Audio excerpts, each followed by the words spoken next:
Right now on Full Custom Garage, master metalman Ian Roussel continues the transformation of his wild show car. I had a t-shirt when I was like 15. It said, "Normal is boring."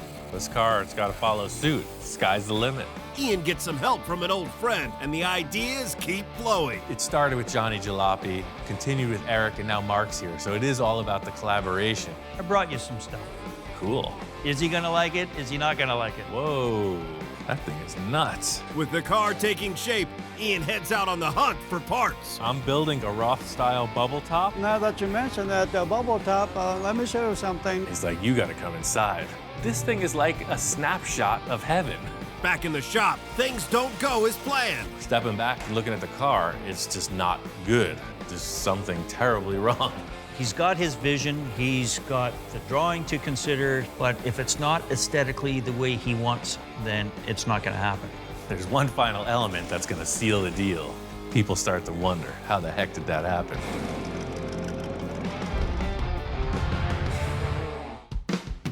This thing all started when I decided to redesign my first show car, Space Junkie. I called in Johnny to help me with the new design. You're not satisfied with I'm not satisfied. It's got to be different. We based the concept off a few of the parts I had, and Johnny came up with a really killer sketch. That's what we're building. Awesome. With that as a guide, I called in my friend Eric to help with the fabrication. He had some really good ideas and helped me to modify the body to fit the drawing. After Eric left, I finished working on the rear fin details. I wanted them to be dimensional and carry the circular hole theme from the front right through to the back. Everything that Eric and I established with the sheet metal so far is cool, but we stopped on the rear portion. So in thinking about a radiator, I wanted something really exotic. I went to the local spaceship supply, and there was it was actually a crash-landed UFO. Some of the parts you could see were bent up in the impact. I'm telling the truth. This came from a store that has actual spaceships. It has satellites, rocket engines, the whole deal. When I saw this, I was thinking heat sink, like on anything like a radiator. The idea is air is blowing over some kind of fins to cool it. I definitely want to segment it, somehow fit it up to the rear of the car, but the first order of business is to cut it up. I got this whole assembly simply for these three shapes. You'll see it's like a flexible bellows shape, and I think stainless steel polished up to look real nice. I just got to figure out how I'm going to put them in the car. The whole thing with this is that it's a representation of a radiator. It's going to move coolant through it. I don't know how efficient it'll be, but the bottom line is it's got to look really awesome. So I just want to mock this up on the back of the car. It won't be tie-wired in place in the end, but you can see that's pretty groovy. It's already starting to look like a spaceship. The thing is, right now you're just seeing these three pieces, but there's gonna be a lot of cool tubes coming in and out of the thing. So something will be coming through here into that, then it's gonna turn the corner, it's gonna turn the corner, and then go back out of the car. So it's gonna be like a whole crazy straw thing going on. It's gonna be awesome. So I'll frame it out somehow, definitely put a fan in it, but I think I have to build this before I can finish the sheet metal on the back of the car. So that's the thing. I got these tubes on order. My friend Mark says he's on his way. Mark's a long-term client. He's a total car nut. He heard that I was making another of Johnny's drawings come to life, and he said he had to be a part of it. Yeah, Johnny sent me a photo, so I got it on my phone, and he told me you're building something else, so I had to come and see. Johnny Jalopy, Ian, and myself collaborated on a build. It all came from a drawing which I stumbled across on Facebook, and it was drawn by Johnny Jalopy, fell in love with it, sent the drawing to Ian, basically said, would you be interested in building this? And of course, Ian's man of few words, his response was, yep. So this is the next one, but I'm keeping this one. I guess, this is awesome. It's looking like the picture. Ian's done so much for me with my cars and my builds that I had to give back, right? It's car for Ian, and I want to be a part of it for him. So you can see, this goes on like so. Awesome. Oh, I like it. I like it. Johnny's been sneaking me pictures of what's going on with the build, and I gotta say, it's like anything that Ian builds. The pictures don't do it any justice. You have to see it I mean, I heard you were building this thing, and, you know, like I said, I came here to give you a hand on this, and I brought you some stuff. Cool. I was surprised Mark said he brought something, but I'm open to everybody contributing to the project. It's like a potluck dinner. Sure. Everybody brings put it some. in the pot, stir it up, and see what comes out. Exactly that. Well, I'll go get it for you. Mark said he brought a surprise to help with the build, so I was curious to see what it was. He starts rolling in this thing, and I uncover it. Oh, it's a small block Chevy. Ian was pleasantly surprised because it's a V8. I mean, granted, it's not the prettiest thing you've ever seen, you know, it's kind of black and a little grungy, whatever. I mean, all we did was kind of pressure wash it off, got the grease off of it, whatever. But it's a strong running motor. I mean, if you look at the drawing, it's got the exhaust stacks coming out both sides, so the car needs a V8. He's concerned. What are you so concerned about? Do I gotta give you the pep talk? Well, we do a bit of quality control here, and the dog is giving me kind of the eyes. So he gives it the sniff test, he's smelling the distributor, he's checking the oil, transmission. What do you think? It's gonna be all right? He approves. No? Uh-oh, hold on, something with the transmission. Uh-oh. Like, remember what happened last time? I'm like, I know. On the last project I worked with Mark, he brought down an engine that had some hidden issues. I'm a little leery about this one, so I wanted to take a look inside. You know what happened last time? I looked in the valve covers and... Don't look in there. Oh, look, it's nice. And it's super clean, so this was a well cared for engine. Okay, well, I got a new starter on it, so it was a running thing. They told me it was running, so It ran don't great. shoot the messenger. I'm just a delivery I guy. heard that before. I have to prove it to Ian that, yeah, this thing works. Otherwise, you know, I'm never gonna save face with him ever again. So we're gonna mock it up into the Space Junkie. Put it in the car, and I could tell this is what it needed. That's the look, man. I think you're all right. You definitely, you got an eye for this, man. Look at that. Huh? That's Oh, yeah, freaking see, you have perfect. to have a V8. Yeah. It's got the look he wants, it's got the stance he wants, and Ian will paint it up, and it'll look like $1 million on the outside. I'm looking at the frame rails and the way that the exhaust ports are coming out. It's gonna look very much like the drawing, which is what we're going for. Straight 8 would have never gave us this look. I do have another piece that kind of tops it off. But wait, there's more. There's more. Yeah, I surprised him pretty good with the engine, but you know what? That's not the big piece that's really gonna surprise him. I brought something else along. Ian's the creative master, and this is just sort of what I've done for him, and I'm hoping that he likes it, you know, so I got a bit of butterflies in my stomach going, is he gonna like it? Is he not gonna like it, you know? Mark walks in with what looks like a pillow. I think, you know, what is this? He's got sea cushions or what? Gas tank? It was a gas tank, Oh. but now Whoa. this is your air cleaner. Oh yeah, just like his drawing, man. That thing is nuts. I guess it's a motorcycle gas tank that he has taken the time to modify to look like Johnny's artwork. It's a big shell that has this mohawk detail on it and a bunch of cool vents. I could see he spent some time. It's just what it needed. I'm glad you like it and you can use it.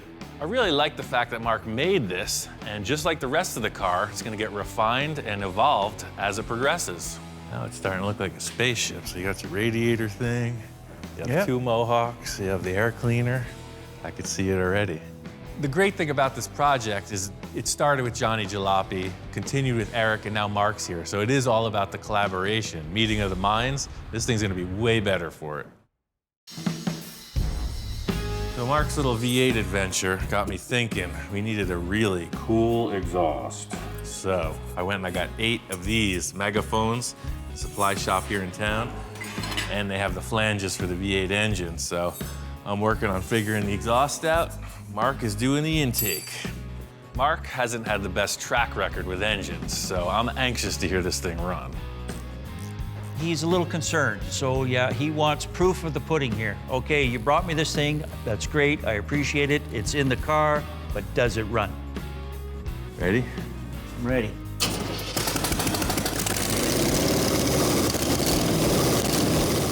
This engine sounded good. Mark really pulled through this time. Out of gas. Sold. Thank you. Yeah, it sounds tight. Yes! I redeemed myself. That's it. It's his moment to go bask in the sunlight. You earned it. Mark was feeling good about the engine, so I wanted to show him another special element for the front of the car. So I had these made. Check this out. This has been on my wish list for a long time. These are 21-inch spoke rims, but they're set up for a car. I had a guy custom make these for this vehicle. They're unique, and they're all mine. Yeah, that's just awesome. I just like how freaking open they are. Oh, yeah. You know, the whole thing with this car was trying to show off everything. So now the side view, you're gonna look right through the rim. You know, no brakes, no nothing, just full dragster style. Putting this rim set on here really shows off what I was trying to accomplish. You could see the axle, you could see all the detail that the side view with the other rims was hiding. Well, that's it, man. Oh, yeah. Once we got the wheels on, I wanted to move towards the front of the body. Johnny's drawing has this unique headlight detail that I'm really trying to emulate. I thought the shape here with this headlight detail was really well represented by these architectural light housings. You know, you see them on the side of a building, illuminating the wall. So they're aluminum, they'll shine up. I mean, those are perfect for the drawing. I mean, they look like they were made for it. Yeah, they look just like it. Yeah. Pretty ruby. You just gotta start somewhere, so I'm gonna cut a hole in the body and stick these things on. I need to hold these light housings on the car. They're aluminum, so I can't tack weld them to the car like I would typically do. I just make a little springy round thing out of sheet metal that'll hold it, and I tack that to the car. It's just like a placeholder. Throw a couple straight edges across the top of the body, plug them in. This is just a mock-up. I wanted to put them in place and see how I feel about it.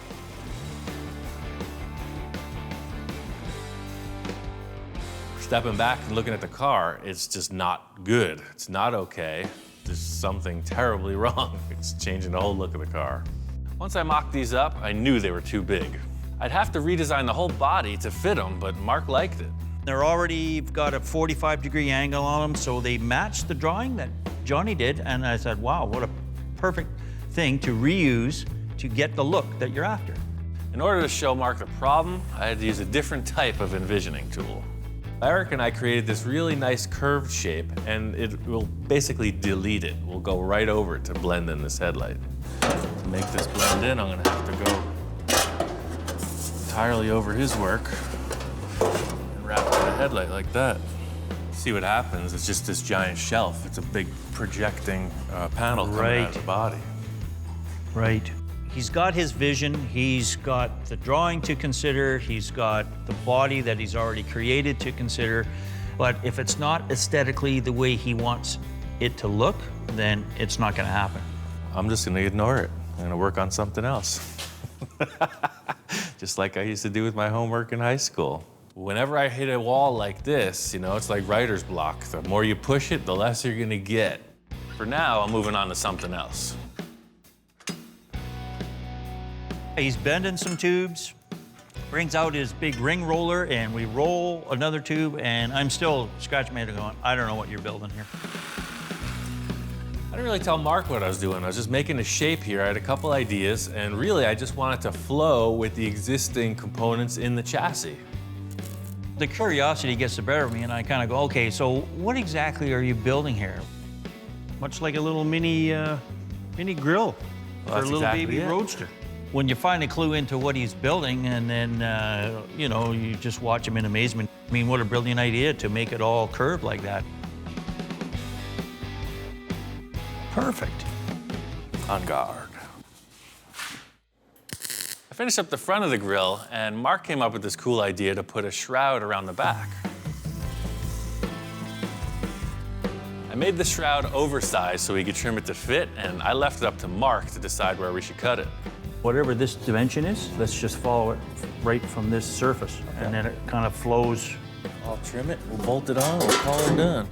Mark's a little nervous. He didn't want to draw the line, so he left it up to me to make the call. You going straight? Yeah, of course I'm straight, man. So I'm saying, you can't be afraid of the marker, man. We're gonna cut somewhere in here. Cut somewhere along this line. As usual, someone has a critique of my line drawing process. I want you to swoop in here so that your 6 inches is... Mr. freaking Shy, Mr. Gun Shy. There you go, fresh slate. Mark is a sincere professional. He needs detail. He's in there measuring down to the nearest umpteenth of an inch, getting a perfect trace line. He's not gonna have it cut until he's set. Now, my line, Ian's line. Which one would you follow? So the thing is, just to further complement his efforts, I just duplicated his original line, flipped it over to the other side of the shroud, and traced it.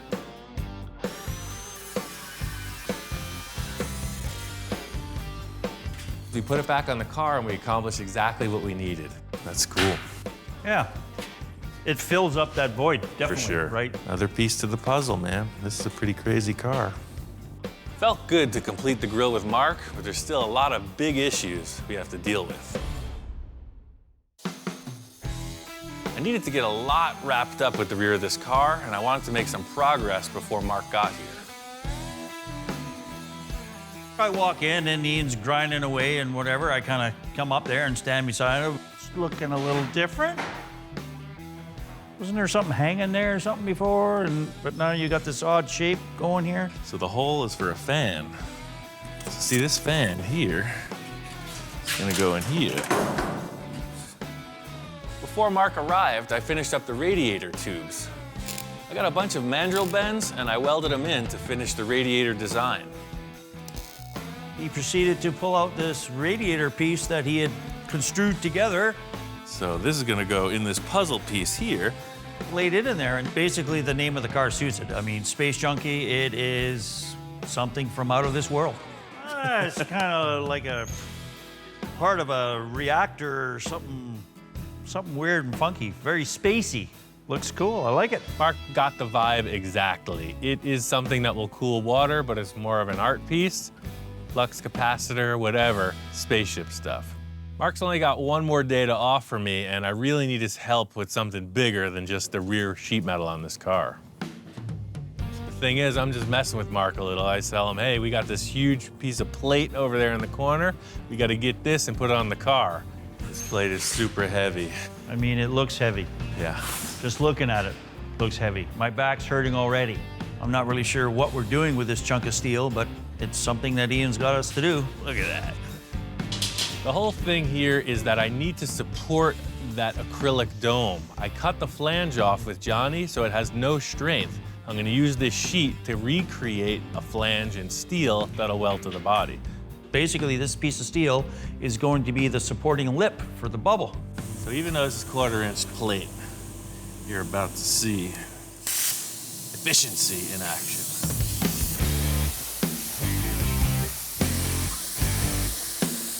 Cutting disc ain't gonna do it this time. I gotta use the plasma cutter. It's a treasured asset, so I only use it when I really need it. The sheet isn't big enough to do a full perimeter around the inside of the car, so we're gonna have to do it in 2 pieces, and you'll see we're pushing the sheet right to the limit. It's a big ring portion we're building, and we're gonna use the majority of the surface of the sheet.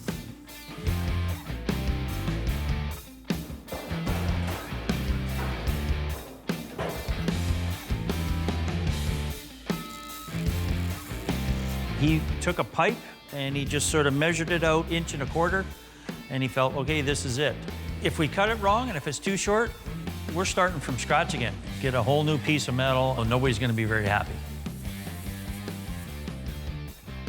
I've been kind of amped on this all day. I needed Mark's assistance. You see, it's a lot of heavy moving. We got it in place. I really want to see this bubble on the car. You ready, man? It's time for the test fit. I'm sure we did it perfect. So close. If I drop it, I'm running out the door.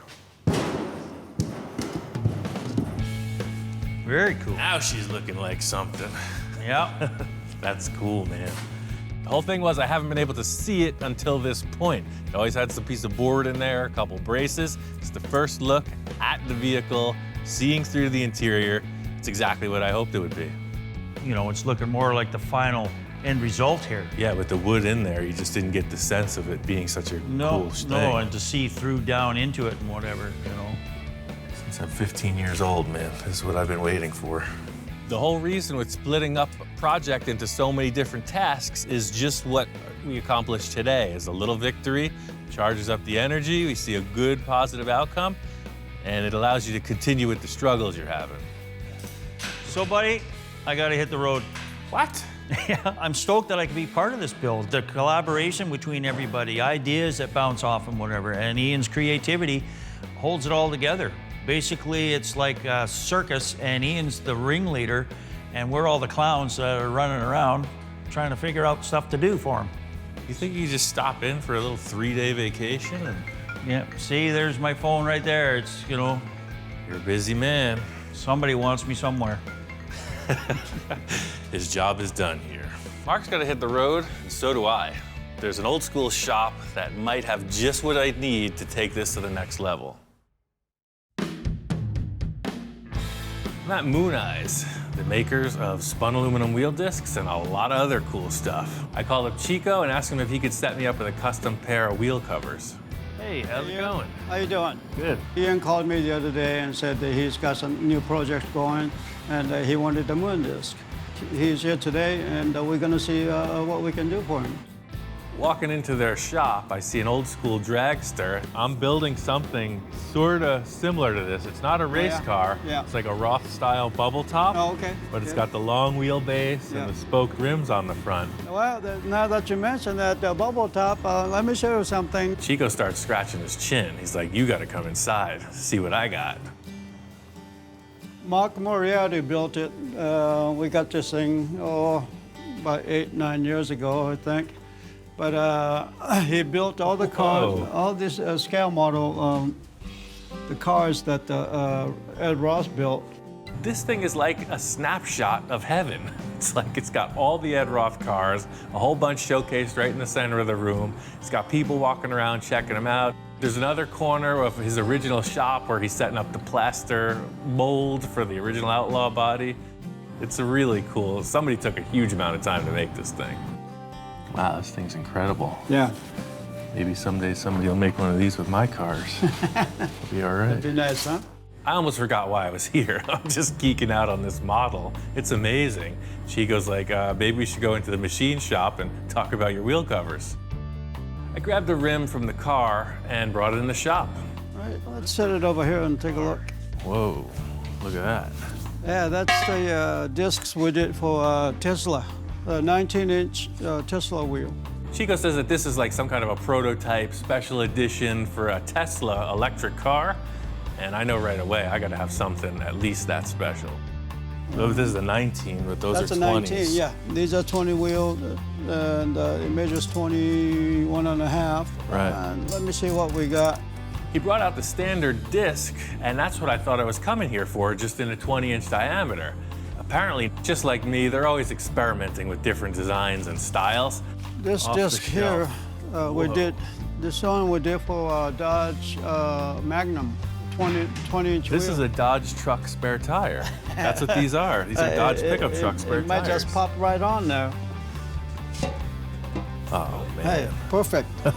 That was almost too easy. Uh-huh. Fitting that disc on the rim, it's like, this is what I need, man. Whatever it takes to make this fit, I'm on board. This is what the car's gonna have. This is even more space age than those regular ones. Those are moon discs, but these are like outer space discs. Yeah, those are, we named it Saturn. That's what they're called? Yep. Okay, Saturns, perfect. That's it, that's the look of the car, man. Yeah. The coolest thing about the MoonEyes facility is that they have a full machine shop. Let me show you here. This is Manny here. He's been working with us for how's it over going? 10 years now. This is Ian. I always wondered how they do this. Everything starts out from a flat piece of aluminum. See, that's what it would look like if I made the wheel cover. That's why I came Yeah. here. It was set up on that mold that we have, and it's from the 1940s. Apparently, nothing's changed since they invented this. You take a flat piece of aluminum, clamp it in the lathe, turn it on, and then push it into shape with this paddle.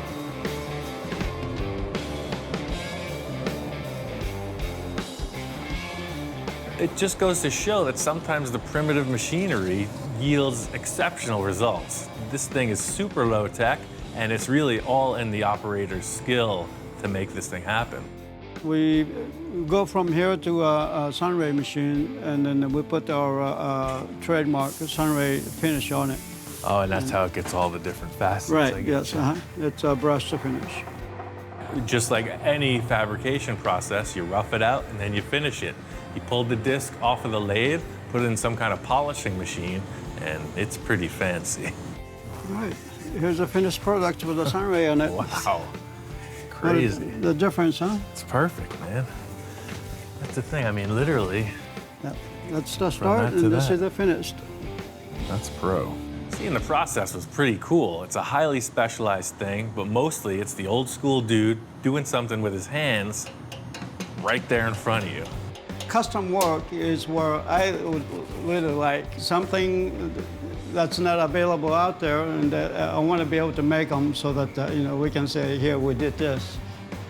Thanks for coming by, Yeah. and we'll get your wheels disc done next week. Sounds good, All right. yeah. Whenever you get time, just give me a call. All right, Those great. are perfect, thanks. Very good. Right Thank on. you. Thanks for coming by. So it looks like these wheel discs are a go. He's gonna do a couple things to make a mount. I gotta get back to the shop and finish this car. I think I figured out this headlight issue. The whole thing was I loved those original headlight bucket shapes, so I just kind of modeled the new design after that, just a little bit smaller. I really dug this slash cut opening, but on the outside of the car, it was just too bulky. Took some round rod and I just framed out this opening. Took some sheet, I put a little curved half cylinder in there, and then I took some round tube and just made a recess in the body. I also still like the aesthetics of the original headlights, and I wanted to incorporate them as well. With this in place, there's another idea that I want to try out. I was making a lot of cast aluminum parts in the past. This is one of them. You see, like on lowriders on their fender skirts, a lot of times they'll have this shape. This is handmade. I had a foundry pour it for me, but I took an original trim part off of a car, mocked it up on a board, and then added an extra element of these deals and one more spear. So instead of 2, now you got 3. And it just so works out that we need 3 spears in the front of this car. Like everything else, I see a shape and I'm thinking it can be cut, segmented, modified, whatever, and that's exactly the course of action with these. I made them, I'm gonna cut them apart and remake them again. The whole thing I've been doing from the start is finding parts that I like the shapes of, wherever they may be, and modifying them. And now I'm starting to find the parts that I modified before and remodifying them to make something even weirder. So it's a whole vicious cycle. These pieces are going to be screwed on. I have to drill, tap, a whole bunch of other stuff. I just want to see them on the car. I know I could pull off a temporary tack weld, get these aluminum pieces fit up on the steel body, just enough to look at them and see if it's gonna work. Right off the bat, standing and looking at this, it works. This is exactly the look I was hoping for. Sometimes you just gotta wait a couple days, you know? It just occurred to me that I had those spears, made a good call on not adding that other element with the headlight bucket in there. That's the look. I'm committing to that. Main thing on my mind right now is getting to one of the biggest fabrication elements on the car. Johnny drew this mohawk thing, and I really need to nail it. I think it's gonna set the car apart from all the other bubble tops. The main thing is trying to make it look like it belongs with the car. Well, the first step is figuring out how to draw a line in space so you can stand back and look at it. And got yet another envisioning tool. The bottom line is this is an engine hoist. You use it for lifting engines. I'm gonna use it to lift some tape. Keep your eye, this is like focusing, aiming a weapon. Trajectory is dead on. The whole idea here is just trying to create a support structure that's adjustable. I want to stick the tape on the dome and just have something that raises it up in the back. The whole idea here is seeing what the angle of this aluminum fin's gonna be. Try it right there. Yeah, see? That's all I needed. That's the thing, you use what you got. I knew I needed something adjustable in the back of the car. Engine hoist is exactly that. It ain't gonna move and it's completely adjustable, so problem solved. The angle looks perfect. I'm gonna grab some paper, make a template off of this line that the tape has created. My idea is that it's going to be an abbreviated version of what Johnny drew. Same flavor, just a little more dialed in for this car. I'm happy with the paper template. I'm gonna skip a couple steps and go right into the aluminum. I think I could fit this aluminum panel to the acrylic bubble and work that as the template. The whole key to this is just making it look like it flows. There's no other way to describe it. It should be like a nice swish, you know, something that looks fast and light. This is just another template. I'm going to cut a series of holes in this and then make a duplicate. So it's gonna be thick, welded, finished. It's gonna look sort of like the rear fins on the car, very dimensional, but all aluminum. The whole thing with a bare metal sculpture is you're seeing the work all the way through to the end. I gotta take my time, weld this perfectly, and finish it off. Got this aluminum Mohawk fin thinger real close. The setup for welding on this is critical because I don't want to warp it. That being, I have to take a lot of preparation not to overheat the metal when I'm welding it, because it's only going to be a metal finish. No filler, no nothing. You just see the work.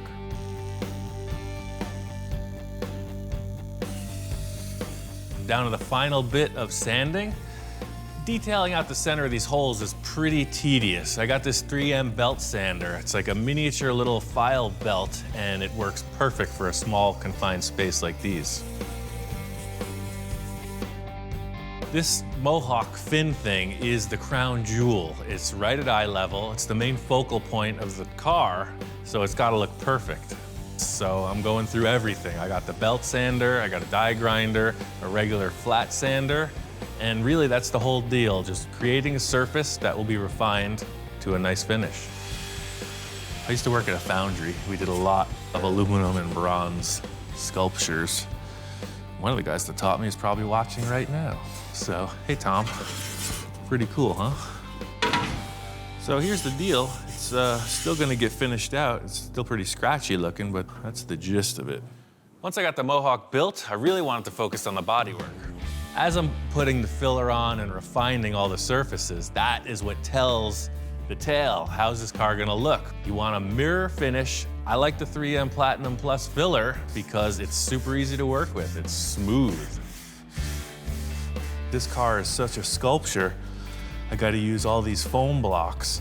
You have all your profiles you'll wanna use represented on the block. So you got thinner, square, rectangle, triangle, just everything. This car really is like a nod in the direction of Ed Roth. You see it kind of has a lot of the features that his cars do. It's a very sculptured look, and the whole deal with all the body filler is I'm creating this really wild, very smooth, contoured surface, and that's really what all the sanding is about, making this thing look like a mirror finish. The final paint job is kind of on the back of my mind. The paint could either make it or break it. I want something that complements this wild design. You saw it with the original Space Junkie body. It wasn't that radical a concept until the paint was on it. It was just a radically chopped car. The paint freaked it out. Now we have a really radical body, and hopefully the paint can take it even further. I got this car primered, so it's looking good. It's one thing getting this thing looking like a close to finished piece, but it's gotta drive. I had a t-shirt when I was like 15 that said normal is boring. So this car, it's gotta follow suit. It's not going to be normal. You're gonna be sitting way back. So I got this little miniature dragster steering wheel. So you're gonna be all the way back here. And there's no room for your feet to do anything. You're sitting here driving this miniature steering wheel like a dragster, and your hand is up here like a monster cartoon car guy, but your throttle is on this lever, and when you push it, it is the brake. So your master cylinder will be on top front row center, and you're pushing it with your hand to stop and twisting it to go. I wish I could make my eyes pop out. When my friend Eric was here, he kind of threw this concept out as a challenge. This idea is pretty far out there. It has the potential to go way wrong. You don't want the car to get out of control. Choke thinking about it, but I gotta make it work. wanted to look cool, so I started thinking about stuff, and I had this aluminum bowling pin. I started welding some plates to it. I thought it'd be a perfect brake cylinder holder. Ever since Eric left, I've been kind of thinking about it, like how does this happen and be safe? And the answer for me is to use an actual real master cylinder from a truck and a real throttle from a motorcycle. So the master cylinder bolts right into those holes. It's half-inch aluminum plate, that's very strong, just like you'd see this thing mounted on the firewall or on the frame. So that is kind of started and mocked up. I got this piece of 7/8 solid aluminum rod. I picked 7/8 round because that's what a dirt bike handlebar is, diameter, and I just got a dirt bike throttle grip. And that goes right here. You dig? That's freaking cool. Sounds good in theory. The arm position is right. I think it's gonna look okay. I just gotta make it. I want this rod to pass through the housing, the bowling pin that holds the master cylinder.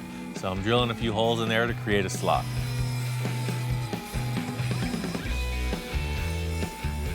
Thinking about the leverage I'm gonna need, I drill a couple holes in the body. The lever will mount below the floor of the car, and then the master cylinder will be bolted to the top panel. So everything's looking like it's kind of gonna work, but I want to cut this thing to size and just make sure it fits me before I build anything on it. Come on, you gotta check this out. This is gonna be epic. Quality control, I gotta just make sure everything is jiving with the higher powers, and I'm just gonna show them the idea. You understand? It's pretty simple, but it works. I could see the concern in his eyes. He's got 2 long drool strings coming out of his cheeks, and that automatically is a cause for concern. And then he's given the shifter in the eye. You're not impressed. You're concerned? It looks unsafe? Don't drool on the primer. Proof is in the pudding. It's seeing a project halfway through. You don't know where it's going, so I'm gonna prove it. Just need a little more time. He's just checking out the block sanding. He's not very impressed. It's gonna get better, man. It's all a process. I got a plan. I'm on a mission. The dog is gonna go do his thing. When he comes back, it's gonna be on. I'm gonna make a little shape here with a hole and a pin. Put it together. It's all about just getting a few tabs in place just to mock this up before I can really go forward with it. The whole thing with this is that it's aluminum. It's gonna be all finished and detailed in, similar to the Mohawk on the bubble. So just using the TIG welder, gonna fill in a lot of aluminum so that I can grind it back and it'll still be strong. Working with a client, there are parameters. There's always a budget concern, a time concern, and then whatever their idea is. I don't have any of those with this project. Sky's the limit. No, this is kind of the theory. It's gonna take a bunch more brackets underneath to make it function, but you see, it's very much like a brake pedal in your car. There'll be a pivot you push, and this rod, which will be adjustable, pushes on the master cylinder. I'm sold on the idea of this thing, but I gotta get underneath, get all the pivots in place, and then give it a test run. Got this brake lever mounted. I pulled the engine and transmission out of the way so I could get underneath and build a structure.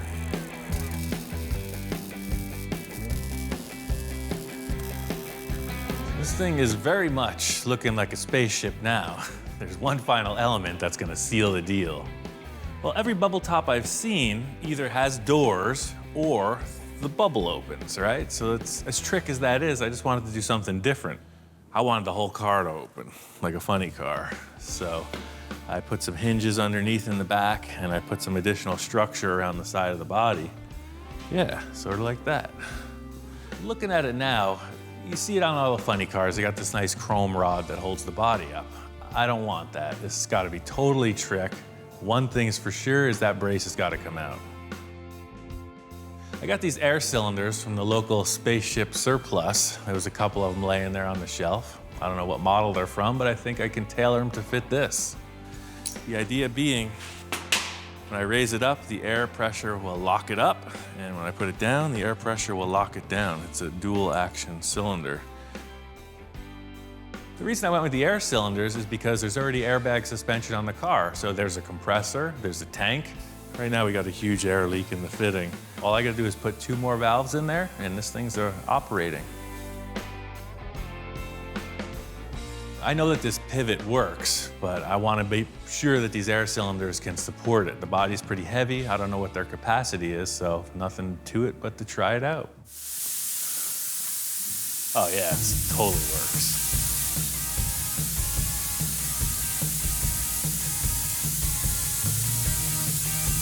Yeah, see, it's almost neutral.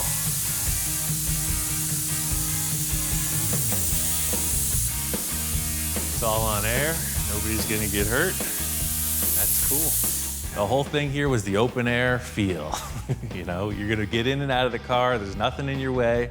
It's pretty cool looking. That's how it'll sit at the show. Once the bubble's on, the interior's all finished out, this thing is nuts. Next time on Full Custom Garage, Master Metalman Ian Roussel continues the wild bubble top adventure. After everything we put into this car, this could either make it or break it. So the thing is, it's not gonna be just a silver car. What's it gonna look like?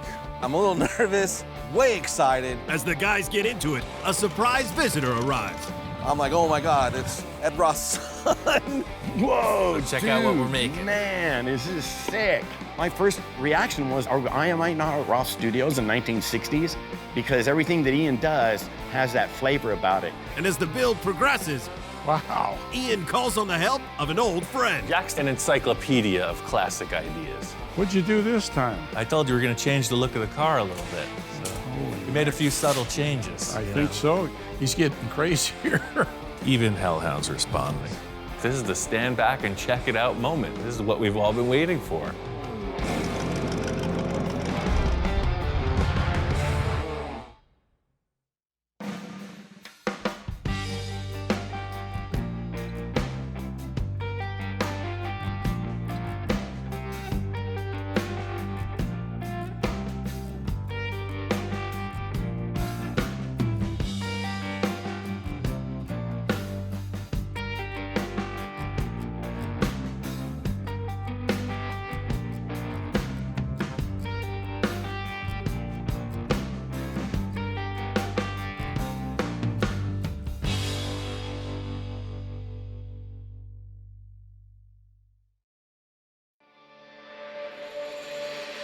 Right now on this special episode of Full Custom Garage, Master Metalman Ian Roussel goes back in time. We're gonna go traditional on this, or at least as traditional as I can muster. Created in 2005, this film captures the rebirth of custom culture and features a classic build by Ian Roussel. My favorite thing is that you can take something that people will recognize and just warp it into something that they don't recognize. Also featuring a creative cast of characters. I can just keep learning. That's why I hang out with Ian, because he's just a maniac when it comes to this metal work. Plus the Burbank Choppers Car Club and many more. It's like a time machine in a lot of ways. Full Custom Garage presents Back from the Dead.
This was 1955. The kids back then couldn't afford a $10,000 paint job, just like we can't now, you know? We just primer it, and we want to drive it, man. We just want to go out there and burn up the streets and hang out with our friends and, pick up some girls or whatever, you know? It's hot rodding. It's absolutely an affliction, you know. It's like drugs. It's absolutely like drugs. It's probably sometimes more expensive than drugs. I think it's outside the law. I think it's above the law. Just got respect. We did it kind of as a punk rock thing, you know, the attitude against the norm. All this stuff is hand-built by the owner, and that's what kind of makes these cars stand out. I mean, they don't look like the $150,000 car. They're not supposed to. They're raw, they're weird, they're crazy, they're scary. The thing that I like most about these cars are that you don't have all the parts together. They're all around, they're leftover pieces from other projects. It's super low budget. It's more of a treasure hunt than anything. You have to scavenge around and just make something that's badass. The next project I want to do is a Model A. I want to build a roadster pickup. Call it a rat rod. It's a whole new trend. It's hot right now. Everybody wants one. So my intent is to dip into my own private parts stash, source out a few other pieces around town. I know a bunch of hideouts. People have stashes of parts, and we're gonna build this thing. I want to bring it to Las Vegas to sell. There's a show coming up at the end of March, which is dedicated mostly to this kind of custom culture, this new era of car customizers and people who live this lifestyle.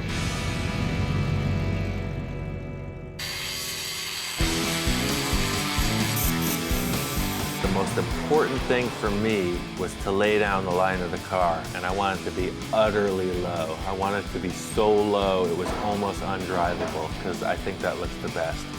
So I just stepped the chassis way up in the back. The rear end, a lot of people run a buggy spring. I didn't have one, so I took these coil springs and made the chassis to fit that. The most important thing for me was to take all the pieces and get a rolling chassis and make it ready for all the body and the aesthetic parts. I guess for me, fabricating is it's just sculpting. That's all it is. An artist sculpts in clay or wood or whatever. I sculpt in metal. How would you describe the spider car? I built that car for Viva last year. If I was a cartoon character, I'd be a supervillain, and that would be my car. I think some people might have a problem with it because it's not traditional. It's made of all old parts, but it doesn't fit the mold. It's not what a guy would drive in 1955 in high school.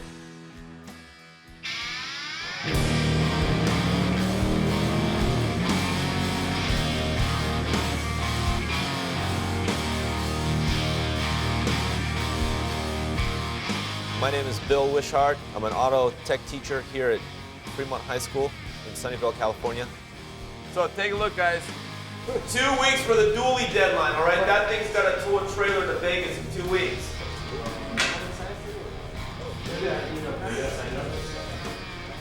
Okay. There.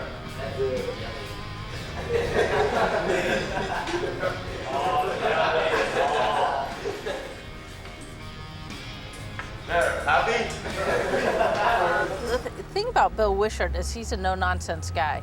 I mean, he has very high standards about how you will behave, how you will act as a student in his class, and also what you're expected to do.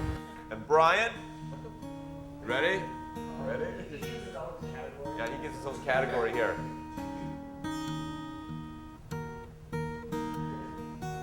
Okay, so you get to wire the whole front of the truck. You guys ready? Yeah. All right, let's do it. Got in an accident over the summer and the work truck got smashed, so I've been out of a truck. So the kids, have been able to put this whole truck back together, and it's going to Las Vegas in a couple weeks. We're having a big car show and band event called Viva Las Vegas.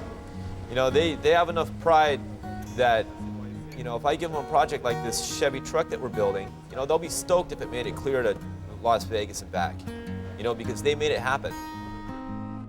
That's probably what started it, just this class. If I didn't have this class, I wouldn't be in the cars. I wouldn't be this far. I wouldn't have this car. This is a 1954 Chevy, 210 sedan, and when I bought it off my friend for $800, brought it here and basically tore the whole thing apart. Put the engine in, new rear axle, new tires, just basically the whole thing. I was sitting in some guy's backyard for like 20 years. I'm hoping to take it to Vegas. I don't know if it can make it.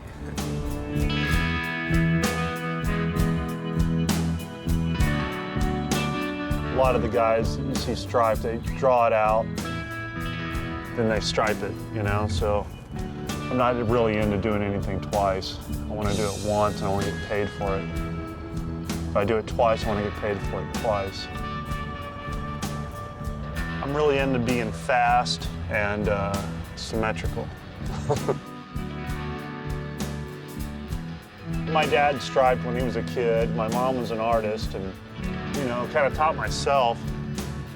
And I finally met a guy that did it for a living and he pointed me the way, showed me how to load my brush properly and stuff like that. And it was like overnight, everything changed. I think I'm done.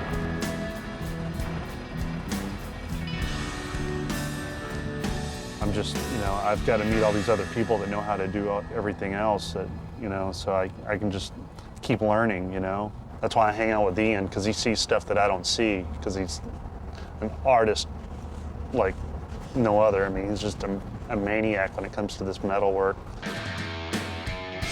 Set up a couple of these gussets. We're gonna run it along the entire length of the arm here. The most important thing to me right now is to make sure that these things don't break. A lot of them have been sitting around for 30, 40, 50 years, not being used. I don't know how strong they are. My first idea was to make sure they were strong. As soon as I did that, I realized it has to look good. And I want it to look good and old, like it might have happened back in the day. I hope somebody with a lot of money really likes it. It's a fine pair of headers.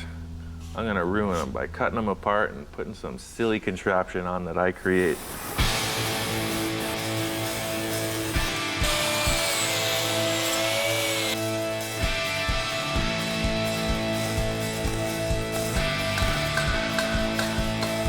I'm gonna keep these till I'm dead. I'm gonna keep these till I'm all done.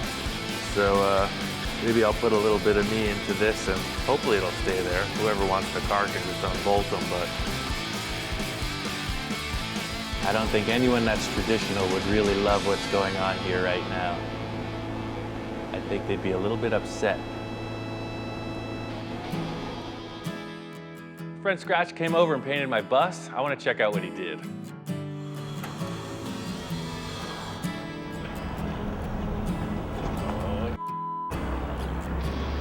I know what this is gonna cost.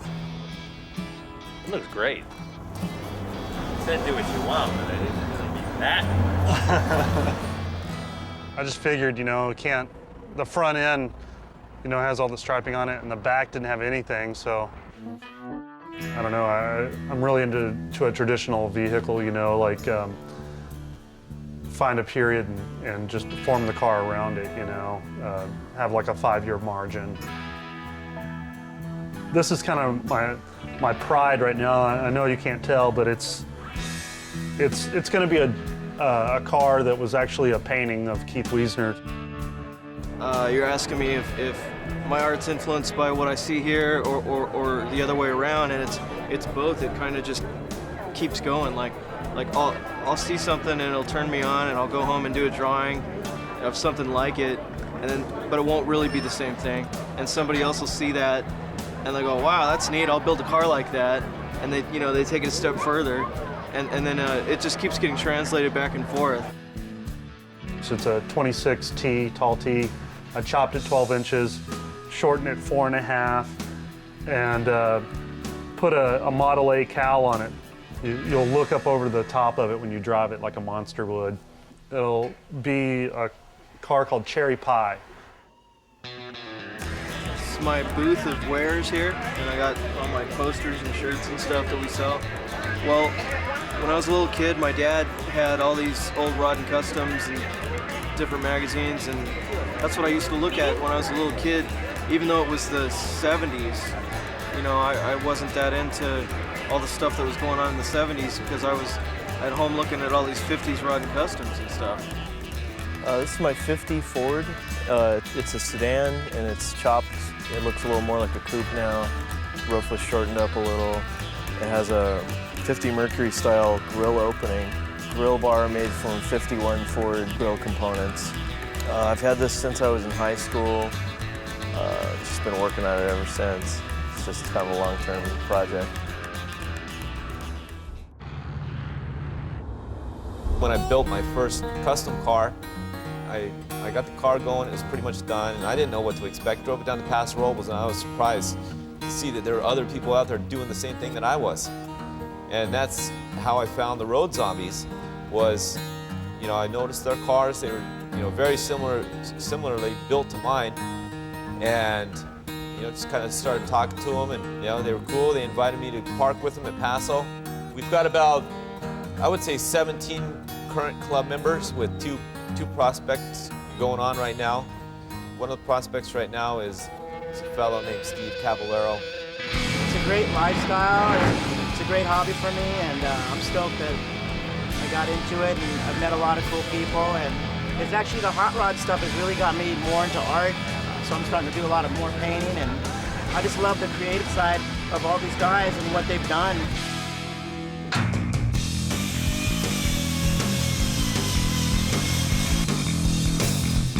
I really love this idea of just spot welding, make it look more like rivets, so I'm going to do all the arms like that, just about an inch apart, with big, nasty welds that look like rivets. Big rivets makes me think of tanks, planes, military stuff, super industrial, so I'm going to make it look that way.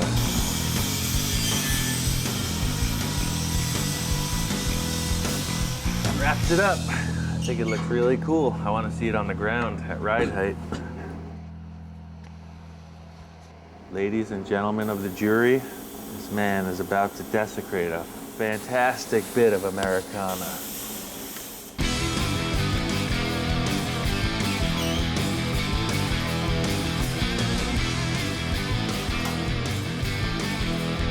Like I said, I tend to get carried away cartoony. That's a little bit out there, but I think it's okay.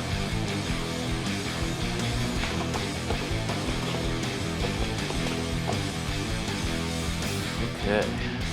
It's a 302, it's a small block Ford motor. I don't know where it came from, but it's all rebuilt and new.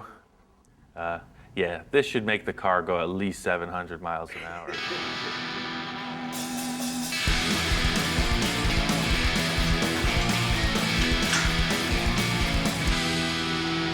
All I want to do is make this car and go to Vegas. My whole life right now revolves around this deadline. It has to be done.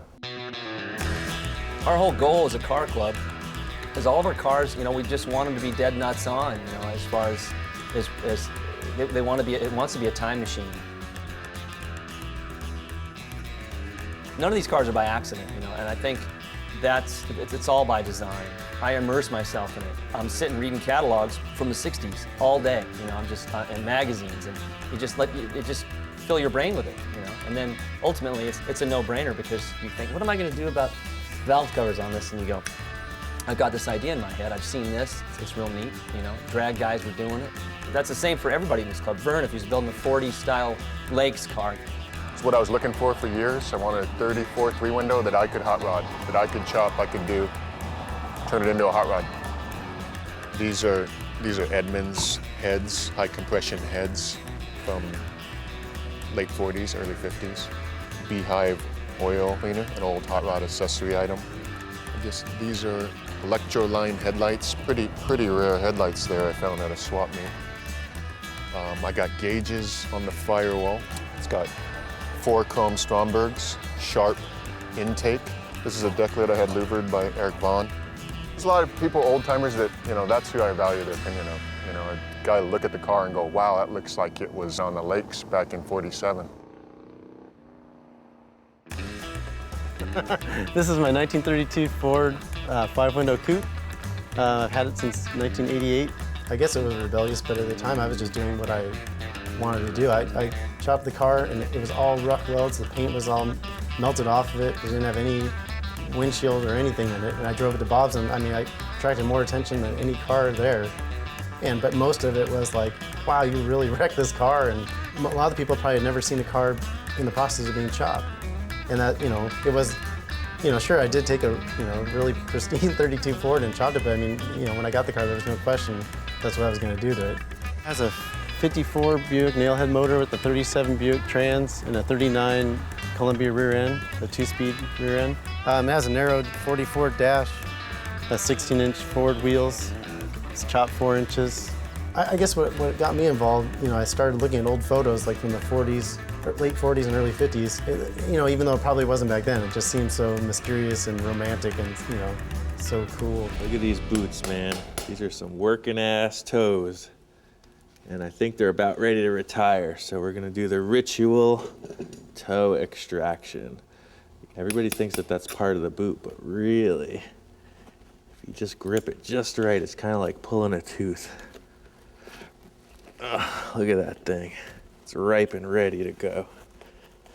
Just clip that on there. There it is. Look at that thing, man. We can use that in the car somewhere. It's a good piece of metal.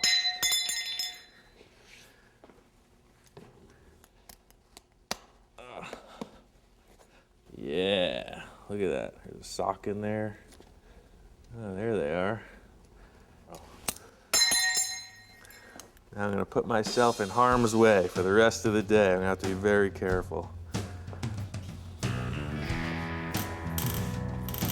The easiest way to put sheet metal in is just in flat plates, but obviously the floor isn't flat. So what I'm doing is establishing a whole series of triangles. So it's kind of not origami, but it's something like that.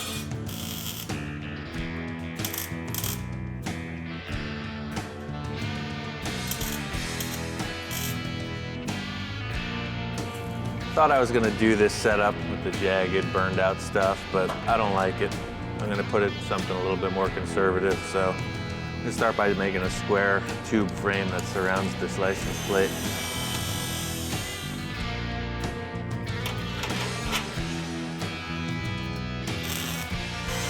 Weld it on and spot welds like you have the arms, and it's done. It's clean, and it looks good. Yeah, this is sweet. It's clean.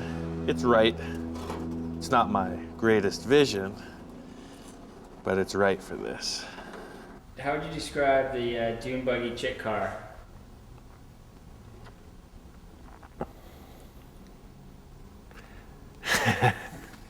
That car is just, that car means so much to me, dude. It's, that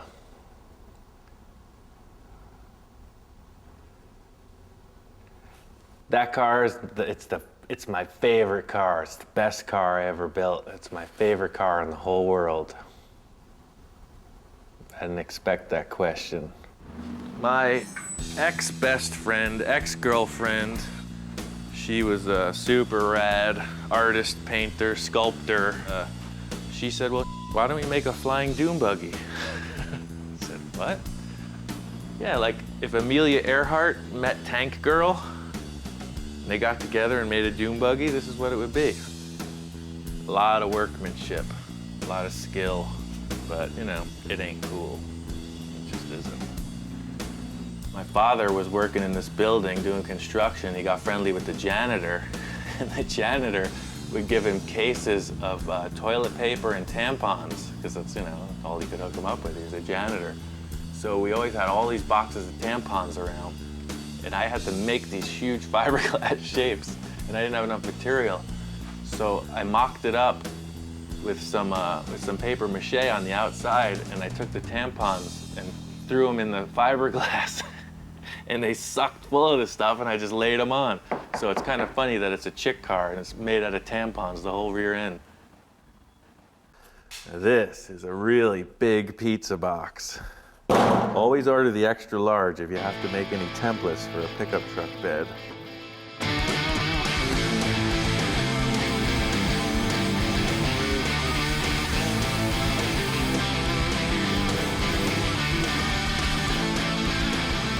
All in all, I think this is good for now. We'll trim it up later after we get all the folds put in it.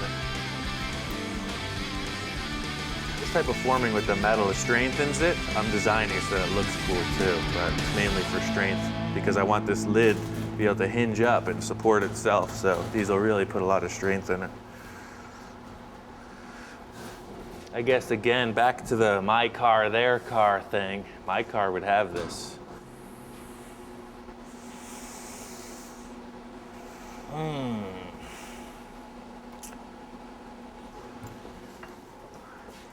How do you know when it's right? I don't know that it's right. Call me in an hour. Maybe I'll just rip this thing and throw it in the garbage. This window frame, I made it from an original '39 Auburn windshield. I modified it to fit this car. I want to use these two cool old gauges. I don't know where they came from, but got oil pressure and water temperature. I don't know what this ashtray is from, but it's pretty cool looking.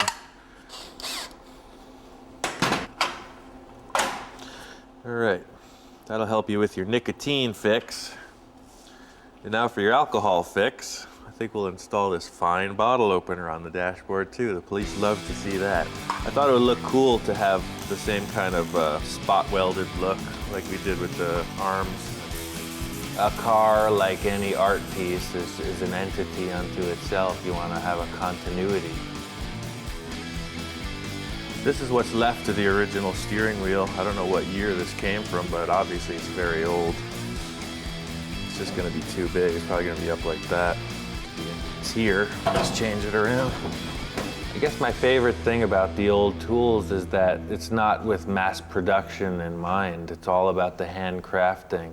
So you get a lot of tools left over from industry that don't make money for people, so you can pick them up cheap.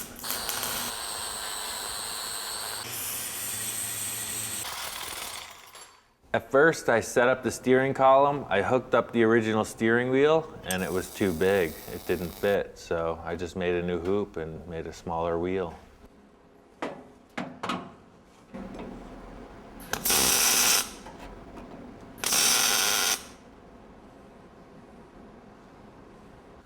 I mean, now that it's starting to look more like a car, I'm thinking about the paint, and of course, I was originally going to go with like flat black with red accents, but after seeing the dashboard and how cool it looks, I think I want to see what this will look like when I shine it up. I guess the reason I'm considering making it all metal as opposed to painting it flat black is because it'll just more showcase what I do. It's like I don't pride myself in auto body or Fondo or paint. I pride myself in making stuff out of metal. Makes me think of like a sardine can or something. It's like, it's cool. I think the rusty frame is enough. Paint the rest black. I can't decide where to put the shifter. I mean, originally I was gonna put it in the middle, big tall shifter. My other car has that. I've seen a lot of other people do it, but there's just no room in here. So I remembered I had this is an emergency brake for a Chevy truck, like a 66 or something. I think I want to make a jockey shift, a suicide shift for this car. So when you're driving, you're out of the car. You're like, it's really tough. Come on!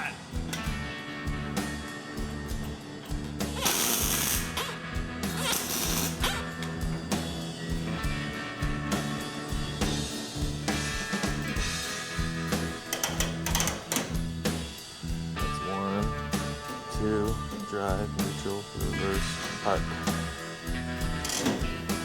Cool.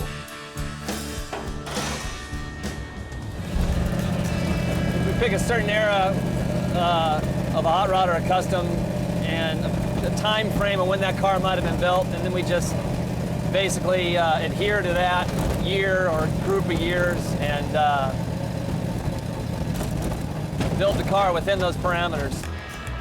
My name's John Fisher, and been a chopper member for the full life of the club. And this is my 36 Ford. It's all done 40s style, kind of motorboat style. It's been chopped, 40 Ford fenders, and the taillights have been changed, and now they've been blended into the tail guards. Everything's been shaved. It was my initial design, and I kind of researched it. It has a 50 Ford Deluxe steering wheel. You know, it would be in primer, but I've kind of gone beyond primer and finally painted it. and I don't know, just kind of snowballed. It was hard to stop doing stuff to it.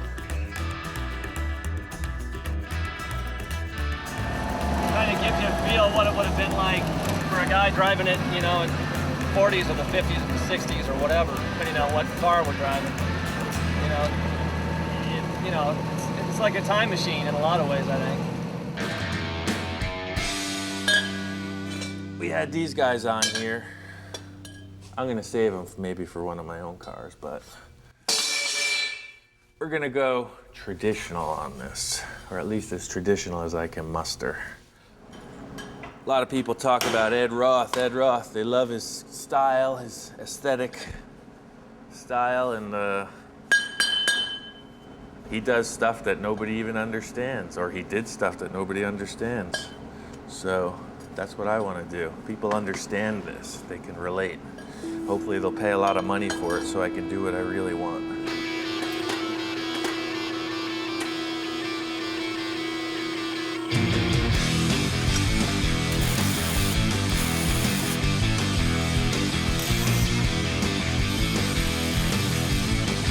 I've seen this car before somewhere. That's all I can say. I'm trying to create something that everyone likes, except me.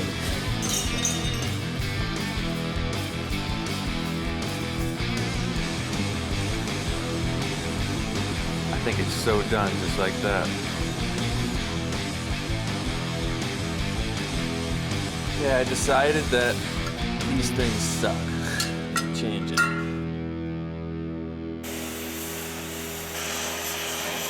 Follow me.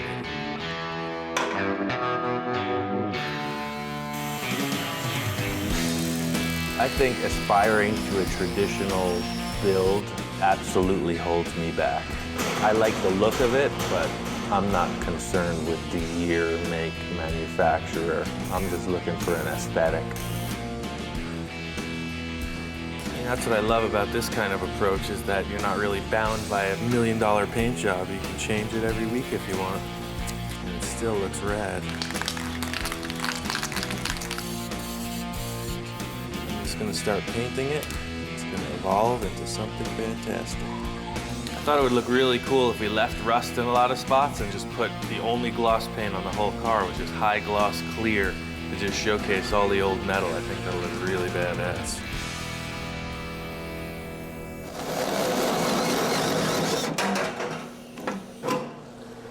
The body was just too nice.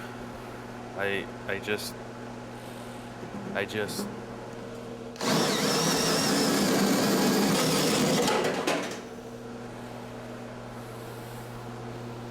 You thought I forgot about those steel toes, didn't you?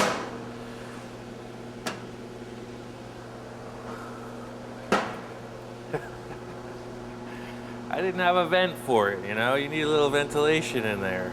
I think they're perfect.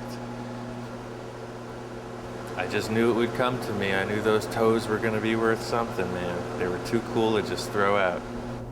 My favorite thing is that you can take something that people will recognize and just warp it into something that they don't recognize. That's my super project back there. Probably like in a year or so, I'm gonna start on that. It's a 50 olds. It's my 55. I had that up and running about probably 8 years ago now.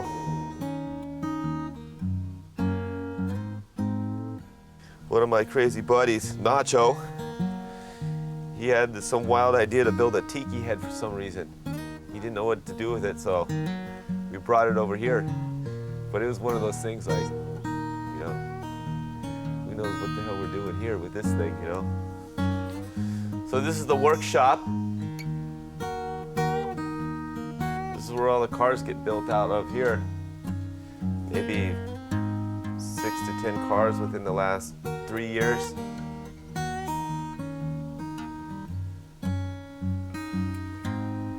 This is where you built this car? Yeah, this is where I built this car.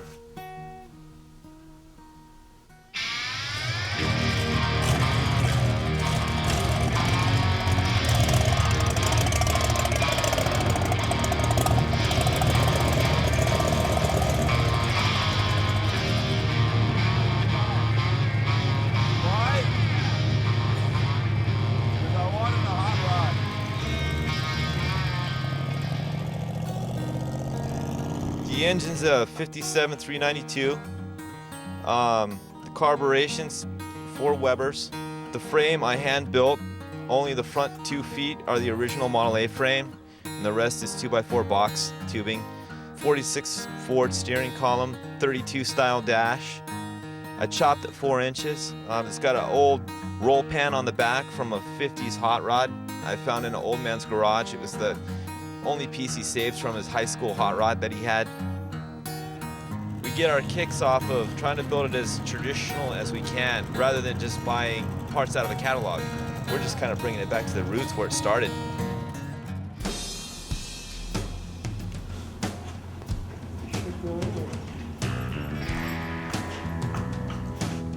Like an expectant father.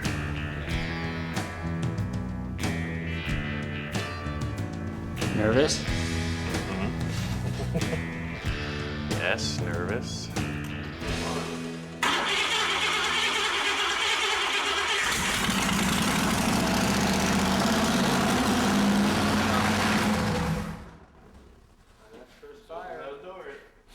Somebody squirted oil down the cylinder wall. Oh yeah, I filled it with oil.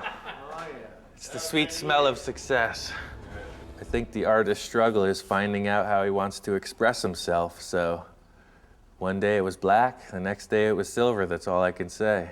I was moved to sand the entire car just to see, and I think I like this.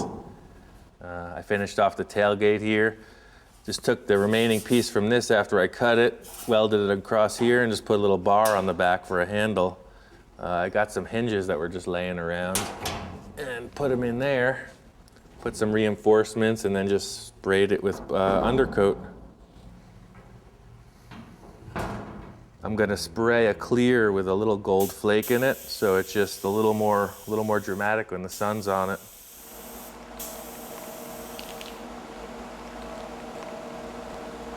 Oh, he's the guy with the gold car.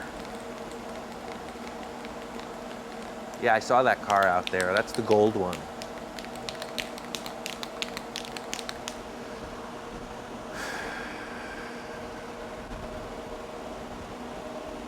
We gotta go. It's almost time. We gotta go.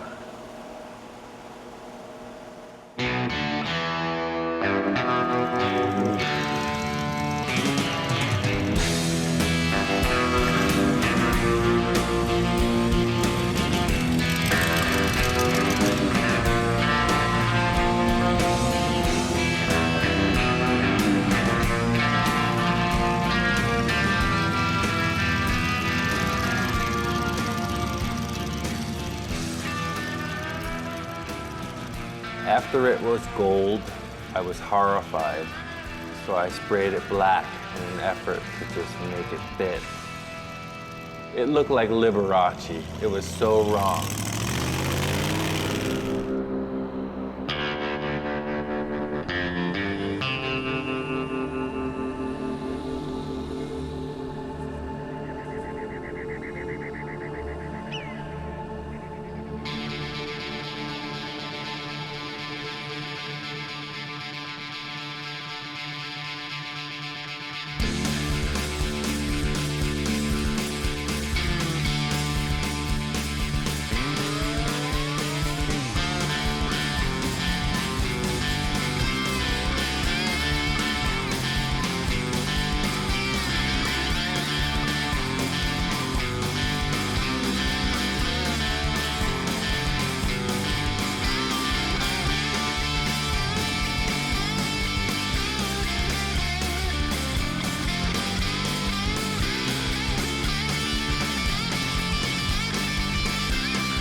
The car club, the Shifters from Southern California, throw a car show every year.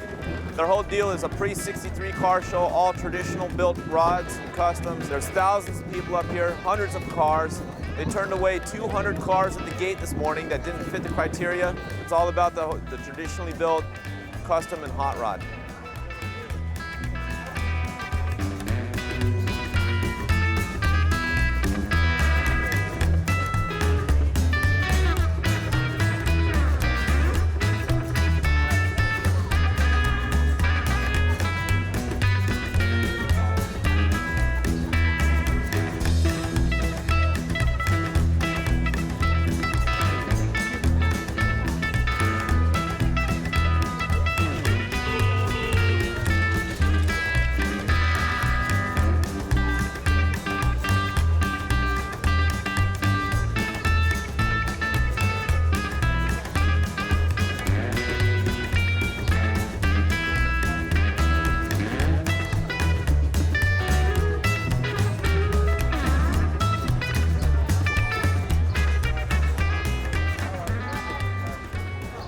Well, we made it.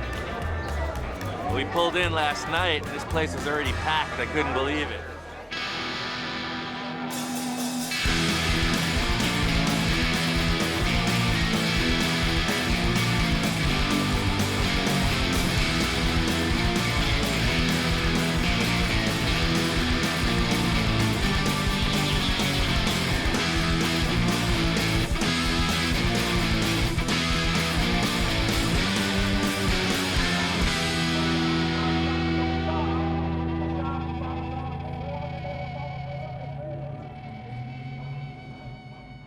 Met the road zombies from up north and saw the giant tiki, and these dudes saved us a spot to park as well. And I guess they dug the car. I guess I was really concerned with that and the whole build, making sure that the people who are into the traditional stuff respected what I did. I think Ian's car is real awesome. No, personally, I'm into the more traditional style cars, and his car is definitely along the lines of very traditional, the way it looks. Very artsy. He's done a lot of classy artwork with it as far as his welding and stuff like that, which is cool. You know, he's personalized it. I was noticing the tie rod ends, how all the weld and stuff, all this like kind of little spot welds. It's cool. It looks like it came out pretty awesome. And there's just thousands of people here right now that want to be involved. If every car looked the same here, I guess it would be pretty boring. So there's a smattering of all different types of cars. Painted cars, primer cars, rusted cars. I'm not going to pick apart someone's car. I'm just going to build my car the way I want to build it. There's people here that don't have a car, but they're going to have a car next year because they go, that's looks fun to me. So I'm going to go search out and buy a car and start working on it. You know, it's all about fun. There's no attitude here. You know, with us or any of these other people, everyone's here for a good time. You gotta come here by yourself and you leave with 20 new friends. It's really cool.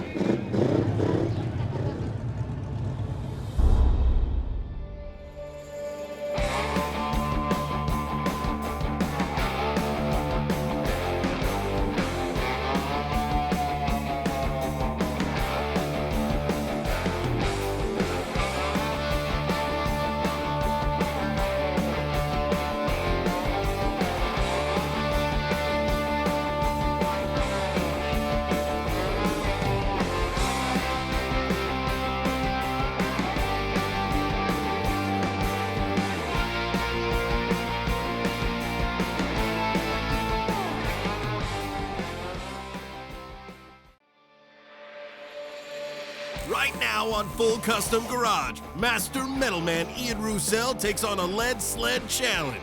A while back, I had this crazy idea. I wanted to take this old Packard and convert it into a lead sled for my friend Tom. Oh, man. Came out pretty cool, and then Victor saw it. I said, hey, Ian, you think Tom will ever sell the car? And he said, you kidding? But with a little wheeling and dealing, Victor made it happen. Surprise, I got the Packard. I don't want to change that much, but I want to change everything. Victor comes in and just wipes the slate clean. You've chopped the car. Right. To me, that's baby stuff. As the guys get into it, things don't go as planned. Sometimes building a custom car isn't pretty, not in the beginning stages. Ian, my car, what the heck you do to my car? We're on to a new adventure. You know where it's going. Full custom, baby.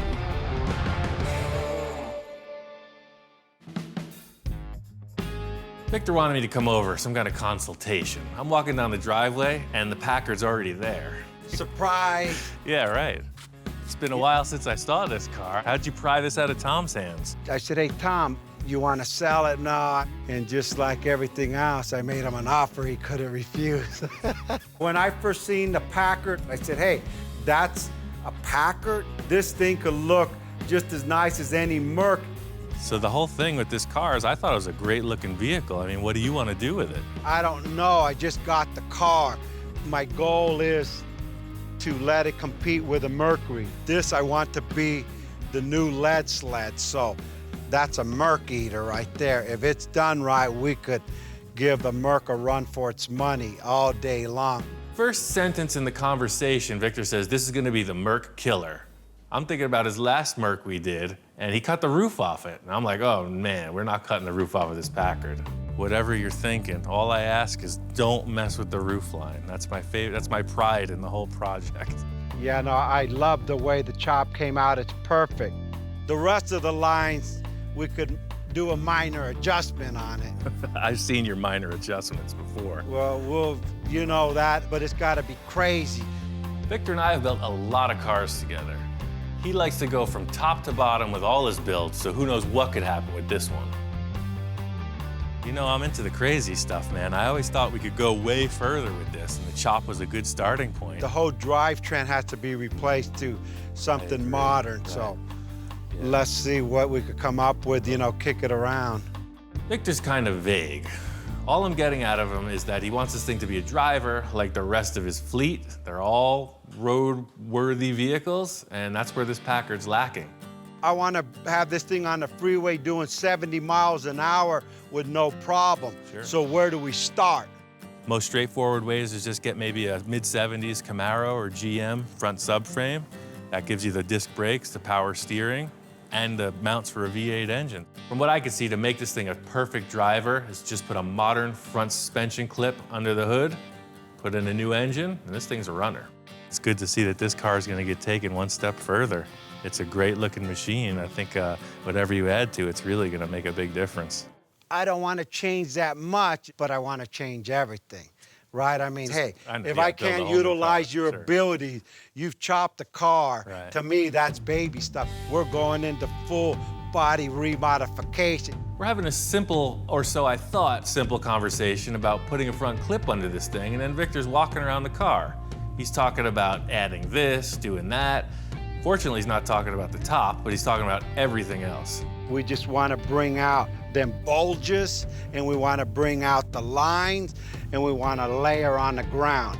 Whenever I'm around Ian, the lights turn on and all of this stuff comes out of my head on ideas. I mean, on the spot, it's like the switch is on. So we're talking about this Packard, and he's saying Merc killer. It's got to be better than the Merc, yada, yada, yada. So he pulls out his black Merc, the Misfit. We built that a few years ago. It's a great looking car. He's looking to take it out with the styling of this Packard. I'll be darned if that doesn't look better than this, because you know every project we've done has always been over the top. I see the Packard being a Merc eater, and that people are going to be buying up Packards throughout the United States. So if you have any money, start buying Packards. So all we need to do is make something look better than your Mercury. No problem. But I spent a lot of time underneath that Merc. That's the thing. I know what's underneath the car, and it's really clean. It's a total freeway machine.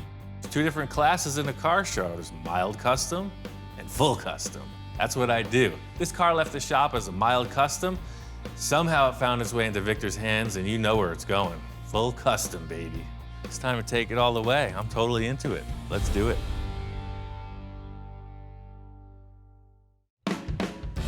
Victor's gonna come by today. He says he's got everything. He's got all the parts we need for the front suspension upgrade, and I'm just gonna work on getting this Packard ready for construction. This is like deja vu, like I'm viewing it all over again. It's amazing. The cool part about this project is the greasy, nasty part is done. Victor has a team of guys at his place, and they took out the engine and trans.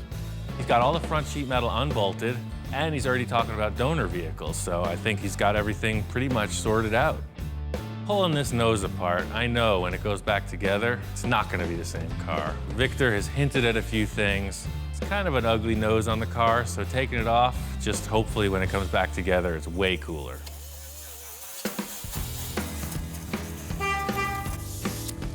check it out. I got your clip. You wanted a front clip. Oh yeah, perfect. What the heck is this thing? 1997 Grand Marquis.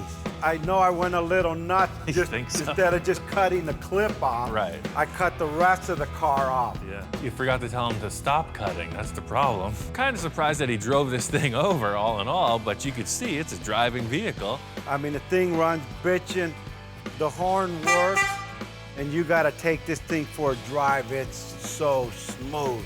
I'm trying to laugh it off, like, all right, yeah, I can't wait to cut this thing apart. And Victor's like, no, man, you gotta drive it. This car is smooth.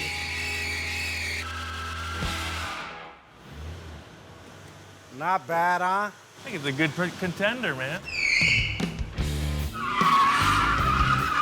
Well, shit, he had more fun than I did. He was in the parking lot burning out and having a blast. Just like any used car salesman, the test drive seals the deal. I kicked the tires, I did some burnouts, a couple donuts. This car's a keeper. When he came back, he said, yeah, that's gonna work. But little does Ian know, I have different plans.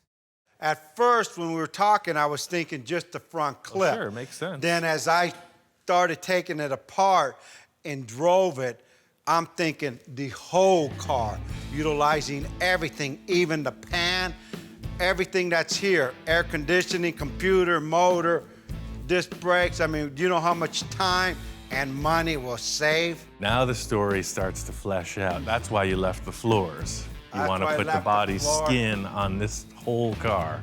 So Victor pulls the old switcheroo, you know? Oh, well, we're not actually going to cut this one apart. We're going to use the whole thing. So the challenge is to put that body on this car. We want that to be a 1997 Grand Marquis. With a Packard on suit a Packard. The old Emperor's New Clothes trick. Bottom line is Victor wants to do a body swap. He wants to cut the top of the Packard body off of the floor pan and put it onto this floor pan from the Grand Marquis. You want to leave this dashboard and everything. We're gonna leave the dashboard because we're gonna do the fiberglass coming down into it and just modify what's existing. It's all gonna get reworked to 50s futuristic instrument panel. Don't ask me what that means, but it sounds damn good. It's a great concept, but they're two way different cars. And I just want to put them side by side to see how it's gonna line up. The wheelbase is definitely off. Did you even measure this? It looks like the proportions are pretty far off. What's the deal? You guys did some preliminary? My thumb, I looked at it like this and like this. No, I'm kidding. We got some measurement. Don't get me wrong, there's a couple inches here and there that need adjusting, but it's pretty close. It's really close. I could see they're less than a foot apart. I know Victor is well thought through in all of his processes, but when we put them together, you can clearly see there's some issues. And I'm like, hey man, did you measure this? Did you take the time to really think this through? I said, well, kind of. And you know me, I'm always ambitious. You know what? My thing is, I just see with my eyes. Mechanical stuff, I don't give a shit about you. That's your issue. My thing is that this should go onto that. How? I don't know. That's why I brought it here. I see. Probably my greatest fault to date is to tell you, you know what? No problem. We could do this, no sweat. Victor was just saying, this is gonna happen. He thought about it enough to know that I could pull it off. I guess that's all he needs. Another walk in the park, as usual. Yeah, you said this was gonna be an easy one. For step one, if we achieve this, wait until you see what's coming next. Perfect. It looks like it's gonna be close. Victor left it up to me, and the only way to tell is to cut it all apart.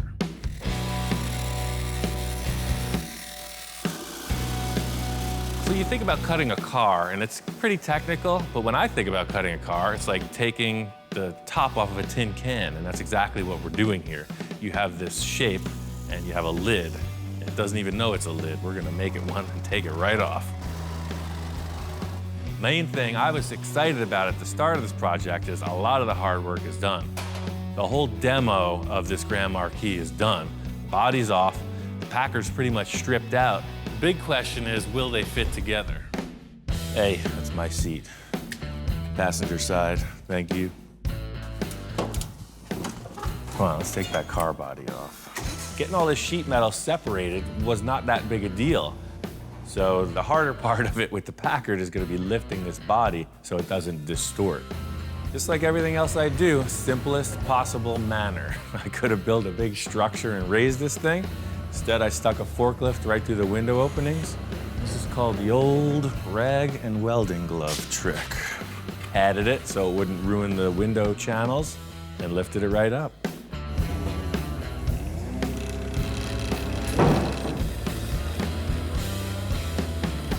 That there is the symbol of a nice, strong chop top. Nothing deformed. The guy who built this knew what he was doing. Well, that being said, that sucker is out that door forever. Away with you. Pretty simple. Lift up that body and get rid of the trash. We got something better coming in. Done all you could up until this point, but it just wasn't good enough. I think the biggest challenge here is about 50 years difference in technology. You got two giant metal shapes from completely different generations. That's the challenge. It's like stacking blocks. I'm gonna put this car on that car and see where they clash. Oh yeah, and that's how the tires are supposed to sit. The back laid down perfect. The best thing I was satisfied with was how this car just kind of bottomed out. No scratchy noises, no weirdness. It just clunked right on the floor. The back looks perfect. This is exactly what Victor's looking for. That is a huge problem. The thing is, the back went in so perfectly, I was focusing on that to come around to the front of the car, and I could see the reason it's still up in the air. You got major issues in the A-pillar and the dashboard area. He wants to keep the dashboard stock, cut off as much as possible without affecting any more of the structure of the donor chassis. And I really need all of this in here. I already compromised the structure of one. I'm not gonna do it to both. What's happening is the Packard's a triangle coming up into the window areas, and the Grand Marquis is a box. It's parallel, straight up and down, versus triangle. As you bring it down, it ain't gonna work.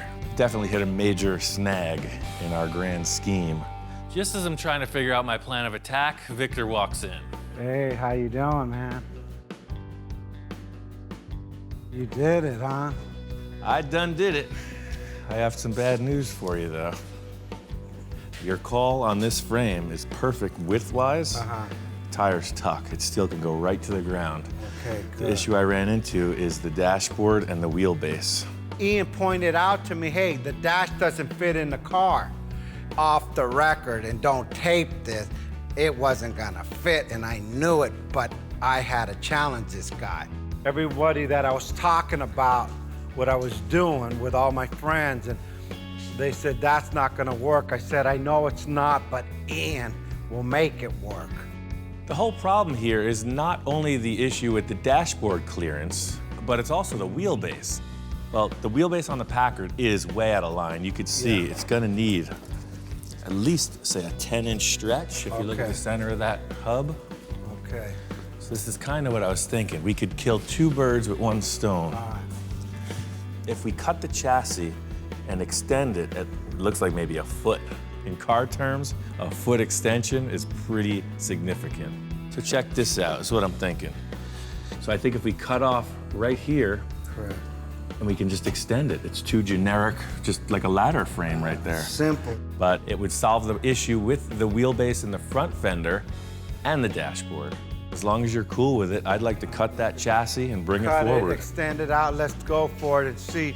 So I explained the fix for the front wheelbase and dashboard issue, and then further directed him to the rear, where I was really proud of how well it worked out. I want this thing on the ground. Go underground, go an inch below surface, and then when we go up a half inch, there's no questions, it's on the ground. Victor, you know, he's shaking his head no, because he says it's not low enough. He wants the thing down on the ground. So it's close, but it ain't there yet. That thing gotta smash beer cans. Okay. After the talk with Victor, it was affirmed that we needed to stretch the car a foot. This stretch is going to be very straightforward, simply because we're taking existing pieces and just moving them a little bit apart from each other. Look at that. You can make a limousine out of this thing if you wanted to. The way that they put these frames together from the factory, it's a series of metal shapes that are stacked. and then they're fillet welded all along the joins. I'm accomplishing the same thing with much heavier stock. I have my rectangle tube mimicking the shape of the original frame, and I'm stacking another piece on top of it, doing a fillet weld everywhere I can reach, then drilling through and plug welding the parts that extend past the original join in the frame extension. So it's a series of stacked metal shapes, all reinforcing each other. This thing is done. It's time to get the body on.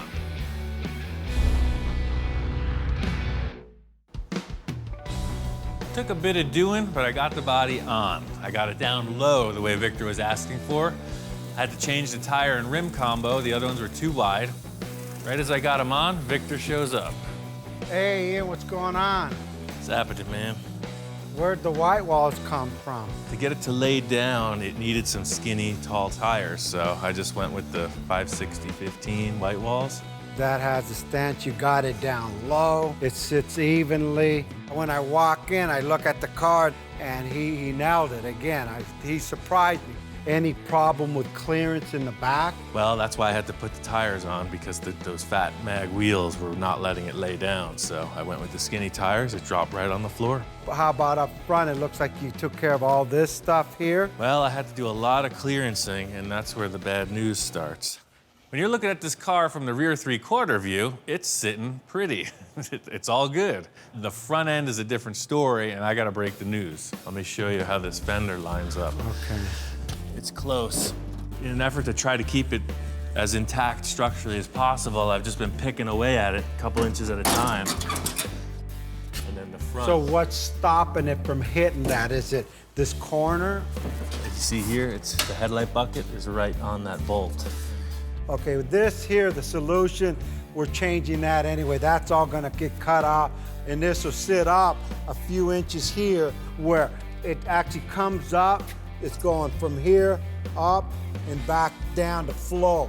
Right off the bat, Victor shows me the headlights he's planning on using, and they're a completely different orientation as the Packard units. And at the same time, we're coming off this level, and then we're coming here and up a little, and then back down. So it's got an enhancement. Victor comes in and just wipes the slate clean. He wants to restyle the entire front fender. In fact, the entire nose of the car, as it turns out. So if you're willing to just delete the front of both fenders, then it's a perfect lineup. We'll just build around the underlying structure. It's a 10-minute cut. I'll do that, and we can get this hood and fenders on. Awesome, I'm there, let's do it.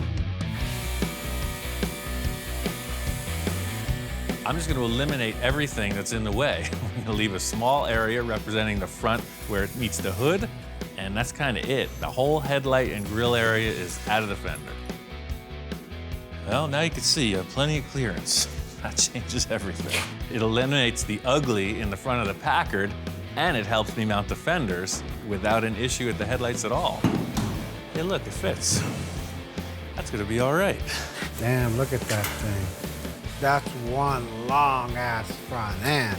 There's a million ways you can go about restyling a car, and I know Victor's got a plan. He's been thinking about it for a while, and it's not gonna be okay to just mock something up and have him check it out. I need to nail a few of the core lines with him here so that we can get it right. Probably a little bit more to your left. Yeah, the fender, the tire side. Before you do that, I wanna do, like put something up so we got a little high point. Just like an artist is drawing a line, we're gonna do that same thing. We gotta figure out how to suspend a nice graceful arc. First call is to try to just pull some tape across, and it looks terrible. It's all faceted, flat, straight lines.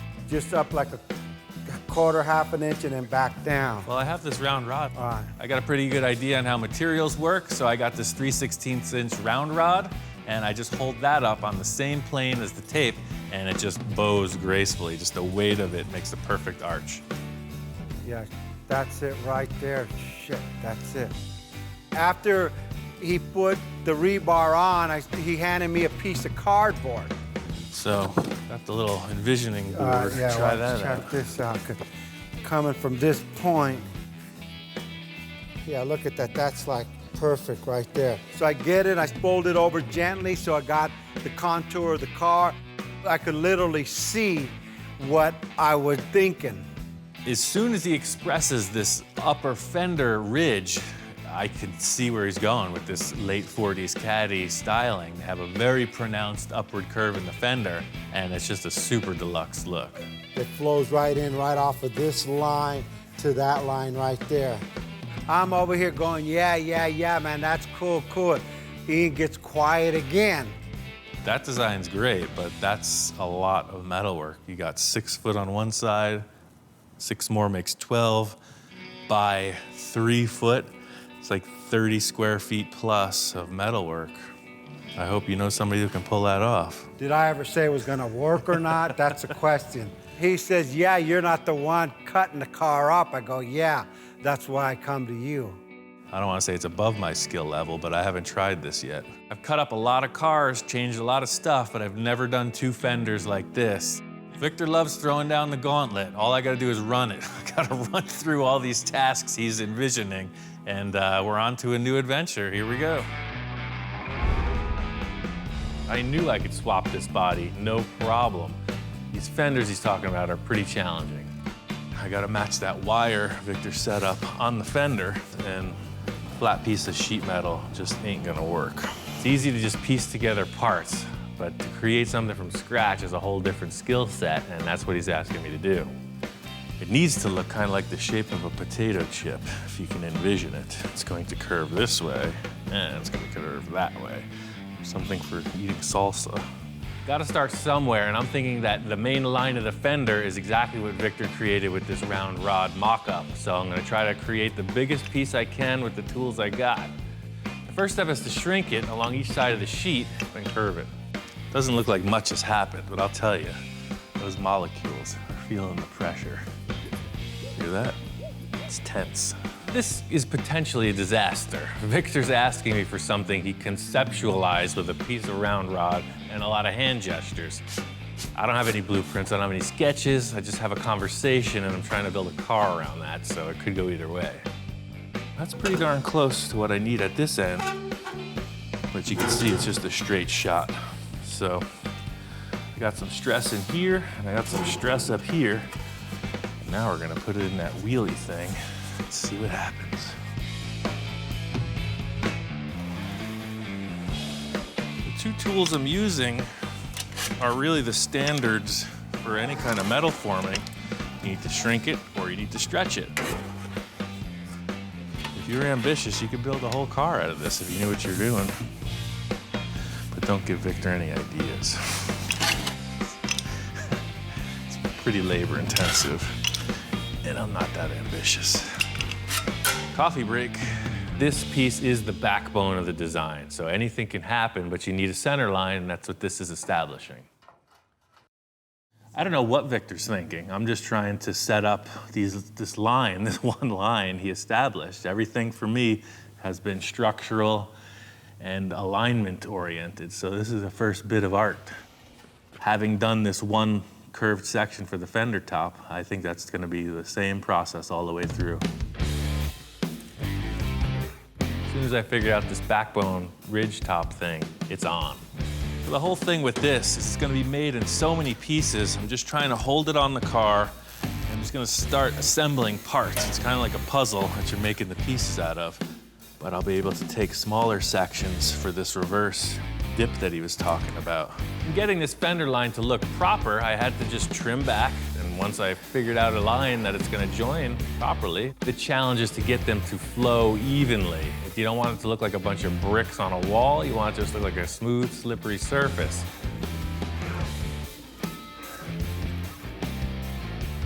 I never even receive an ounce of praise. I do this all day just to buy food.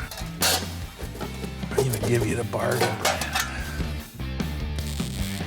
This is an advanced mock-up. I mean, it might be a keeper, it might not, so I'm just trying to streamline it. I don't want to make it twice. I think this fender's a keeper.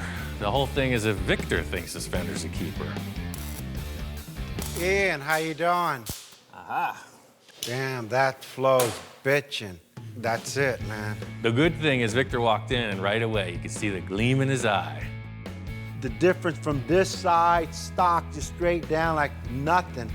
to come in here by just raising this up and giving it an arc here, it give the whole fender like it's on steroids. No steroids, steroids. Right. It's in proportion, it flows, and it's gonna eat a Merc. Well, I was really stressing about the fender creation issue, but if you're happy with it, then the big challenge is what do we do about the grill? There's nothing going on there. I brought you surprise, so come on out and I'll show you what my idea is. All right, let's see what you got. Victor's got people. He's got people all around doing stuff. So he tells me he's got some of his guys dropped off a bunch of things in the driveway and I need to check it out. I've been thinking about this for a while too, like I think about everything else in my mind. And he's looking at me now, what the heck this guy gonna come out with? Whoa, a Mercury. What is that, 1950, just like your other ones? 1950 Mercury, it was another project. I figured I'd donate it to help you complete the front end on that other project. Crazy, man. You could sell this for a grip. It's people who want this part all over the place. This thing's in perfect shape. Yeah, no, perfect shape. Everybody wants to know where this came from, and the backstory I get is one of his friends somewhere down the line tried to chop the car, customize it, and made all the wrong moves.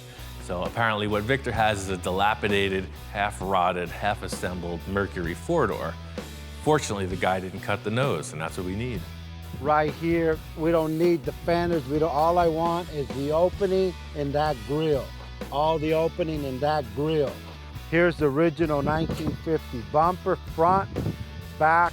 This is freaking cool, man. I was just stuck on that fender side thinking, what are we gonna do about the center? I'm gonna have to make something just the same, but if you're not attached to this, I'll just cut it up right here and we'll drag it in the shop. And he says, hey, Victor, you attached to this thing? I said, well, heck yeah, I'm attached to it. It's a 50 Merc front clip. I'm bringing you the front opening, the mouth. And he looks at me and says, I think I need a little bit more than the mouth. Does it matter if I'm attached or not? We gotta do it. Okay, well, there you All go. right, cool, let's do it. As soon as I saw him give me the look, I knew it was on, and I rushed to the shop to get the tools.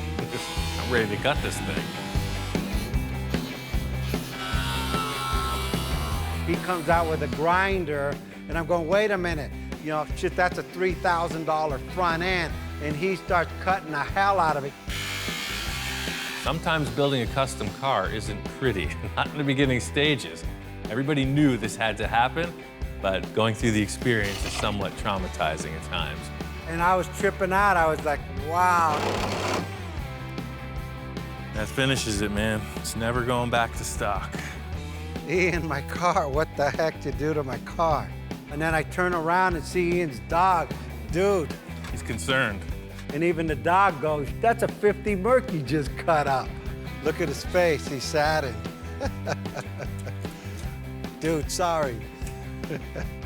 You'll be okay, you're going to good use. Let's take this Mercury inside and see what she's got. The anticipation of bringing that front end up to the Packard, I was like, I gotta see this, I gotta see this. Here she comes. That's a trip, huh? Putting this grill to it, it gives it like this masculine, like a bulldog, literally. Like maybe that's why the dog was tripping out. He probably thought it was his relative. Look at that, it's like, I can see a clear path to victory.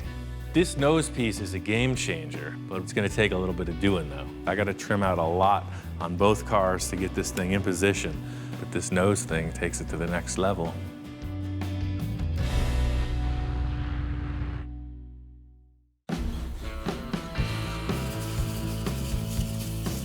Getting this Merc front end ready for the Packard. It's a rusty old car, it's been sitting around. I'm gonna clean as much of the rust off as possible just so I can start to get an idea of how this will fit on the car. Yeah, yesterday this was way out. Now it's way in. See, the look is really good, the way it mates up to the fender, but it's way wide. It looks like this nose is gonna get sectioned into 3 or 4 pieces. The 2 headlight shells I think will mate to the fenders really well, and I'm just gonna cut it apart and fit it up on the car in pieces. Look at that. Right up to the headlight. Mates into the fender, just perfecto. And we don't want it to look crooked or weird, so I'm gonna build a jig so that they're parallel and at the same orientation. So I can weld it right to the headlight bucket. I want them to both be at the same plane, and they'll still be parallel. The big thing is to just get these headlights positioned, and then I can hang the grille and move forward from there with the sheet metal. I have to build the whole passenger fender, which is an exact mirror of what I accomplished on the driver's side, and then I'm gonna sheet in around the headlights. Fenders are a sure thing. The big concern is this nose and the way the hood is gonna come into this grille shape. The Packard nose comes to such a point, if you continued it forward at that trajectory of the two sides, it would be like a little triangle shape. And we don't want that. We want it to have like a really pronounced hood. So Victor's got another Merc hood I'm gonna have to section in so that the front end's a little more bulbous. So this is the hood from the Merc. It came off of the same car. You can see it's in darn good shape. It looks terrible because it's completely rusty, but it's not cancer rust, it's just surface. It's almost a shame to cut this thing. Victor's got the resources, we're gonna cut it. Somebody will pay a freaking mint for this thing. The decision has already been made, it's out of my hands. Strangely enough, the one piece we're saving is the only place on the hood with a dent. There are a few things that I won't cut up, and this is right on the border. This is gonna be a tough one. Just made every other 49 Merc hood that much more valuable. That's all you gotta remember. What a shame. It would be way easier to just try to graft this little nose section on, but I want this ridge. And it'll actually be a much stronger join if I lap it to the Packard, so it'll be like a big diamond shape. That's why I'm completely ruining this hood, but it'll allow us some artistic window of opportunity.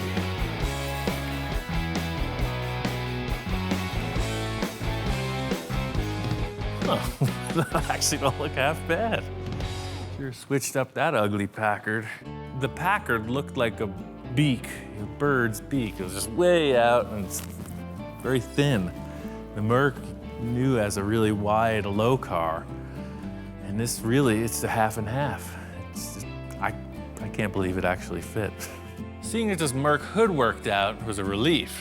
Now I just gotta figure out the lower portion. The cool factor about the Merc grille and the hood is it's got its factory latches in place. So by lowering this section, you'll see there's a structure in here that is designed to mate up against this. And since I need to lower this, I'm going to have to section it somewhere. So I'll section it right through the dent and then repair it, weld it back together. So it'll have a strip coming right through here. I've got a clear path to finish out this nose, and it's gonna be all right.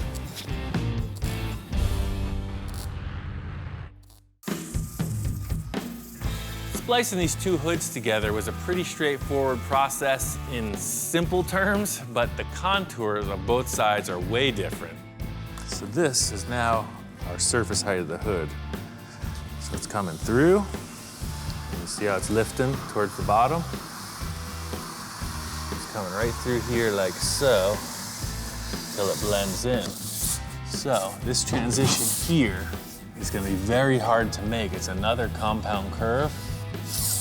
But right where that wants to change, I was thinking if I put a scoop in there, like you see on the Mercs, then all of a sudden the contour wouldn't need to be made. It would turn into a scoop. I don't know where the idea first came from for these scoops in the side of the Merc hood, but you see it all the time. It's a really cool thing. It breaks up the side profile of the hood a little bit. And because we have a mismatch in contour, I think it might just be the perfect fix. A little action in it. See, we come up with a number like this. Actually, that don't even look half bad. But it definitely handles that weird mismatch for sure. My first inclination was to put the scoop forward. Maybe not that forward, but somewhere between here and here. I know Victor likes that classic element, though.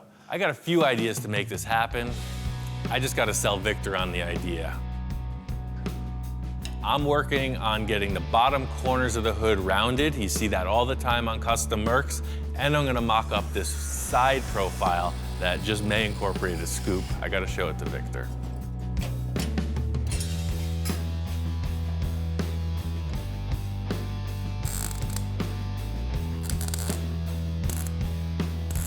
So this is now the new shape of the hood opening, and I'll finish off the shape of the fender surround with the smaller rod.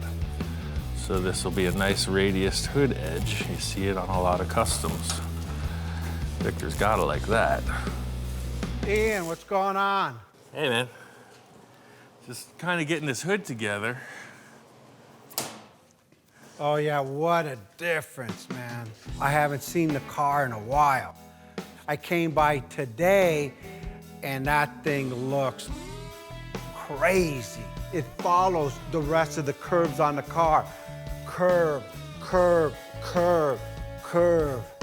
The more stuff I give them, the guy still continues to like go beyond my expectation on everything I have them do for me. Cool. That's real good. So what are we gonna do now on the hood here? Well, that's the thing, you know, the transition from the Merc to the Packard is a little weird. But once Victor digested the look of the front of the car, he was really pleased with it, but then I tell him about the problem, and that is in the side contour of the hood. I want to show him the mock-up for the side panels and see what he thinks about this scoop idea. You know, I'm glad that the front worked out for you. I kind of just did that because I know you like the look of the other car, but the placement of the scoop is something I've been struggling with, whether it goes ahead of the axle line or behind. Yeah, so. Looking at it in proportion-wise, I think it should be not quite half, just a little forward here. Let me see. Yeah, Wow. just like. Coming in, and it shouldn't really be that drastic. So that's kind of the opening. And then from here, I mean, I'm just gonna draw it. It kind of ends in no more than a 1/4 inch, just to come in, just so there's the scoop line there. Victor loved the idea. It was really just about placement. He wants it in proportion with the hood. He came up with a solution, and I was feeling really good about it, but Victor had other ideas. The modification isn't over yet, so don't do this until the bird sings. I just licked it, man. Game I was over. gonna say till the fat man sings, but I can't sing worth the shit. I still got some tricks up my sleeve, which I haven't even told Ian about yet. The modification isn't over yet. Okay. I really want to get this thing to my house and just to like see it every night so I could kind of feel it, and I want to look at it. Something, you know, once it's there, you know me, there'll be a slight modification. Right. Next time on Full Custom Garage, Master Metalman Ian Roussel continues the Lead Sled Challenge. The main thing I knew bringing the car over to Victor's was that his head was going to be spinning with ideas. He looked at me and said, oh, that's a good idea, but I could see in his mind, I thought I was done. I'm feeling like the world-class mountain climber that just summited Everest, and Victor's in the back of the car with like a whole new battle plan. I want this sucker to bulge. But Victor's surprises don't stop there. I've been thinking about giving this car to Craig. Okay. The only thing is, his birthday's in a couple weeks. With the pressure on, Ian's got a plan to pull it off. There's nothing like hitting it when there's inspiration in the air, so I'm telling Victor, let's just cut it, you'll see what I'm talking about. When he was talking to me, I didn't quite understand what he was trying to tell me. Who cares how much effort it takes to get there? Wow, that's right on. It's the end result that counts.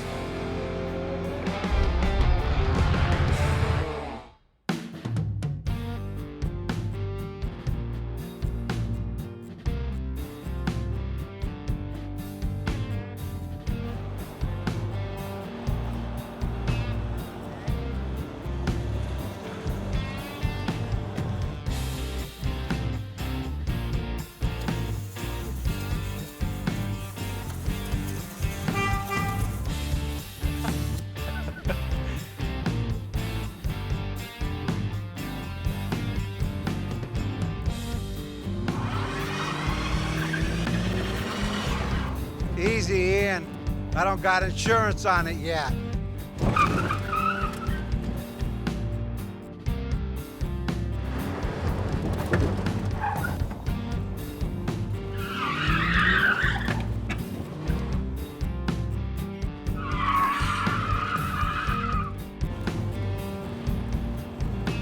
I think this is a keeper, man.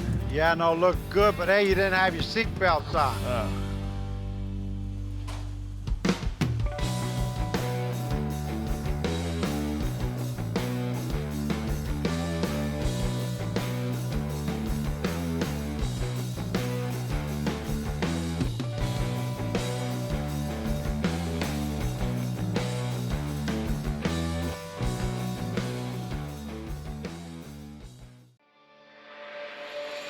Right now on Full Custom Garage, Master Metalman Ian Roussel looks back on the best builds of Season 2. The second season was all about pushing the builds further.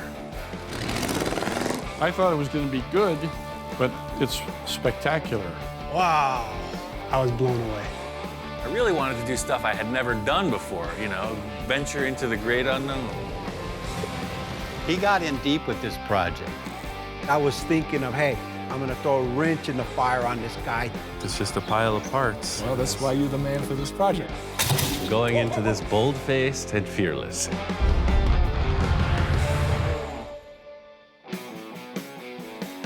First project I wanted to do was a 1948 Packard. It was just sitting around at my friend Don's shop. I wanted to turn it into a custom lead sled for my friend Tom. The biggest challenge in the chop on this Packard was the big bulge in the back of the roof. I took care of that. I wanted to show it to Tom. Uh-oh, there goes the neighborhood. What's up, man? Wow. Got a car. This is the Packard, huh? Yeah. So being excited about seeing this Packard underway, I gave Ian a call and I said, hey, I gotta come down. I gotta take a look at this thing. And just putting it on the ground and chopping the top, he loves it. Now that I see it here in person, I like it as a four-door. I stopped on these roof panels. My next step is to throw them on the English wheel and get these guys tacked in. I got a way of doing things by myself, but hey, there's another body in the room. Get to work. To be able to work with Ian today is a real special treat. This is a really complex thing, creating a big roof for a chop-top car. The whole thing is establishing this nice roof line. I want to minimize the amount of body filler in the end. So it's really just like push it, hold it into position, and tack weld it so it stays. You know, it's the stuff you read about in magazines. So I stuck them in the car and had them hold up the sheet metal. I would have to come up with a bunch of weird contraptions to hold it in place. Here he is doing it. He was pretty excited. Ian, in my opinion, is today's Ed Roth. Ed Roth was a wild customizer who was very innovative. Ian is just carrying that torch. What this thing does is it sucks the metal together so it will create a little more of a dome. Ian likes to think outside the box, doesn't care about what anybody else thinks, and builds what he wants. So this is gonna crown it out a little bit more as well as take away all those hammer marks. I'm really not that familiar with an English wheel. I've only used it a couple times. Eastwood had this really simple, portable one, and it worked out pretty darn good.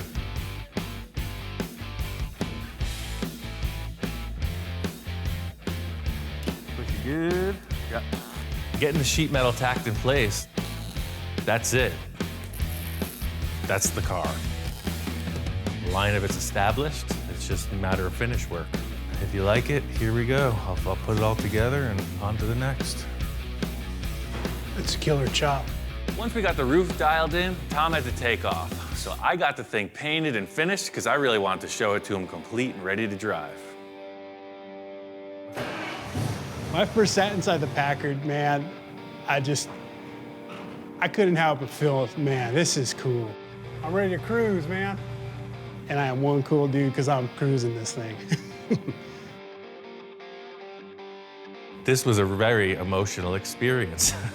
We took that car out of the carport and I was angry. I was just thinking we were going in a bad direction. I pulled through. It's really indescribable. I can't talk about how grateful I am because there's no words to express it. I mean, other than getting in there and cruising down the boulevard with a big grin on my face, there's no real way to express how just excited I am.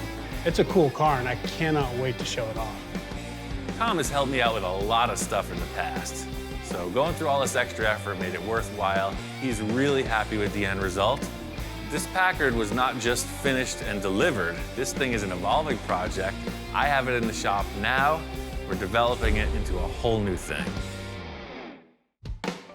The next project was for my friend Victor, and who knows what's coming through the door. He's always got a lot of wild ideas. So Victor comes in with a set of blueprints, and he's talking 100 miles an hour. The other night I was thinking of a project that I need. I got a retail plant rental company. I need for my nursery to have like a little car spectacle, something that, just something like people would see like, what the heck is this thing? If Victor wants a spectacle, he came to the right place.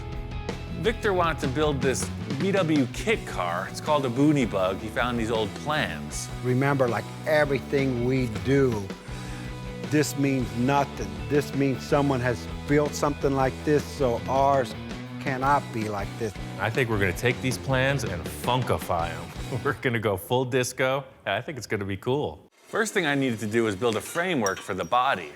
It rides on an existing shortened bus chassis, but there's no structure for the whole kit part of it. The whole thing with this vehicle is like a triple threat, right? It's driving around, it's looking so cool. When it's parked, it's doing the same thing, and then the sides fold up, and it still drives around, so it's a quadruple threat. It does 4 things really good. I got the whole structure for the body built. I really wanted to show it to Victor. There's always kind of a friendly competition between us. I wanted to nail my concept and sell him on it. Hey, Ian, what's up? When I first walked in, as usual, more was done than I expected. I love the way you angle that thing. I've been thinking and dreaming about this too since I left. I said, I want to put, you know, kick the angle down. I didn't know it was going to be forward or backward, but you're reading my mind. Instead of the doors like the plan showed, the whole wall is open like that, both of them. That's and then amazing, it says yeah. ultra green, so when you park it. I was thinking of, hey, I'm gonna throw a wrench in the fire on this guy. I'm gonna have him make something raise up because I want my sign to show. And I come in and you raise up the door and you could, my signs go there so the guy like outthinks me. But yeah, no, that came out crazy, yeah. The build of this was pretty inspired and quick, so I got it finished up and ready for paint and interior.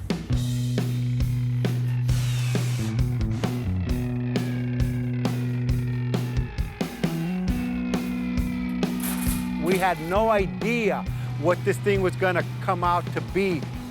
It's beyond my expectations. It's not a show car. The little nursery car took it to the next level. This thing gonna be all dirty and in the mud. We lucked out with this engine. This thing rips. Everything has held together great. It runs great. I almost wish I didn't have to give it up. I was really getting attached to this thing. Being able to drive it on its inaugural run was really cool. Performed perfect. I think Victor's gonna take this thing more places than the nursery. So in addition to the paint, Victor went all out on the interior. He's got custom vinyl interior, two-tone, special seat, gold and green. He's got a custom steering wheel. They put AstroTurf inside instead of carpeting. I mean, this thing's looking good. The reason why me and Ian hit it off so good is he's creative. The thing I like most about this was that it is a stand-alone concept. You're not going to take it to a car show and judge it against anything, so there's a certain freedom in that. My friend Jack has had this custom Econoline pickup for years. He's got some really wild ideas. He wants to push it even further. So we're gonna have to take about this much out of the middle. I want the top to be about this high. Jack threw a total curveball at this project. I was thinking of wild paint schemes, you know, and he's talking about cutting this thing apart. So you want to section the entire body? Yeah. It's a pretty good looking truck like it is, man. I know. Sure you don't want to just start on another one? This is, No. This has to be the one. Jack showed me these drawings he had, and we went right to work. We had to modify almost every panel.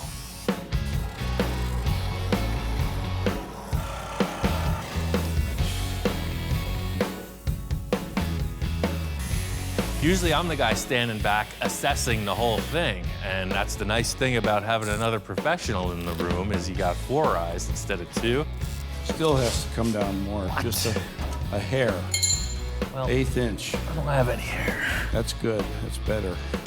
A great thing about the way Jack thinks on a project is he's not really wishy-washy about things. He says yes or no very efficiently, and that's really what I'm all about. Make a decision, stick it, and move on. Once we got into the back rear window, Jack left the entire thing up to me. Just work through it, make it good. That was a challenge, to say the least.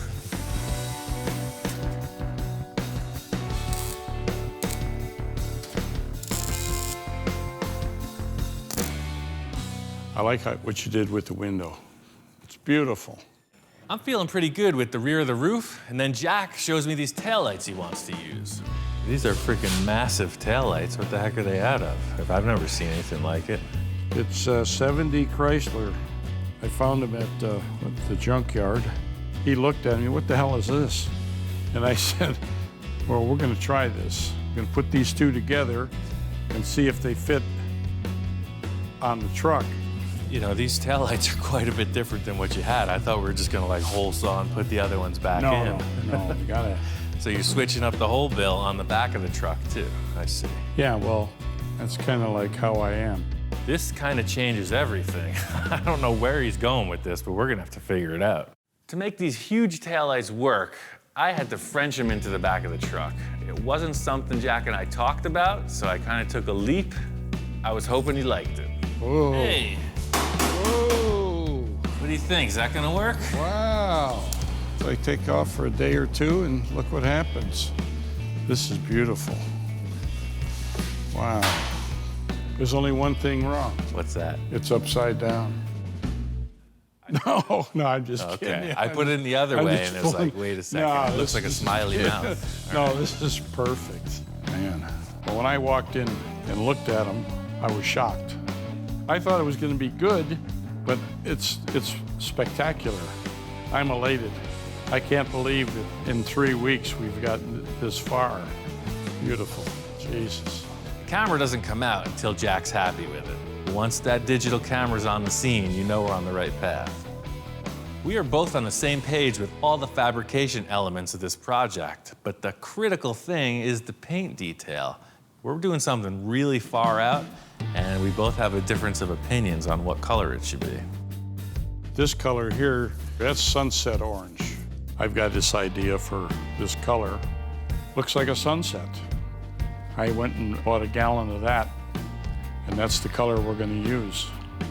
This got a lot of metallic in it, a lot of fine metallic. I think you're gonna have to add something. It's like almost a production car color. Need something to make it pop. Our difference in opinion on the paint scheme actually turned out to be a really good thing in the end because we had 2 separate elements that came together in a great result.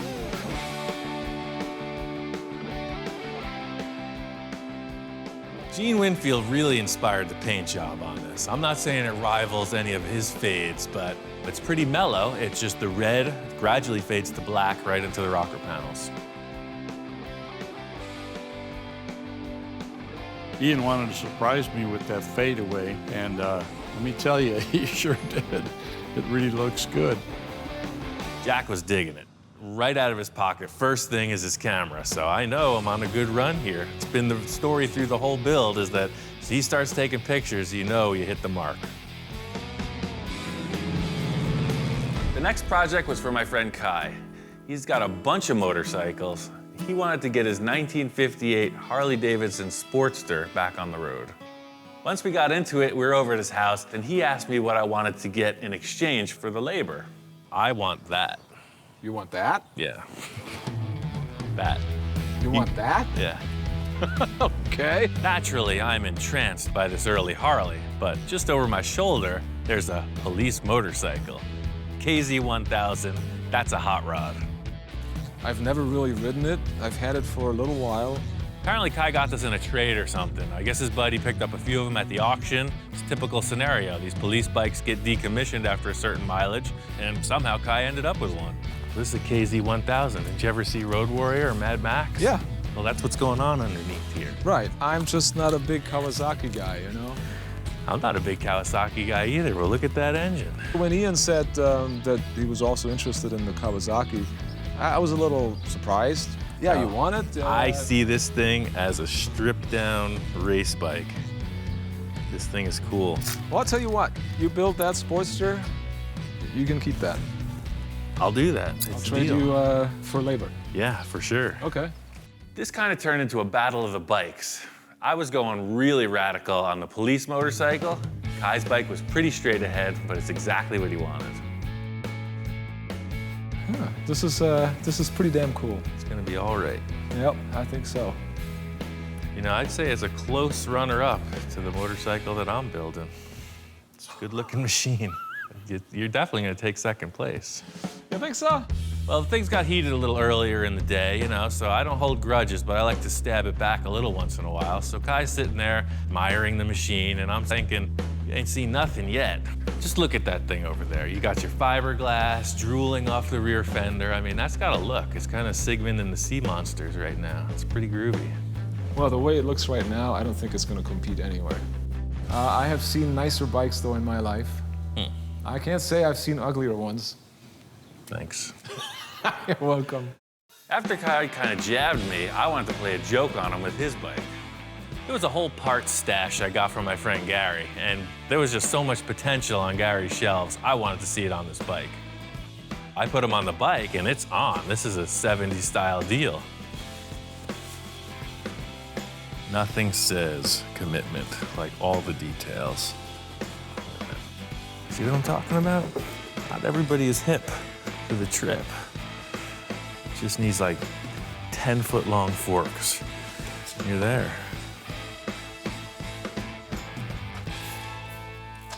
Hey, Ian. How's it going? Good, man. Got your bike just about ready to start. Oh, man, check it out. Did a little restyling. Holy moly. Look at this thing. Fishtails and everything. This is terrific, man. I love this. This is great. When I walked in, I was really surprised at how the bike had changed. Yeah, he may have meant it as a joke, but I was digging it. I was loving it. Man, this is awesome. The joke was on me. He walked in and loved it. I thought you were gonna hate it. I guess No, you're into it. I love it. I love the fishtails. I love the sissy bar. This weird prank actually resulted in a pretty darn good-looking bike. So it was sort of a debate between Kai and I. In the end, he really just wanted to go with something a lot mellower. So I put the exhaust I built on Kai's bike, but I was really itching to show him the progress on mine. So you remember my Sigmund the Sea Monster rear fender? That changed a little bit. Looks nice, man. Yeah. Wow, this is smooth. I took a look at the Kawasaki and I was actually really surprised at what he'd done. Man, this is it's getting close. It's nice. In the end, I got my bike wrapped up. It's exactly what I was hoping for. It's just a good, reliable, powerful, fun-to-ride machine.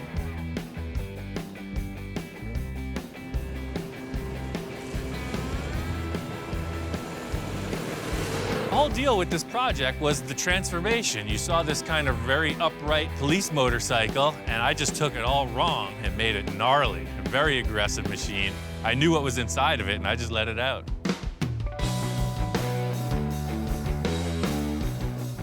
Kai's bike turned out really cool. We got both bikes out here. They're running good.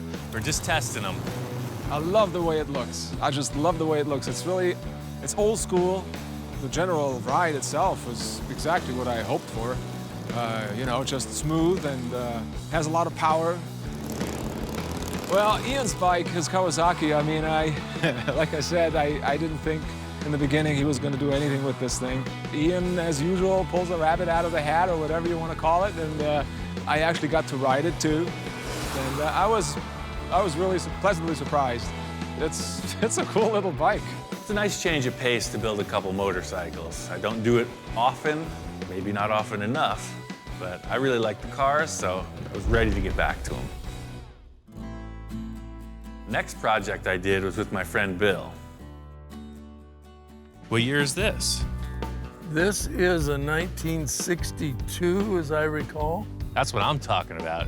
I guess it's an early 60s Ford Falcon window van. It's a short wheelbase. Looks like it was maybe from a utility company or something. It's bare bones inside, but it's a pretty cool looking ride. I talked Bill into working on the van as a concept to sell to fund another of his projects, and it just turned out to be way more work than either of us considered. I got a couple good ideas on how to get this thing back in action. The question is, how bad is it? All right, so I'm gonna start off on the front, because to me, it looks like it's hiding some secrets.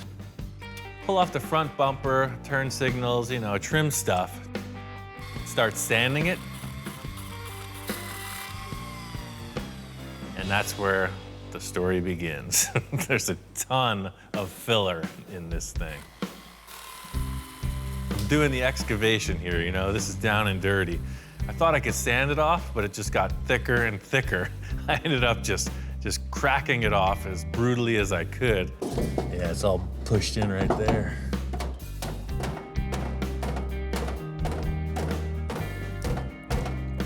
Even though the van looks pretty good, you see it's hiding secrets. Some of my time in Egypt spent doing exactly this type of operation. I'd say there's been a traumatic event. His van ran into something, and then it was repaired really poorly. The easiest solution would be to get a replacement panel, but I think I can just take this thing, reformulate it, and put it back into place. The cool factor about this is that you're not your typical auto body procedure. I'm gonna fire up this torch and get medieval on it. This metal piece was created in a certain shape. The only thing that changed was the collision made it into a different shape. I want to bring it back to the way it was, and that's just done by a series of heating and hammering.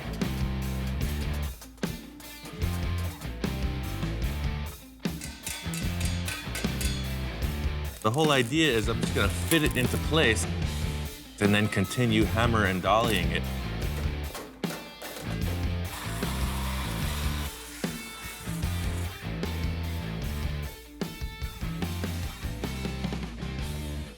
The van came out really cool. We got it all finished up, and it was ready to show to a potential client. Bill had somebody interested in buying. Brought up the Bills, and just as I'm showing Bill the van, Jess shows up. Holy cow. See you again. Yeah, good to see you, Ian. Hey, Bill. When I first walked up and saw the van, I was just kind of blown away. It looked perfect. It looks like a plain white van on the outside, but the interior is all fitted out. It's deluxe. So we put curtain rods in there. Holy cow. Yeah. So this is the Pendleton yeah, the flannel? authentic flannel. So I'm really impressed. I can't wait to take it to the beach. Let's drive it. Good, let's do it. Let's close the doors up and jump in there and fire it up. Oh, and we're off. So looking at the van from the outside and the inside and kind of being a spectator is great. The aesthetic is totally there. It's everything that I want. But it's not the feel of driving it. And so once you drive it, I was sold. When we first started this project, I didn't know how it was going to end up. It got in pretty deep, but in the end, it turned out to be a really nice van. This next build came about in a completely different way. My friend Tom's putting on a charity car show, and I wanted to build something to support the effort. I went up to my friend Bill's house. He's always got a bunch of cool projects, and I knew he had some old trucks. In Bill's endless pile of parts, he's got a fire truck. Holy moly. You know, I love the old fire truck because it's a roadster, and it's one of those keeps getting moved back project. I'm never gonna get around to it. I really need to check this thing out. Pulled it out of the weeds, and it's in very good shape. I know the chassis got the look. And then seeing this body and the bedsides, I'm thinking giant hot rod truck. I'm always excited to watch Ian and see his gears turning in his head and what he does. These are the basic building blocks for my inspired project. I told Tom what I found, and he was up for the adventure. He wanted to give me a hand. So I was thinking, man, it'd be really cool if Ian showed up to my car show, but now he's talking about building something. The whole look of this project is how the body sits on the chassis. It's the look of the whole ride. So getting it in place, I could tell right away, and Tom agreed, this thing is way too tall. Look how freaking massive this body is. Yeah, it looks kind of goofy up tall like that. It is, it's way too tall. My initial thought was this was gonna be kind of a highboy style, real old school look on top of the frame rails. As soon as it was in place, I could tell it was not gonna be okay. That's why I wanted to put this body on. It's just way too big. When the whole truck is up in the air, the body looks kind of small, but now it looks massive. That close to the ground, it changes everything. The firewall looks like a freaking tombstone. It's gigantic. I think we gotta channel it. Yeah, there's no question about that. It'll look so much cooler too. Right, I'm talking about a hot rod, and you know the formula, man. Low, big and little tires, then lean. We gotta strip this thing down. It's looking good, but it ain't there yet. Both Tom and I agree, this big box on the back of the cab is not the look we're going for. First order of business is to chop it off. Channeling means you drop the body down over the frame. It gives the whole vehicle a lower profile. The compromise is the interior room. But I don't care about riding comfort. This is all about the look. We're channeling this sucker. Get it down. I'm just into it, you know. I love this plasma cutter. I'll use it all day long. So I got the shades on, you know, shields are down. I'm in the moment. Tom's yelling. Woo, we got a fire in the fire truck. Fire in the truck. I think he's just into the fire truck. I'm like, yeah! It's just these wooden cars, man. Yeah. What are we gonna do about that? Should we call the fire department? So here I am, working on a fire truck, and I think, what would a fireman do? I went and got some water. Everything's solved. You know, Tom, that's why I keep you around. So we got the fire out, the body lowered down, just as we expected, and it looks great. Now you're talking hot rod. That's perfect. What do you think about that, Captain? Is that gonna work? Yeah, man, now it's looking like a hot rod. It was a ton of work to bring this concept to life. I got this thing wired up and fired up. It's driving around. I'm ready to take it to the car show. Tom hadn't seen this thing in a few days, so when I pulled up this morning, he was really excited to check it out. Oh man, I was blown away. It turned out awesome, man. You know, every time I've worked with Ian, I bring something to the table, but I take something home too. I either learn something when it comes to how to build or artistically. It helps me grow as a hot rodder and a car builder myself. This next project was a build with my friend Stone. It was really unique in the fact that it had very little to do with a car. It was more of a sculptural project. My name is Stone, and I am a metal fabricator and sculptor, and I build big, ridiculous things for festivals. The initial concept is a series of sculptures that Stone did. It's called the One-Eyed Monster. You know, the original state of the One-Eyed Monster was these small little sculptures that I used to hand make out of steel, and they were just little sculptures that I just kept showing in galleries. He says to me he wants to build the most gigantic one-eyed monster sculpture ever, a driving 30-foot tall sculpture. Because I'm gonna tell you right now, I know Ian and I know myself, like if there's any kind of thought in our head and it was like, oh, that would be cool, literally the next morning we will be not drawing it out, we will start building it. So this is below the decks of the One-Eyed Monster, where all the mechanics and engine maintenance guys hang out. This thing's a full mutant. It's a 28 Ford Model A frame that I put a Mercedes-Benz rear clip, independent rear suspension, with the engine and transmission, and then it has a Chevy truck front axle. One of the biggest, craziest reactions that I get, besides what it is, I mean, it's obviously like, wow, what is that? That's weird. But when you tell them that it's an actual car, or you don't even tell them nothing, you just get up in it, you start it, and you start driving through a crowd, and they're like, what the, you know, and you're like, exactly. All of Stone's sculptures are like a spherical body, and to make it proportional to what he wanted to do, we had to build like a 16 or 18-foot diameter sphere. It's all aluminum flat bar rolled on edge to create a series of like pie pieces that form this huge sphere. Ian's part, like one of his big parts, is like more of the stuff that you don't really, I mean, you see it, but it's inside the car. And that's transferring all of the controls from, you know, a 4-foot range up to 14 feet in the air and actually make it functional. You drive it kind of pirate ship style. It's this huge A-frame, you're 15 feet off the ground, so all the controls and the steering are upstairs. So we made 2 lenses for the eyeball in the same way I was doing the bubble tops and taillights on the other projects. For these, I just made a round oven.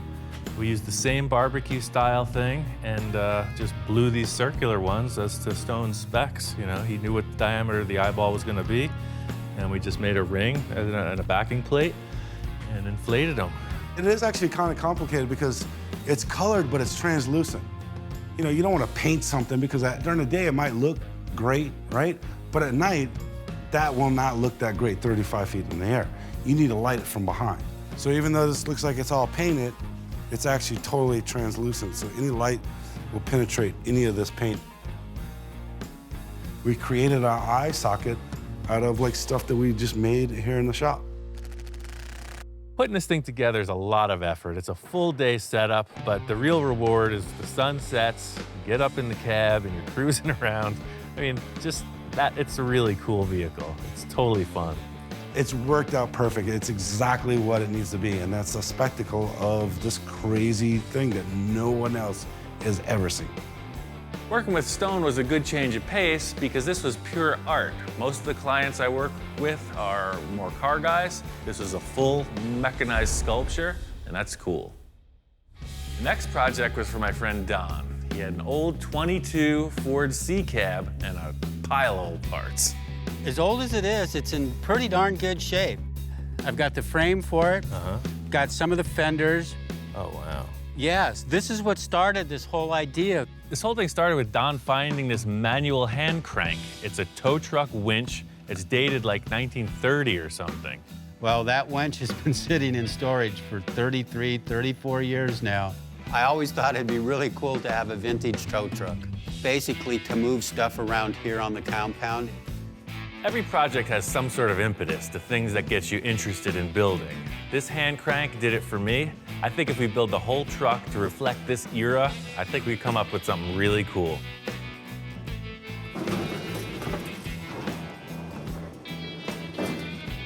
Look at that, just like a glove, Ian.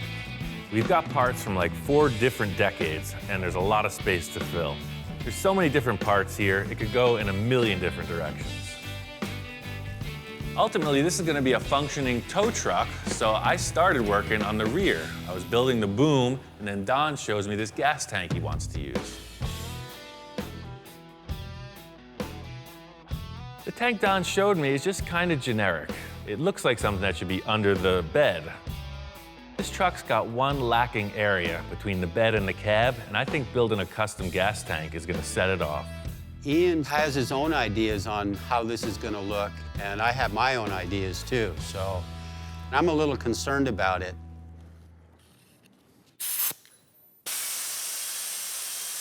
Move it. Go on. Sorry, Charlie. I built a lot of different gas tanks over the years, but for this truck, I got a really cool idea for like an old school oval gas tank. Let's see what happens. From the start of my interest in metalworking, I was really trying to build stuff from scratch, you know, by myself. The reason I started using found objects is because there were curved shapes of metal that were way more accessible. So I could get into the actual building of larger components instead of focusing on these small details on curving metal. Back in the day, they were making some cool stuff out of very basic materials. So I built the thing the same way. Kind of caveman technology, but it works.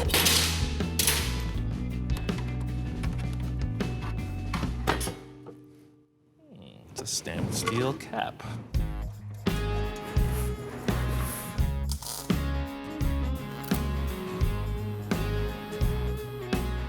I wanted to make this tank and the brackets to hold it look like something you'd see on a vintage work truck. What I'm looking to accomplish here is match this radius with the mellow curve, and then I'm gonna pull it tight over a piece of pipe. That way I'll have more of an egg shape instead of a perfect circle.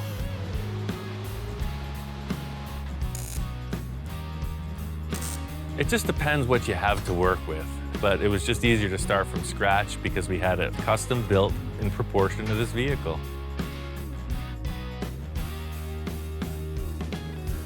That's what we got, dog. It's interesting the way that ties in between the cab and the bed of the truck to have that space taken up by a fuel tank. It looks absolutely perfect and vintage for that vehicle, too. It's little steps like this that can convert a man like that to the creative process. It's a small victory in this grand war. And in the end, the truck came together really cool. Ian nailed this thing. It's unbelievable. The stuff that I gave him to work with, he knocked it out of the park. I mean, look at that truck. It is just absolutely beautiful. There's stuff from the 40s. There's stuff from the 30s. There's stuff from the 20s. And then the drivetrain and frame is from the 60s. Working with Ian on this project really opened my mind to a lot of things, and this project came out killer. I mean, it came out way better than I expected it. The next project was for my friend Mark. He shows up with this trailer full of parts, so I wasn't sure what he wanted to do. You know, I'm very fortunate to be one of Ian's clientele. I like Ian just to let his creativity take over the project because however radical it becomes, the better it is. Love your weather down here, man. This is gorgeous. Came down from Canada, and he's into the wild stuff. Definitely not into the restoration aspect of things, and that's right up my alley. I can show you this before we actually show you the project to be. Originally, this whole idea came about by a drawing, and he's the only one that I can think of that could actually pull this one off. He said it was a Volkswagen. It's a Volkswagen. Shows me this drawing of this pretty wild cartoon hot rod. I'm all on board. So it's like a front-engine Volkswagen bus hot rod thing. Just like the Ed Roth monster cars, this is right in that vein. It's just a new style on it. And I think pushing it forward is always really cool. So I was excited to see what Mark had in the trailer. This isn't like the last thing I brought you. Okay. It's in a little more disrepair. It's a mighty short Volkswagen you got there. It was not what I expected.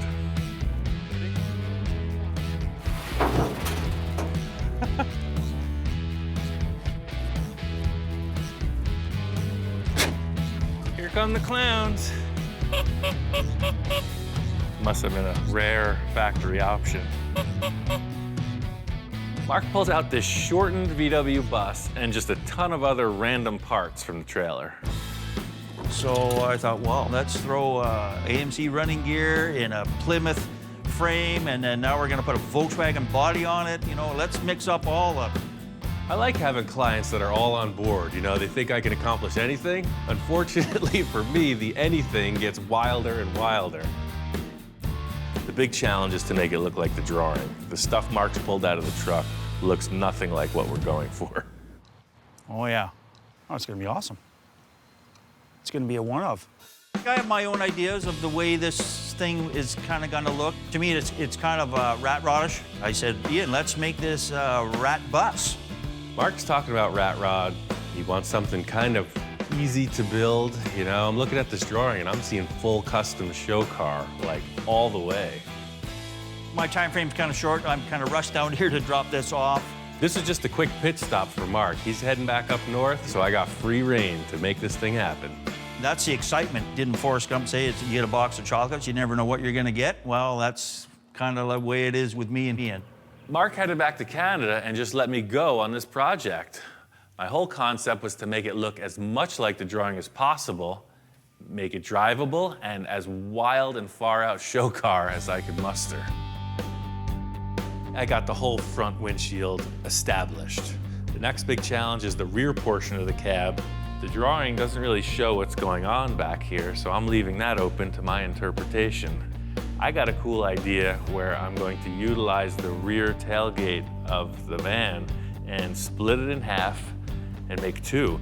The portion with the rear window will be back here, and then the lower portion with this detail of the body sheet metal will stay here. Being that the cab is so much narrower, the whole rear window frame and the rear hatch have to be reconfigured. It'd be nice to just cut it in half and put it in place, but all the proportions are changed. Taking all the leftover pieces of the car and just refitting them in a way that the hinge mechanism will work and the rear hatch will open and close smoothly. It's just way smaller. So, you want to ride this thing, don't you? I know I do. That opens, you got your breeze. There's room to cruise, man. It's gonna totally work. This, hands down, was the biggest build of season 2. It's a huge amount of fabrication for such a little vehicle. This thing's wrapped.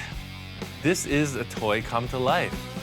Mark is out of his mind. Johnny is totally charged up about this. It's the coolest thing I ever seen. I'm stoked for Pomona. I can't wait for that first reaction from people when they see it.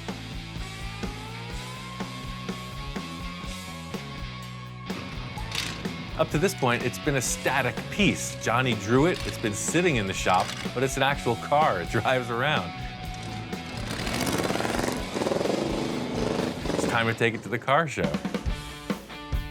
We're out here at Pomona. It's a swap meet car show, biggest one in the world. Shaka, good job. Pomona, man, beautiful swap meet. I've been cruising around there this morning. Reaction on the car is all thumbs up. Probably the coolest car at the swap meet today. And cool, and way different. You know, I love it. I had never seen it outside the shop until today. So the windows absolutely glow in the sunlight, and it was like a beacon. People were hypnotized, they were drawn to it, and everybody was digging it. Well, I would think that's probably one of the most unique hot rods I've seen out here in the 30 years I've come out here. There's lots of different things out here, but that one's truly unique. It's the cartoon driving experience that, you know, if you own this, you'll have that, you'll achieve that. It's wonderful, man. This is kind of a step in a new direction for me because it's the wildest design I've ever worked on, and it was dictated by an artist. So it really makes me want to do more. Season 2 really expanded the role of my shop inspector. What do you think, Hellhound? Do you have anything to say? You don't even care. This is a breakthrough. It's really involved in the process. Wait a second. I think we're just gonna trade out somebody's water bowl. He's even offered up a few possessions of his own on occasion. Don't look so concerned, man. I'll get you another one. It's made everything that much better. Well, are we ready for delivery? No response. I'm getting a chimp, that's it. You're not holding up your end of the bargain. No, I'm gonna go get a small monkey. It's gonna be way more sharp. No, I'm sorry. Right now on Full Custom Garage, Master Metalman Ian Roussel continues the Lead Sled Challenge. The main thing I knew bringing the car over to Victor's was that his head was gonna be spinning with ideas. He looked at me and said, oh, that's a good idea, but I could see in his mind, I thought I was done. I'm feeling like the world-class mountain climber that just summited Everest, and Victor's in the back of the car with like a whole new battle plan. I want this sucker to bulge. But Victor's surprises don't stop there. I've been thinking about giving this car to Craig. Okay. The only thing is, his birthday's in a couple weeks. With the pressure on, Ian's got a plan to pull it off. And there's nothing like hitting it when there's inspiration in the air. So I'm telling Victor, let's just cut it, you'll see what I'm talking about. When he was talking to me, I didn't quite understand what he was trying to tell me. Who cares how much effort it takes to get there? Wow, that's right on. It's the end result that counts.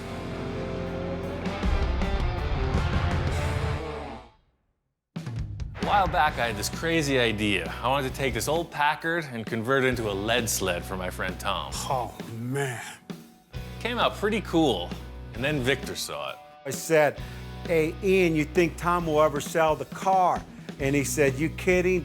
Victor wanted me to come over, some kind of consultation. I'm walking down the driveway, and the Packard's already there. Surprise, I got the Packard.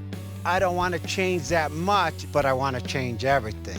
Victor comes in and just wipes the slate clean. Check it out, I got your clip. They said, that's not gonna work. I said, I know it's not, but Ian will make it work. Took a bit of doing, but I got the body on. That's it, man. I brought you a surprise, so come on out and I'll show you what my idea is. Victor says he's got something out in the driveway.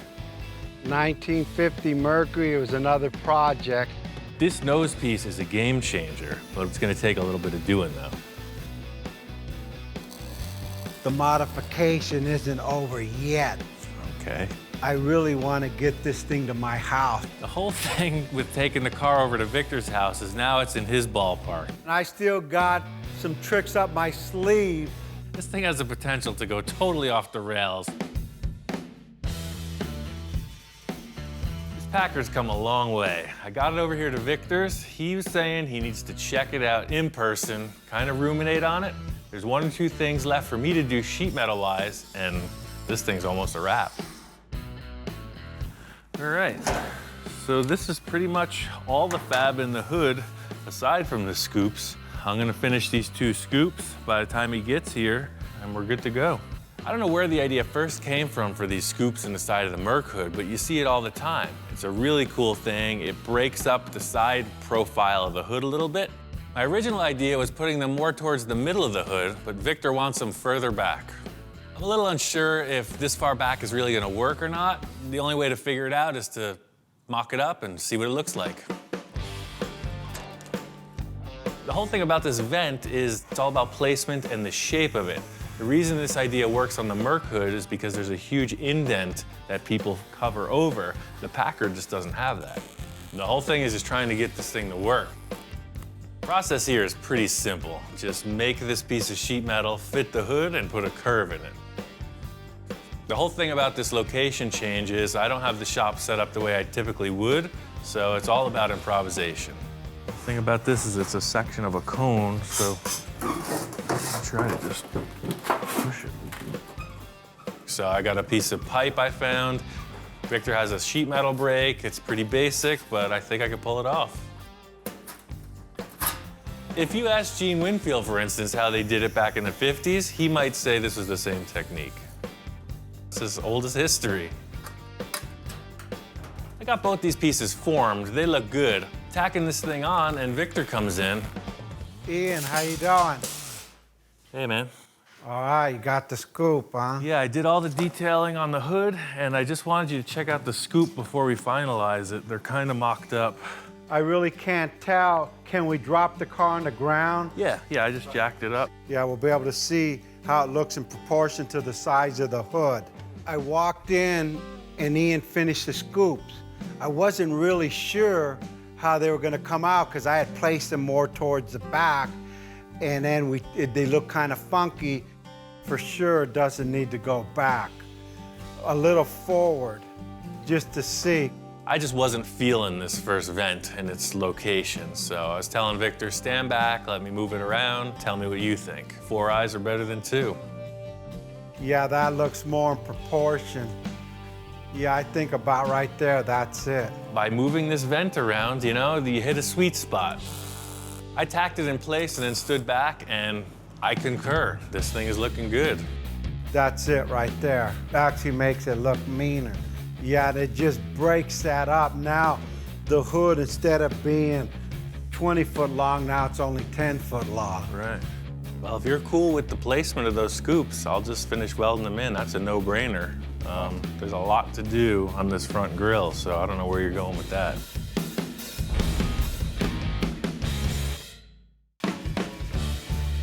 I got these scoops pretty much finished up. The positioning is working for me. Hopefully Victor is in agreement. How's it going? Good, man. I just finished grinding all this stuff down. You got a couple scoops. Looks good. I mean, what a difference. So the scoops took a little while to weld, so I didn't warp everything. I took the stock Merc bumper and I narrowed it because we narrowed the nose underneath the headlights, remember? And the first glance, it looked like nothing was done to it until I really looked and said, hey, them bumpers aren't too long anymore. Yeah, so where did you cut the bumper from? I narrowed the overrider on each side so it doesn't even mess with the chrome plating. And then I narrowed it right behind the license plate so it looks like it's a factory bumper, just a little bit narrower. Perfect, yeah. Clean cut. Actually, it looks factory done. I think the whole goal that we're going for here is this subtle kind of makeover. You're not seeing any real hard lines of modification. It all just kind of flows, and I guess that's really the end result Victor's looking for. Yeah, the bumper looks great. Before we could commit to the grille, I want to commit to the headlight covers. Victor pulls out these headlight bezels for the front end restyle. We've been using them the whole time, but he tells me he's been thinking. Last night when I got up at like 4 in the morning, I mocked these up. Then I remember I had another set and I actually put the light bulbs in it. So I got one more set. I've already stuck the light bulb in there. Victor has these aftermarket pieces you see on custom Mercs all the time. It's like a Frenched universal headlight. And it fits right in, no extra modification, nothing. They work perfect. They got brand new fancy bulbs inside, and it really gives the car a really face-forward appearance. Now it's been cut, sectioned, chopped, straightened, length, and now it's Frenched. I think this is perfect. So we just weld those surrounds right to the fender, and that's it, done. So we're committed now, let's get into the grill. That's another story. I asked Victor what grill he was using, and he comes over with a wagon full of parts, you know, the swap meet thing. I even modified the wagon to carry my equipment. This is my candy store right here. You know, I go to the swap meet here in California, Pomona, and just collect things. And I had a whole collection of grill, over probably 10, 15 years worth of grill. That's option number one, a floating grill like off of a shoebox. This grill works perfectly if you're building a shoebox. You could see the orientation of the headlights and the bumper, make it look just like that car.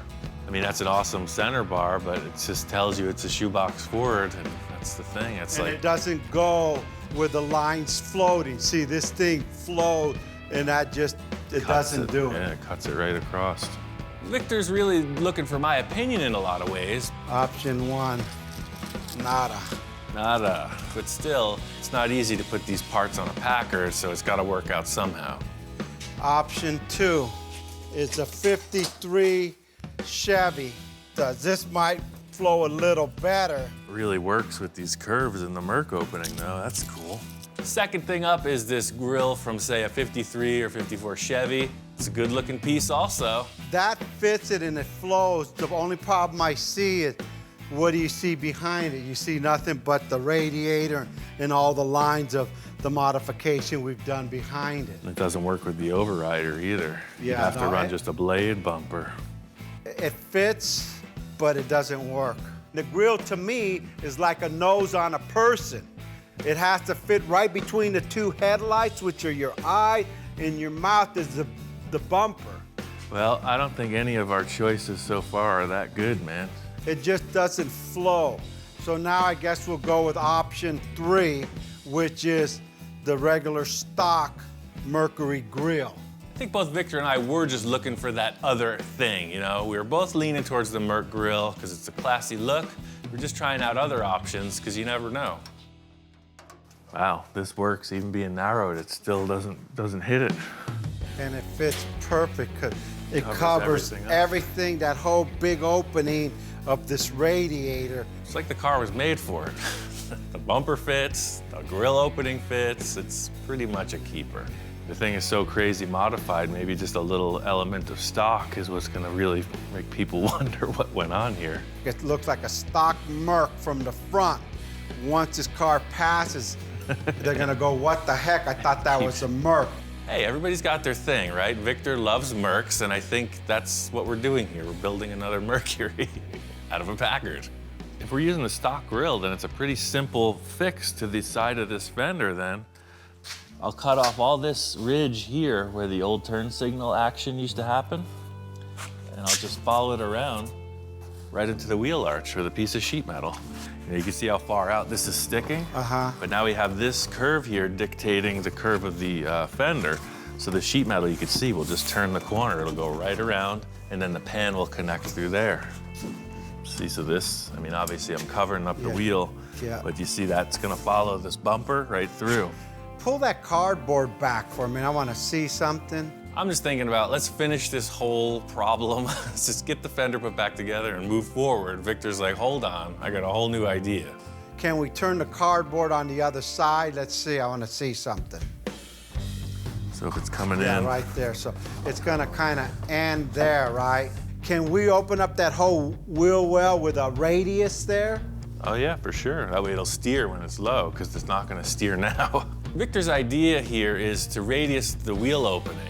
He wants to see the tire, because the car sits so low, the tire totally disappears. He loves the look of the white wall, but more importantly, for me, the idea is that it gives the tires the opportunity to steer.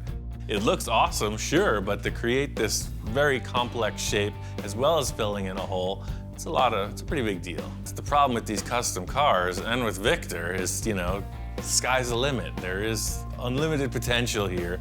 Every time we solve one problem, he's got more ideas to create problems with.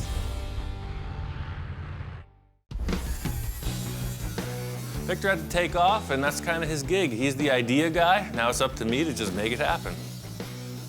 First thing I need to do is finish out this sheet metal that comes around below the headlight. It's just gonna be one panel that wraps right around, mates the Packard fender to the Merc sheet metal. I don't have any of my regular tools here, so I gotta figure out how to form this stuff. The whole thing is, I'm looking around the shop for something with a slightly smaller radius than what I need on the car, because it doesn't actually stay the same shape you roll it into. It always relaxes a bit. You got two options. Roll of tar paper or a copper pipe. So there was like 3 or 4 rolls of tar paper laying around. I picked the one that looked like it matched best. Working out of the shop, you gotta make do. Their equipment's awesome, but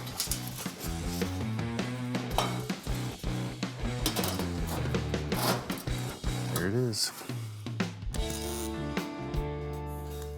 Getting this sheet metal panel in place around the front of the fender, I know it's not right. It looks a little flat. I'm gonna build out the wheel arch and then take a look at it. I don't have a bender, so we do the old tire trick. I've used this trick a whole bunch of times before I got my fancy equipment, and first thing I can think of is a Volkswagen rim, because you always need some of that, and I know it's gonna be the right radius. Back before all those fancy tools were around, that's how they used to do it. They would take the spare tire off their Model T, and they would curl it up. Takes a little muscle, but I got some to spare.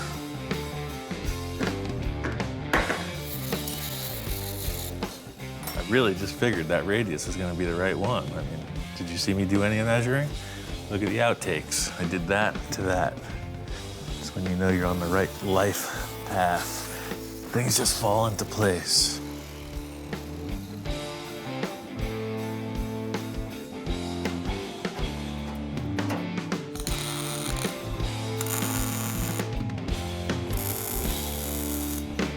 The wheel arch is gonna work, but the sheet metal panel ain't happening.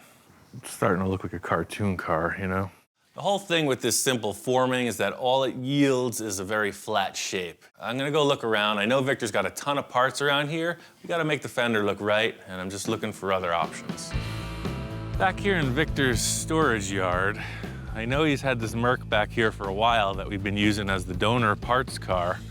And yeah, now that it's revealed, I think we all understand exactly why this is a parts car. Somebody really screwed it up. Looking over the car, I could see why it was abandoned. I mean, whoever started the chop, they cut it apart pretty good. They just didn't know how to put it back together again, and that's what ruined it. I've seen some pretty rough work, but nothing quite compares to this chop top. So the parts I came over looking for aren't on it. So what I was thinking is I could maybe use this section of the fender, take this and flip it around backwards to the other side. They're both very strong, and the curvature matches the part of the Merc fender we're using. I think maybe these fenders are enough for me.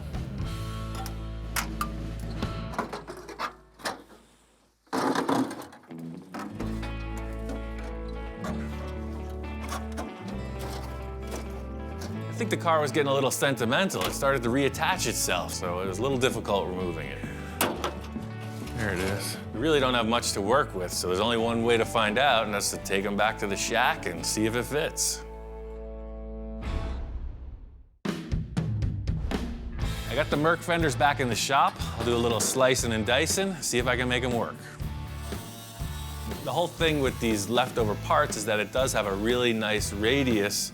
The fender well opening is represented, and it's, you know, it's original Merc sheet metal.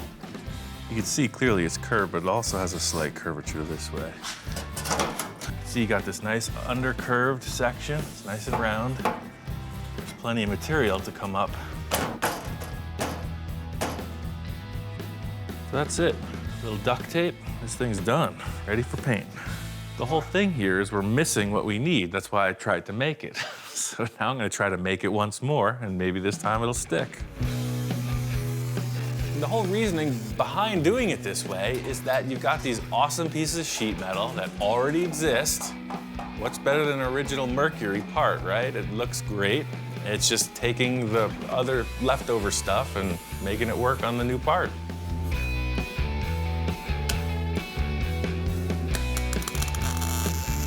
I got the piece of Merc sheet metal fit on the car. It's welded up. It looks like it's gonna work perfect, but I need to cut out the wheel opening so that the tire will steer.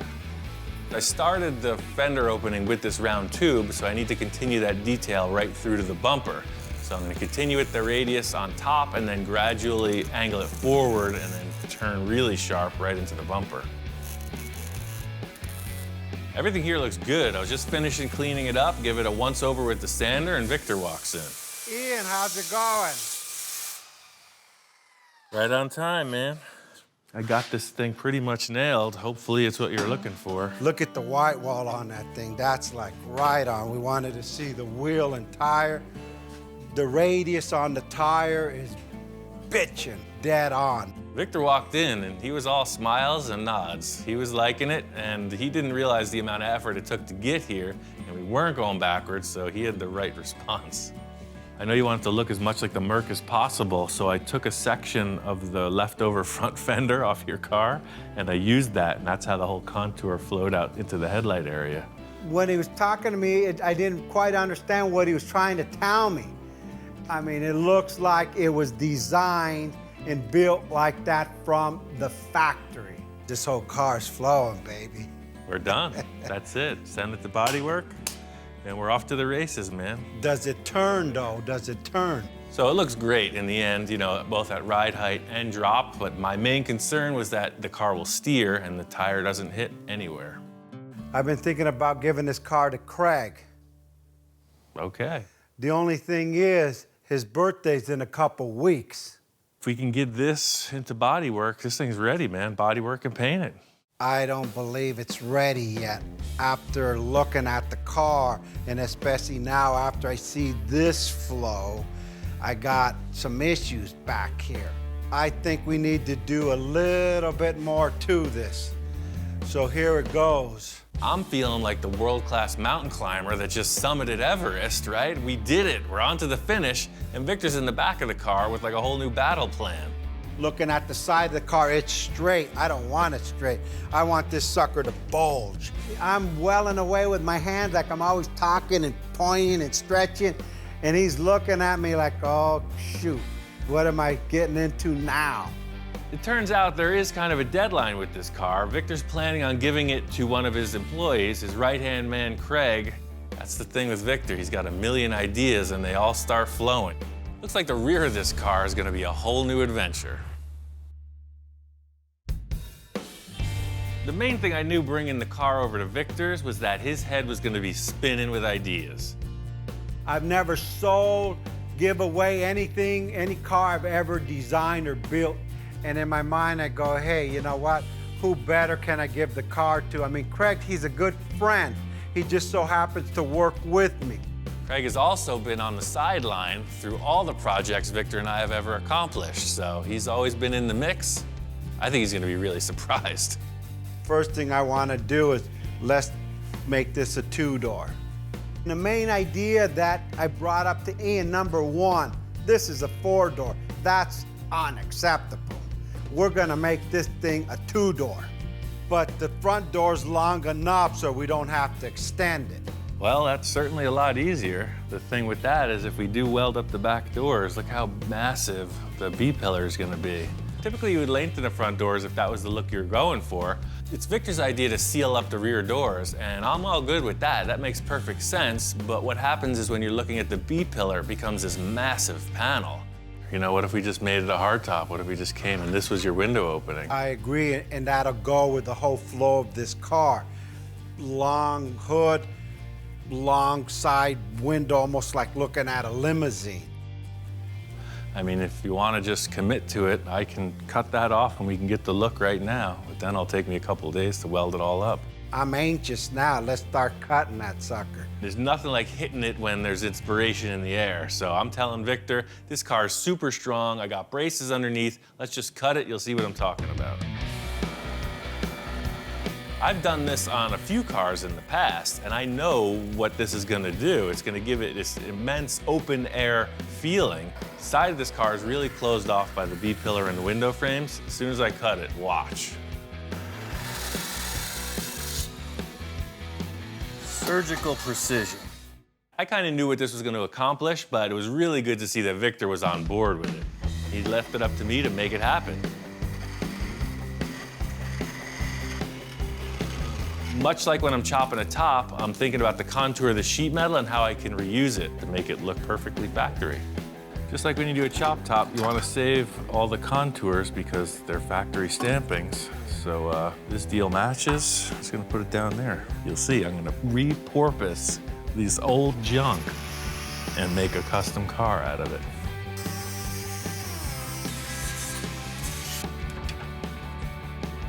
Reusing these pieces was a good call. The bottom piece was a little nip and it fit right back in. Unfortunately, with the top, the length of it was more than what the pillar afforded me. As it turns out, this piece is just too small. See, I just got away with it on the bottom.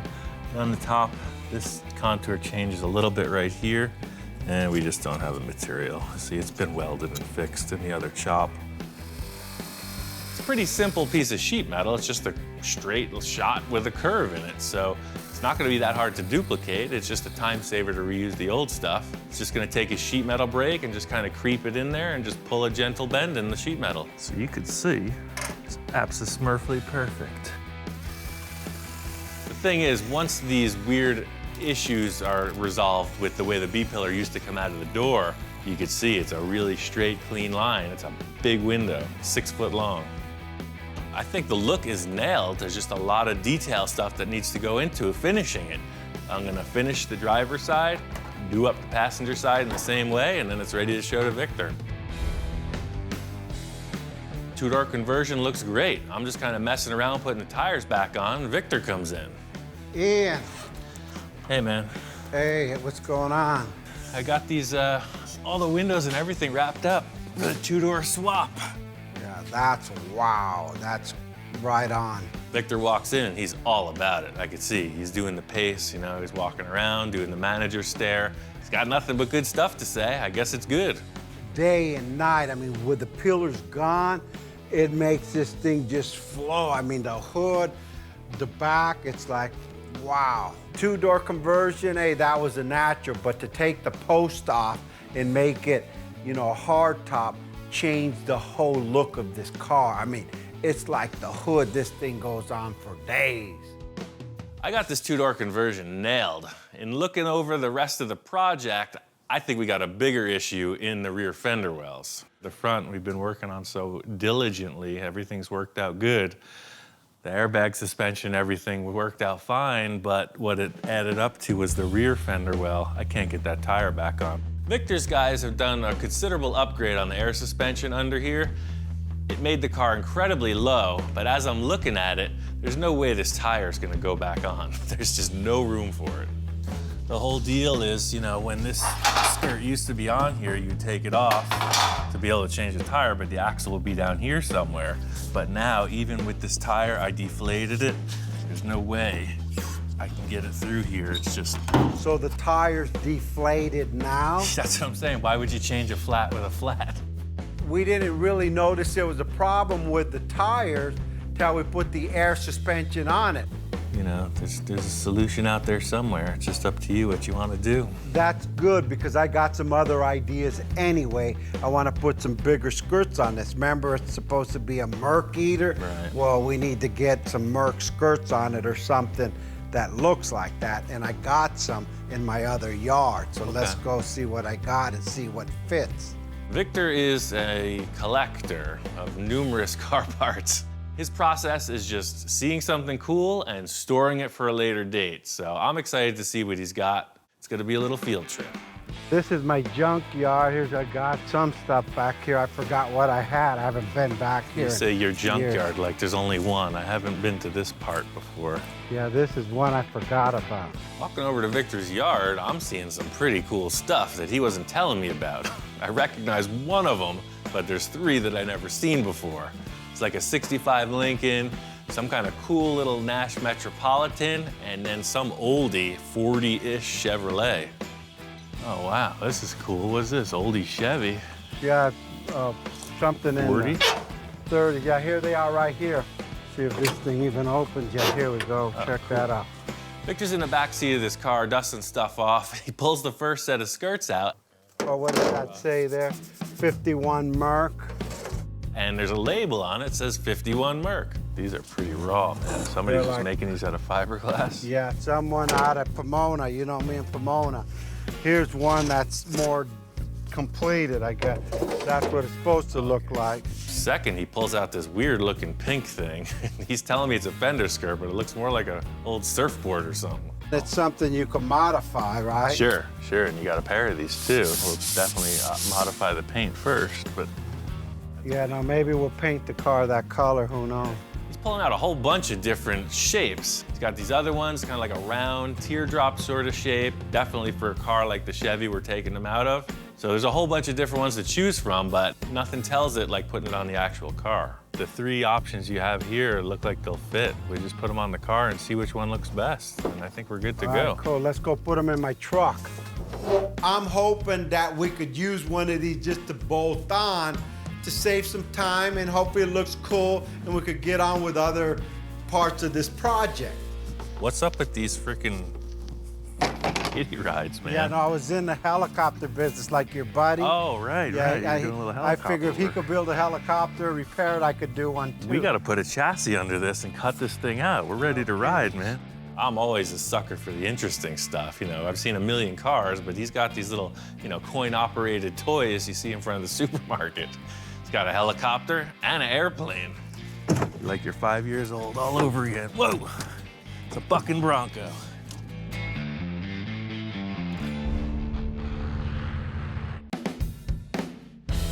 Getting these skirts back in the shop, so we're gonna line them up, tape them on the car, and see what develops.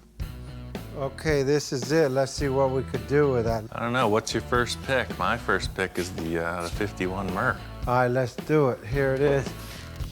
Do you have the magic Yeah, the glue? application tape. All right. Got the application tape. How about right there? It don't have enough bulk to it. It doesn't add that other, element. It's, too flat. The whole issue with the Merc rear quarter is it's very flat, and these skirts represent that. Packard is much more curvy, so there's kind of a misalignment. We need to get something longer. Let's try these other ones. Pair to fast. Next on deck is Big Pink.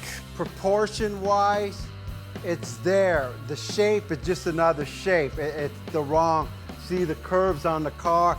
That doesn't got it, but I love the length of it. It's just out of proportion. I like the way it steps off of the car, but that ain't the one. What I'm thinking about mainly with the second choice is that it's just way too square, Victor's telling me he likes the fact that it's longer, but it's not the right shape. That's it, man. That's strike 2. We only got one more. Our third choice was these kind of manufactured-looking skirts. They had no label on them. These are off of a Merc 2. The contour of this one fits to the body better than all of them, so this just might be the one. Taping them up on the car, they look pretty darn close. Look at that, it's great. The size is there, but it doesn't flow. It doesn't match the body. It's still too small. I like the way it bulges here only. From here to here, it's done. You're done here. But this I don't like. I have my envisioning tape? My envisioning tape. Aha. In typical Victor form, simply taping this skirt on the car is not going to be enough. He's got his other roll of tape, his envisioning tape, and he's starting to draw lines on the car. So what you're looking to do here is bring that 2/3, 1/3 proportion to the skirt. You want that to come right up to where the old trim line used to be. That's why they put it there, because that line looks best. I get it. That's cool. While Victor's here, I want to mock up the shape of the fender skirts. Once we figured out the outside line of the skirt, it's just a matter of trimming the metal to fit and fastening it to the fiberglass. Victor's whole plan here is just completely covering up the old rear door. By having the skirt match up with the front door jamb, it's going to give the illusion that the two-door was always that way. Yeah, that's it right there, man. That's it. I think you're onto something.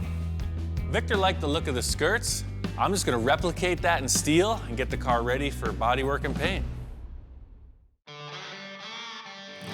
This car's getting very close. The last few things are wrapping up. Victor's got his interior guy Lino on it. Yeah, Lino, he's done a lot of interior work for me. He's done 4 or 5 cars for me. Lino, right now we're designing the seat. They're off of a 62 T-Bird, and we've already molded them into the back seat of the Packard, and they fit perfectly. On the interior, I wanted to keep with the theme of something in the 50s, right? We're going Merc Eater, right? Lino, show me how that's gonna look. Okay, you wanna do some diamond tuck? Okay, good, good. Okay. One thing unique about Lino, he's deaf. And then what about here? What are you doing here? Here's the leather. I don't know sign language, but I don't know what it is. I understand exactly what he's telling me. In fact, that guy talks more than any guy I know. Okay, so that'll be just pure leather. Okay. Okay. He's gonna do a red seam here. Okay.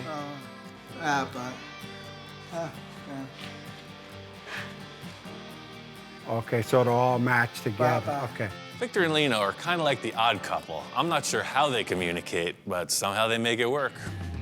With Lino, he's the type of guy, he's like Ian. The concept he was gonna do with my idea of the diamond tuck, and then he started showing me what he was gonna do on the outside and how he's gonna tuck it in, where the seams are gonna go. The guy goes to the next level. I said, you nailed it, go for it. Good, all right, that's good then, perfect. Now what are we gonna do with the front seats? The typical mode with Victor is use what you have, and he's got these seats. Okay, this seat is out of a 2004 Lexus Coupe. I've been through this before. When you convert a 4-door into a 2-door, you can't use the same seats. In a 2-door, they need to flip forward, otherwise nobody's going back there. This one, when you push the button, the backrest comes forward and the seat goes forward so people could get into the back seat because we closed up the back doors. Now, Lino, what are we gonna do here? Okay, first we're gonna cut off the old headrests because this doesn't go with the nostalgia of the old 50s car, so it's gonna be rounded off. Now, let me see what he's doing here. Okay, same thing in the middle. He's gonna do diamond tuck in the middle, and he made it proportionate to the seat. Most people will do big old diamond tucks. This guy put everything into proportion with the car. Look at how that's gonna look. The guy is good. He's just slow. When is this gonna be finished? I need this finished. We have such time constraints on this project just because it's Craig's birthday and I wanted to give it to him for his birthday, not after. 1 day, 2 day. You hope? He hopes 2.5 days. I hope too, because if not, there won't be seats in the car. All right, good job. Hopefully, he could get this job on time. If not, Craig, he'll be sitting on a 5-gallon bucket.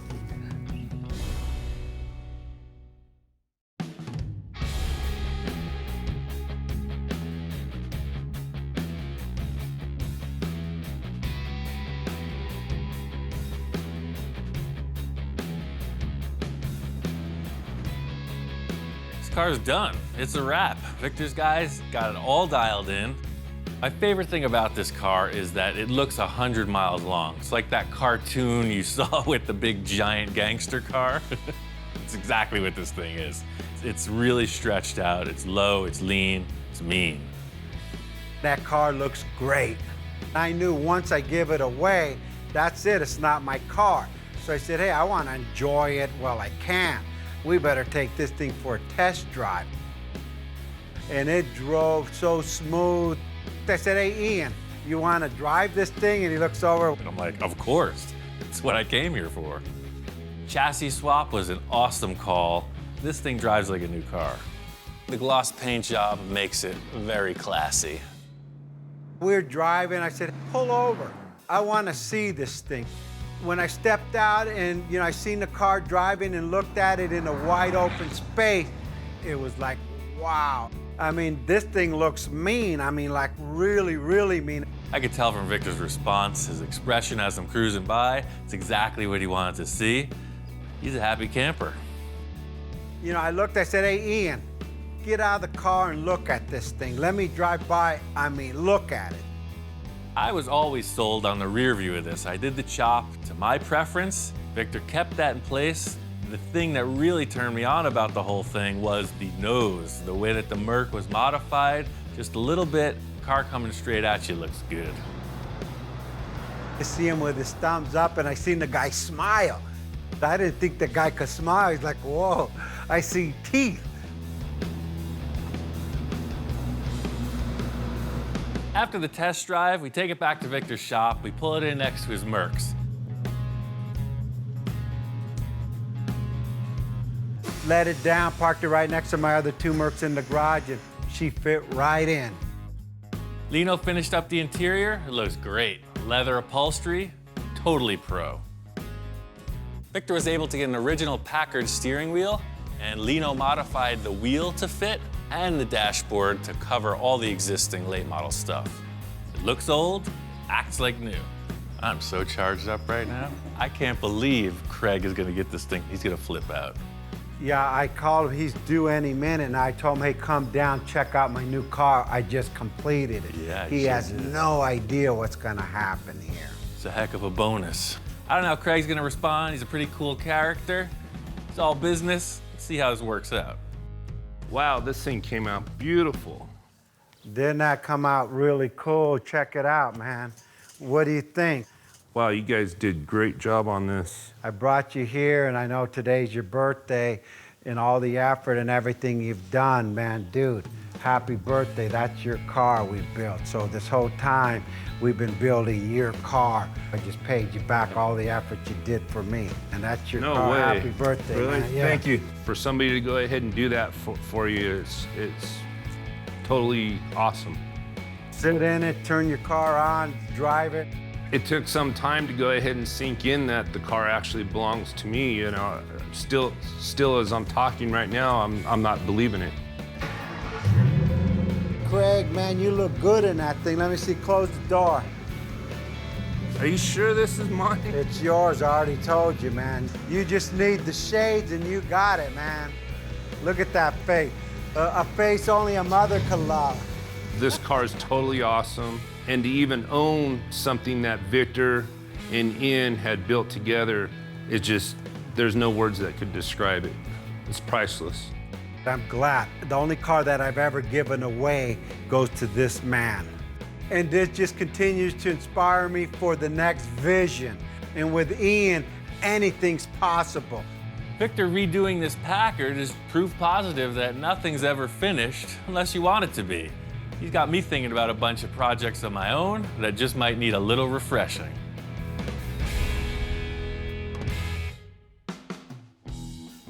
If it's done right, we could give a Merc a run for its money all day long. I see the Packard being a Merc eater, and that people are gonna be buying up Packards throughout the United States. So if you have any money, start buying Packards. Is it a Merc eater? You know what, let's be honest. There's nothing that's gonna eat a Merc but another Merc. But hey, it's my car. I could say whatever I want.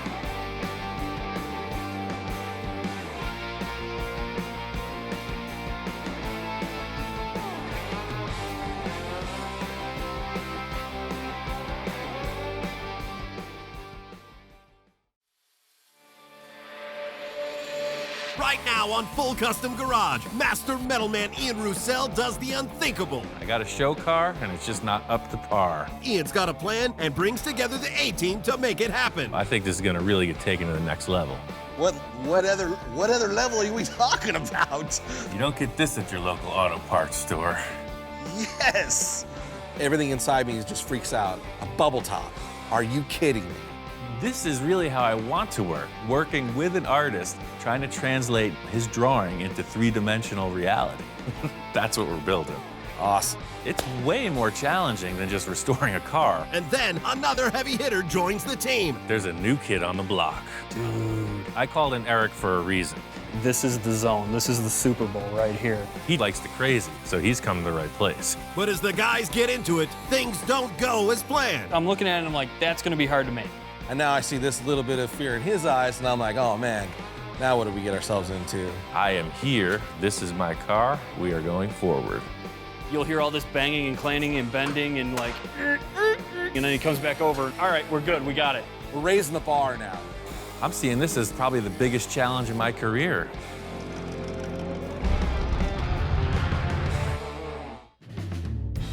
Called up my friend Johnny Jalopy. I've got a new car project I'm starting, and I really need his help. Hey, what's up, man? You returned. I returned. Howdy. I don't really know what the heck I'm doing here, but I'm expecting to walk in and see some old car or some sort of parts laying on the ground, kind of the way he always starts a build, and there's nothing there. So I'm like, okay, what's going on? Been a while. Yeah, what's up? Well, you know, after that crazy car we finished last time, right? I was thinking I gotta have you on board. Thank you. I was thinking I gotta have you on board for another project. Okay. Man. I really want Johnny to come back to the shop. We collaborated on a project about a year ago. Johnny drew this really radical cartoon hot rod Volkswagen thing, and I knew I could build it. I got a plan, but I'm gonna need Johnny's artistic talent to move forward on this new project. What's up? Well, I got something under that cover, and I want to talk to you about it. Ah, what's under the cover? This car's been sitting here in the corner of the shop for a while now. So as he starts to slowly pull the tarp off, there sits the Space Junkie. This iconic, badass car that Ian has created. I've seen it in pictures. So, exactly. Holy cow, man. So it's kind of in deep, cold storage. It hasn't gone anywhere in years. And you want to change it. What could you possibly want to do to it? Well, let's pull it out and give it the once-over. This car is a 1931 Chevy. It's a radical departure from your restoration and even more from your typical show car. This was a really intense build for me. It was really a workout on my skill level regarding bodywork and fabrication. And I'm ready to change it up. Like anything else, you get used to looking at it, and that's why I wanted some fresh inspiration. Because I think you got what it takes to bring it to the next level. You're talking, obviously you can't, it's definitely chopped as much as you could chop something, and it's stretched as much as I could think you'd want to stretch something. So what are you thinking, like new wheels or another paint job on it? Or? I want it to be completely revamped, not just a simple paint job. I mean, all the way. You're not satisfied with I'm not satisfied. It's got to be different. That's exactly it. And he's like, yeah, no, I'm done with the whole thing. There's some cool things about it I like, but for the most part, I'm kind of over it. And I'm still like, how can you be over? I'm not over it. I'm still kind of in shock, like, I don't know where we're going with this. I can't imagine what we could do to make it cooler than it already is, but I'm in. I've got Johnny here, and I'm slowly easing him into the idea of redoing Space Junkie. My background is in VWs, and the way that car is put together is it's like a rolling chassis with a body capped on it. So I built this car in that same vein. The nose detaches independently from the body, but they both lift off the chassis that is completely drivable without either. I mean, first of all, let's just take the spinners off. The spinners from the start were a gimmick. It was something to make people laugh. It was kind of cheesy. It was a direct reflection of the whole trend of the spinners at the time. It didn't start the trend I thought it would, so. You thought it was gonna really take off and you were gonna start taking some orders? I mean, come on. It's a 100-year-old wood spinner. It's like, it's wood, you hear that? It's freaking awesome. Spinners are just the tip of the iceberg. So this nose is undone. It kind of shifts up and forward. Let's take it off. The nose of the car is very easy to remove. 4 bolts, and that really reveals the work that's gone into the chassis and suspension. So see, look what's going on under there. There's a Even that looks cool. That's what I'm saying. There's a whole different story. I mean, now look at the engine. What a friggin' wild setup. Holy cow. You don't get it with the hood on. Dude, look at all this detail that was really kind of hidden. I get what you're saying now, that it really kind of hit some coolness in it. He spent time and made these really cool body panels for this car, but the true talent of Ian is all the stuff that was covered, the whole chassis work and the way the front suspension's set up and all these really cool, intricate details that he had done were all hidden underneath his body. You know, I'm thinking, and he obviously was thinking when he built it, is here's the cool part of the car. So how much time did you have in this, Ian? I mean, I've worked on this car for over 5 years. Not full time, but every minute I could give it. So that's why it's so developed. It's a pretty good accomplishment. I can't wait to take it apart. So it makes all the sense. 5 years of your labor of love. Let's just toss it. Toss it, man.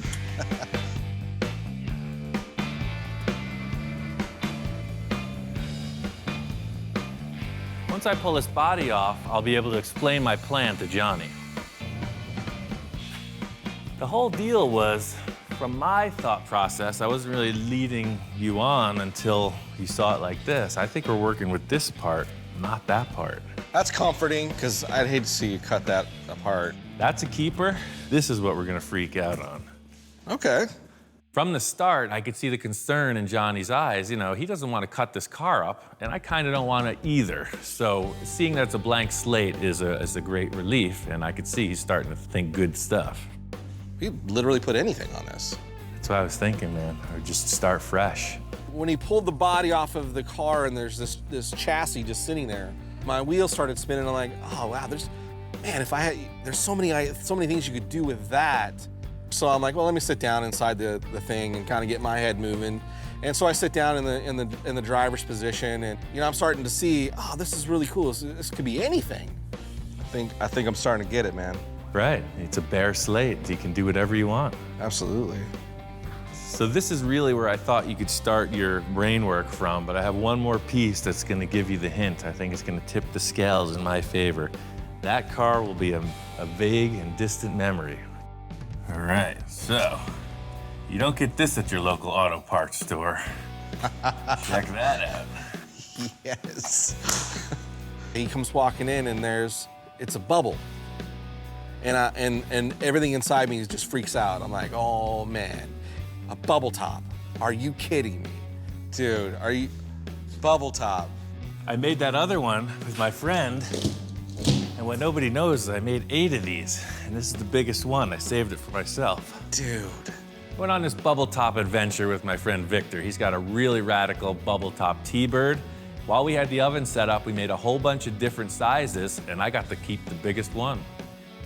This is what we're using. Let me put 2 sticks here. Let's put it on, then you'll know what I'm talking about.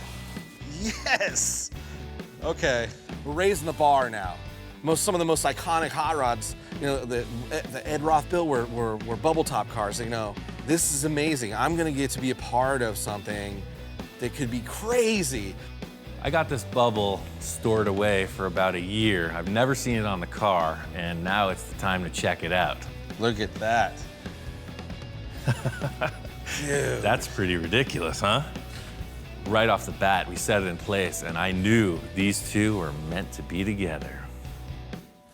So, you have a chassis, you have your bubble, but wait, there's more. I got one more piece to this pie, one more slice to the puzzle, and that's these quarter panels from a Ford station wagon. It looks kind of loose now, but you see you got a pretty cool body line, and then the details of where the lights come in the back I thought was pretty neat. Yeah. So, and it's got those cool iconic little pod things in it. Exactly. And that goes on with the pods and the circles. Right.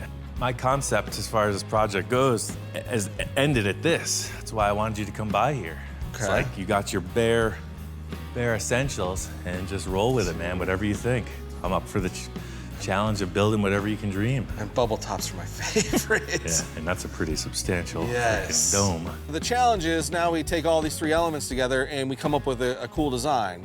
I could probably pretty much put anything on paper, and the dude's capable of doing it. I'm seeing this as probably the biggest challenge in my career. I'm like a prize fighter without the prize, waiting for his match. As soon as he lays down the drawing, it's on. Ever since we mocked this thing up yesterday, I can't stop thinking about the car. I'm hoping Johnny is as enthusiastic as I am. I really hope he did his homework. You've got pictures. Aha. Actually, I didn't get a ton of sleep, and the car had been on my mind all night, so I had to get stuff down on paper. So the first drawing was like a real basic, not really adding a bunch of elements to make it drastically different, but taking all the pieces that Ian had said were the must-haves and putting them in there. But again, I added one crazy element because I couldn't help myself. It just wasn't as much me.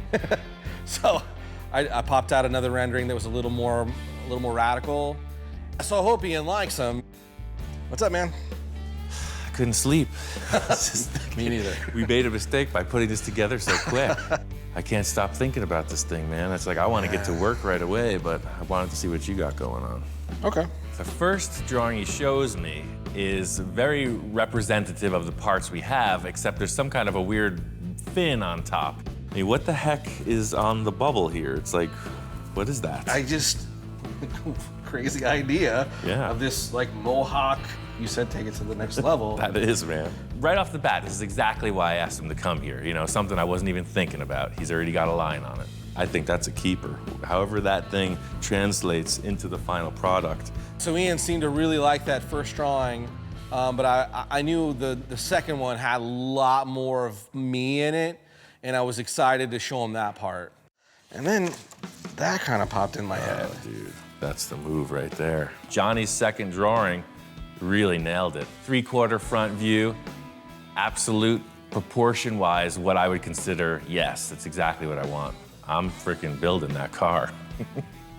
This is the keeper, dude. I think if you can put that mohawk on that car, that's what we're building. From the start, this car was like inspired by a lakes racer, a very long wheelbase and low profile. And that was the difference in his second drawing. The first one was very tall and cartoony, and the second one just nailed it. It looked fast right off the page. So the whole thing with your drawing is, this height here is showing almost equal with the top of the dome. I'd say that the car would be no taller than this by the proportion of the drawing, wouldn't you think? The roof of the Space Junkie was no higher than that, right? Even lower, right? There was just enough room for the sunroof to coil up above this element, so it was probably about this tall. So that is kind of proportion to kind of what I drew. Ideally, yeah. We mocked up this bubble yesterday. It looked great because we had nothing to compare it to. As soon as I'm comparing it to Johnny's drawing, I could tell it's way too high profile. We got to remedy that. So I think we got to cut this bubble, man. That's the most aggressive way to look to it. As awesome as it is, we got to cut this thing. The quick reaction to as soon as I showed him the drawing and the low cut bubble, he was like, we got to cut the bubble and see if that's going to work. It's almost 10 inches. It looks like if you're coming up with a hard measurement of 9, we could trim 8 inches off this safely and just take another look at it. Which freaked me out. Are you cool with cutting your big giant bubble? Well, that's what we're here for, man. That's why I asked you to come here and do these concepts, because I'm open for the adventure.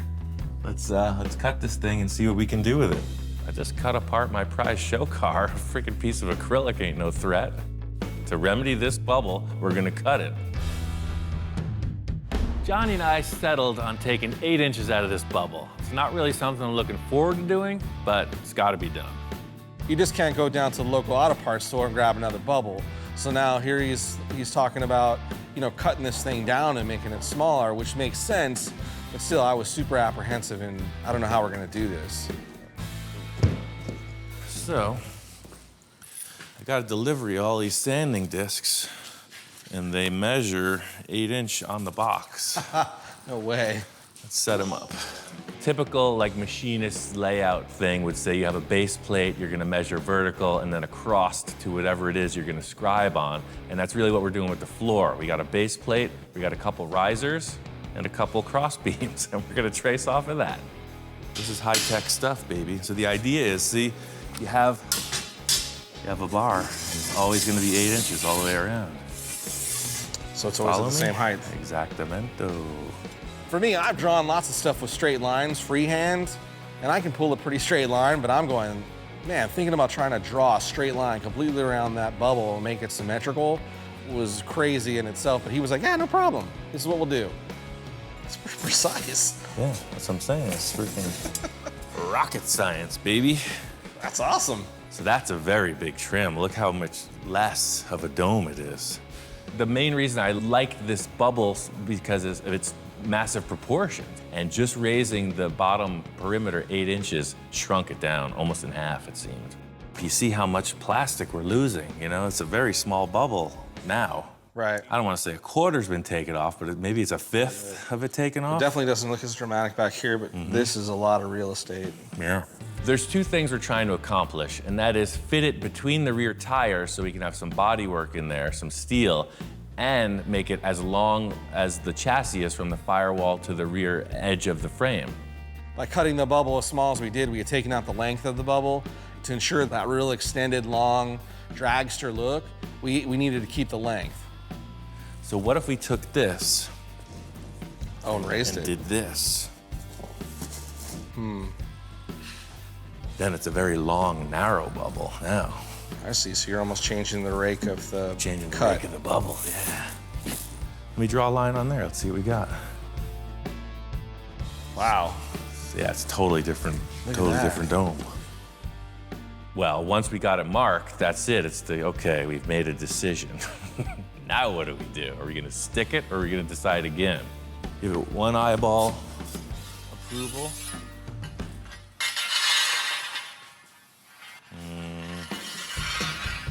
If we mark it wrong and commit to a cut, you can't uncut it. It's very delicate. It's a one-time deal. And now I see this little bit of fear in his eyes, and I'm like, oh man, now what did we get ourselves into? The only way to figure it out is if we do it, right? So Yeah. it's like getting I'm in. married.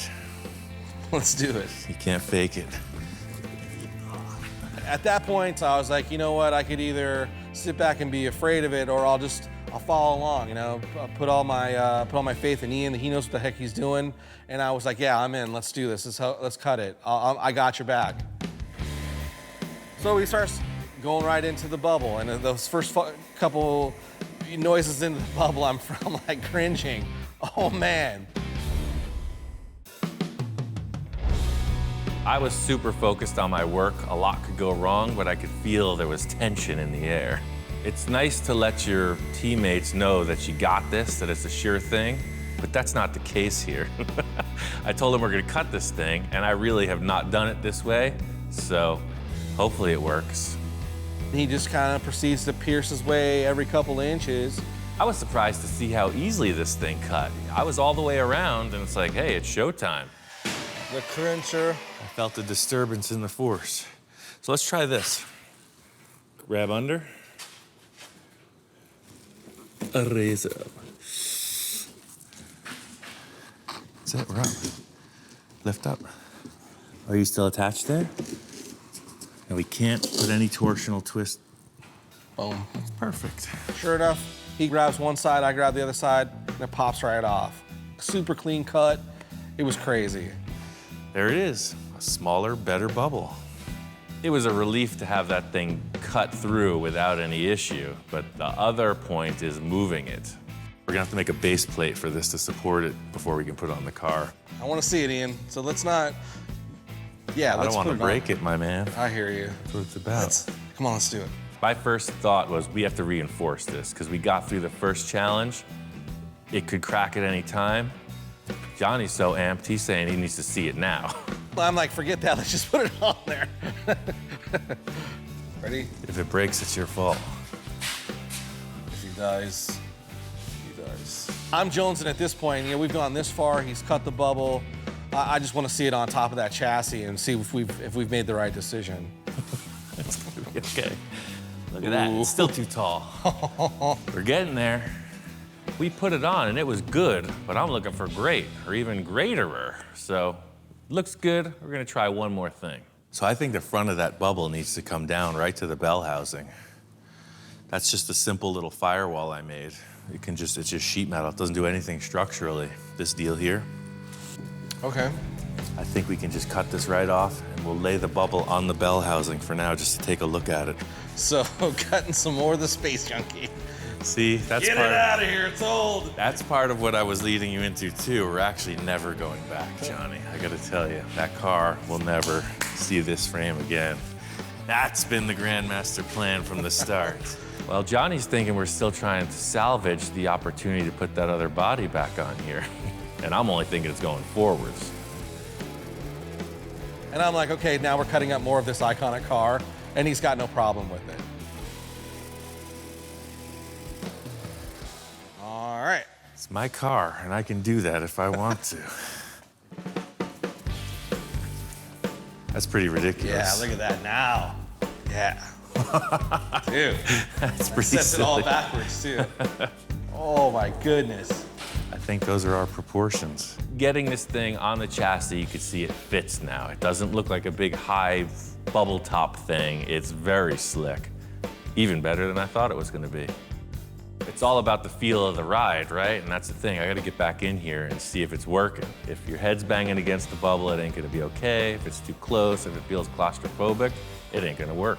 Oh, yeah. It's no less room than the other ones.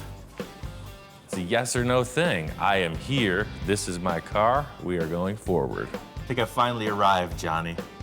We're in a good position. That's pretty sick. I don't even look at that car anymore. That car's nothing to me. Put a cover on it. Since we cut that ring off the bottom of the acrylic dome, it's very flimsy. So I just want to be sure it doesn't flex out of shape and crack. I got this wooden backboard that'll support it while it's on the car. So according to the schematics, I think we nailed this bubble thing. Yeah, I agree. I even think the height that we have up on the bubble area, too, it works. Compared to that, it's damn close. You know, the real world parameters of the arch on the top of this bubble are obviously taller than your drawing. Right. But the attitude line of that rake coming Definitely in, there. it's aiming right at the front spindle, and that's the attitude of the car. Yep. I think we nailed it. Let's do some metal work.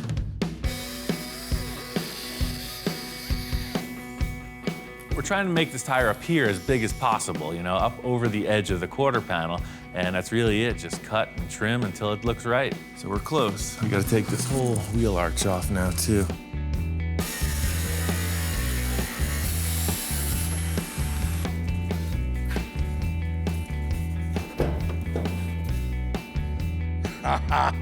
Yeah. Yeah, I think that's a good starting point. Immediately putting it on the body, it really started to define that flying arrow that we were looking for. But the body panel only goes up to about half of the chassis, and there's this whole other part that needs to be filled in. But Ian seems pretty confident that that's not that big of a deal. So this is pretty much drawing in space. You do the thing with your magic markers on the paper. I do the same thing with steel bars and aluminum bars on the cars. The whole deal here is kind of giving the nod to Johnny's design. So I asked him to get down and figure it out with the tape, you know, what lines are you seeing here? I do this all the time, so Johnny's first try at this worked out pretty well. As we put up the tape lines, we can really see that the stretch of the car is super exaggerated, way more than I even envisioned in the first drawing. This is really the point I knew we were going to be challenged because, you know, in a perfect world, everything would be art, right? So, yeah, I just draw it and it's done. Just there. So I think that's being the cue, style-wise, of how we're going to take this thing and represent that feeling. It's obviously going to be like that drawing was pulled and stretched. Right. So I think we're going to have to stretch all those lines to kind of give it the same vibe. I'm digging where it's going. Yeah, It's really starting to evolve. Yeah, for sure. That's the thing. I wasn't thinking dragster at all until we took this body off, and now all of a sudden you could see it is.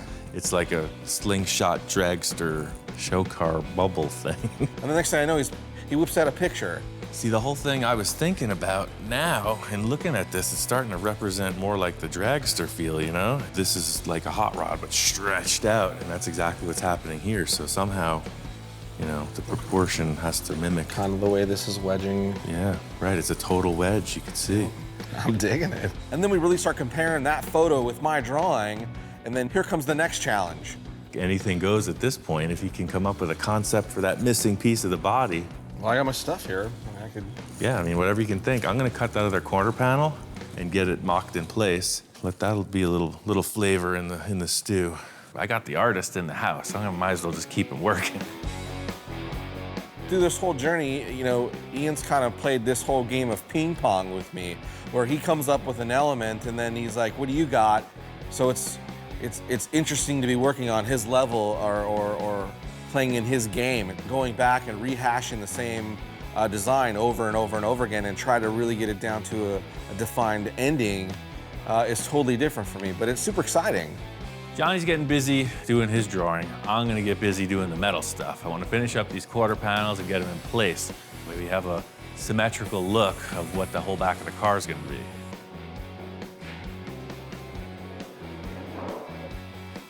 Nice. Hey, here it is, baby.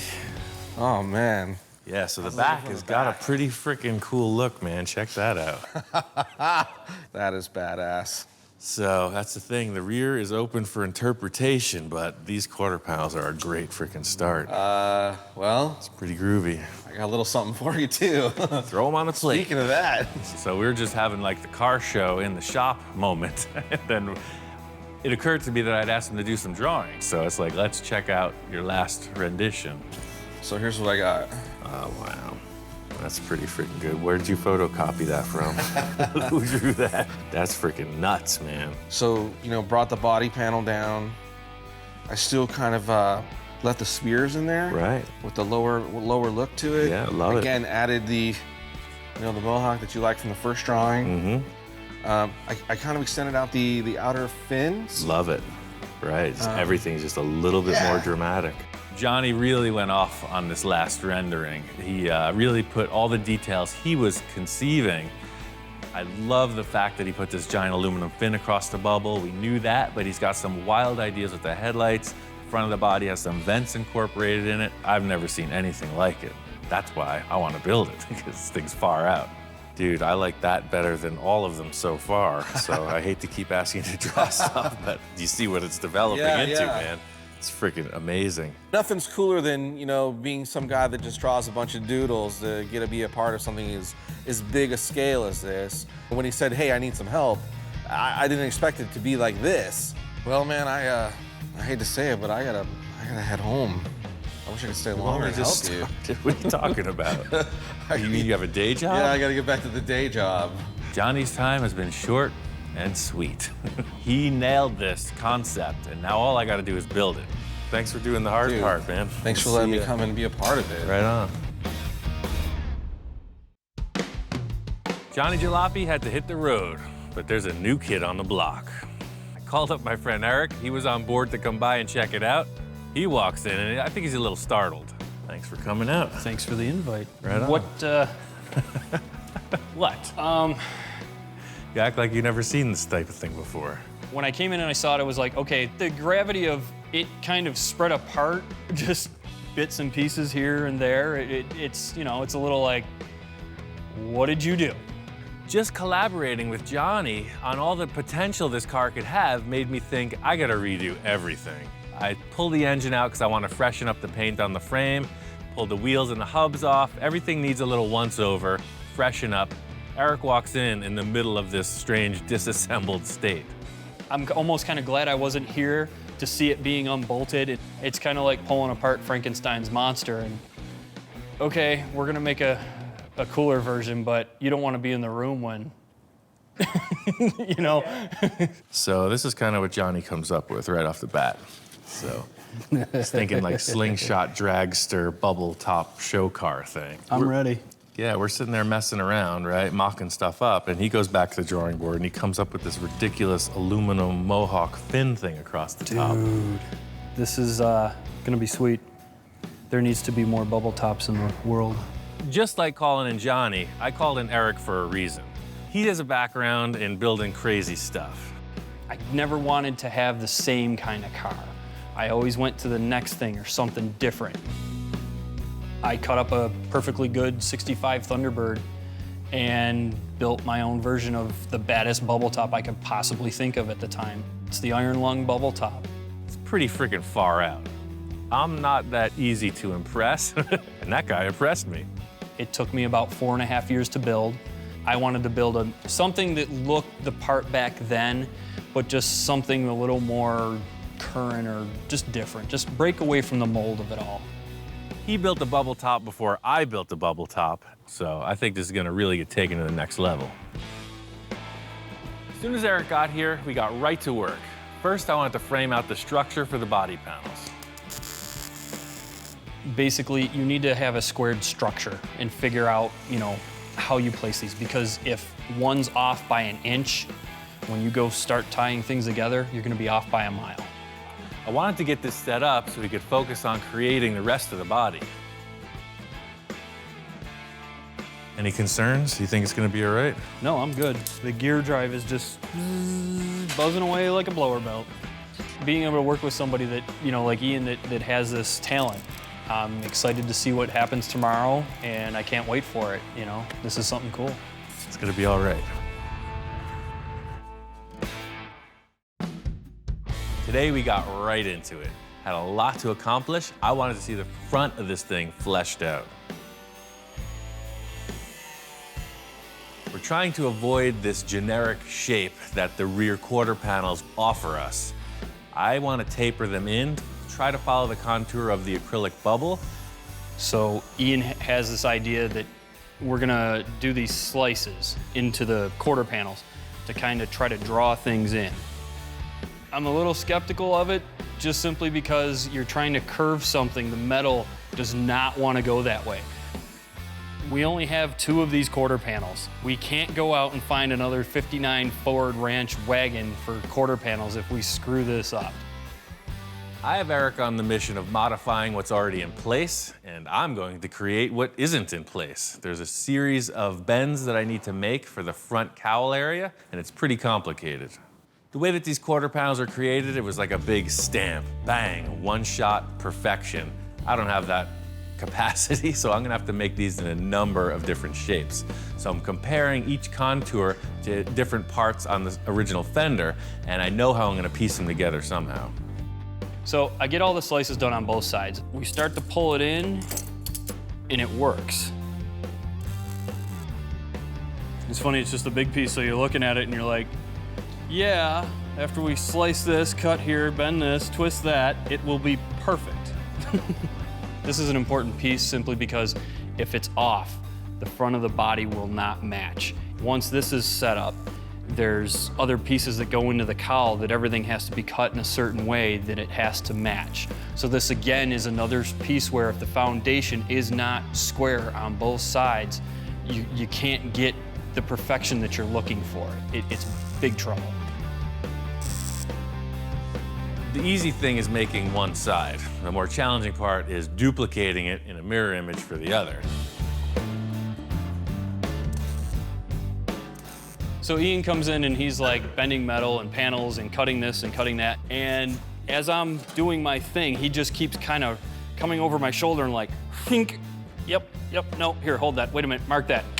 Like he'll leave and you'll hear all this banging and clanging and bending and like, and stuff screeching, and then he comes back over and over my shoulder and here, all right, we're good, we got it. He's like, all right, weld it up and we're good.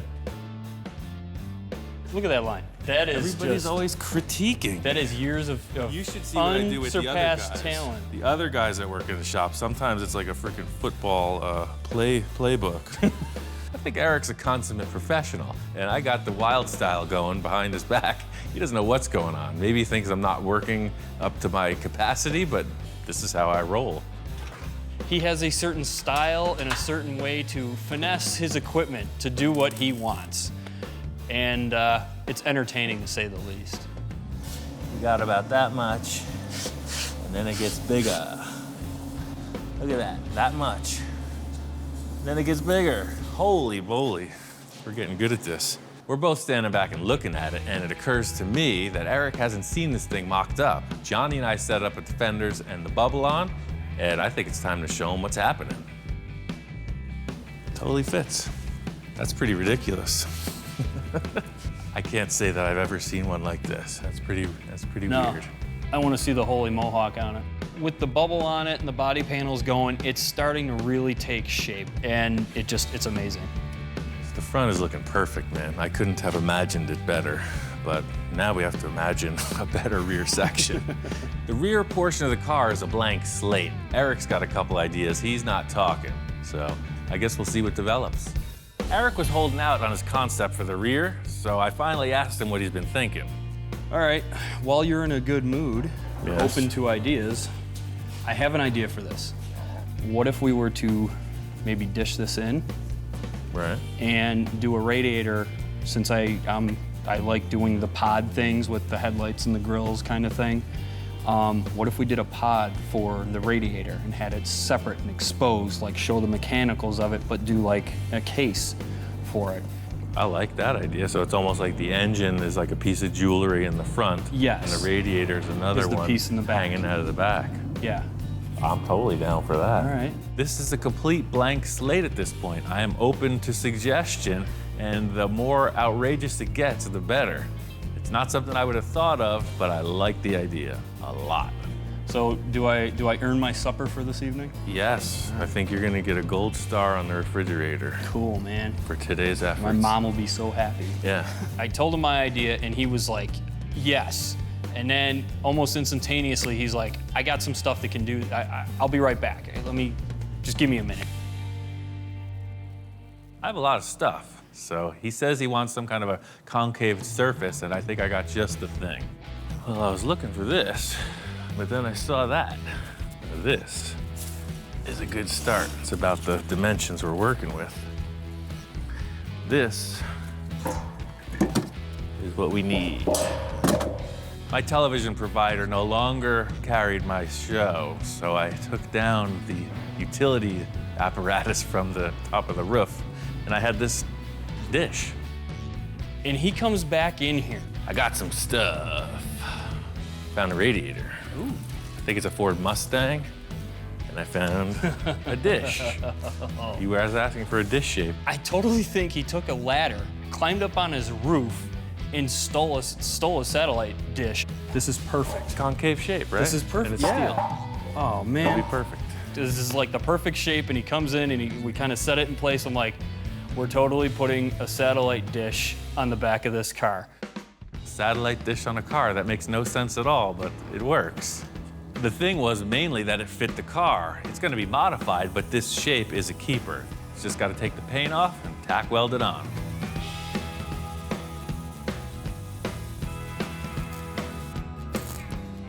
So we get it on the car, and we got it where we want it. And now the trick is to make it not look like a dish welded to the back of a car. I'm thinking we just need to put something in place, start to get a feel for the dimensions of this, and I'm gonna make a simple roll pan for the back of the car. Just throw it in the sheet metal brake and roll it.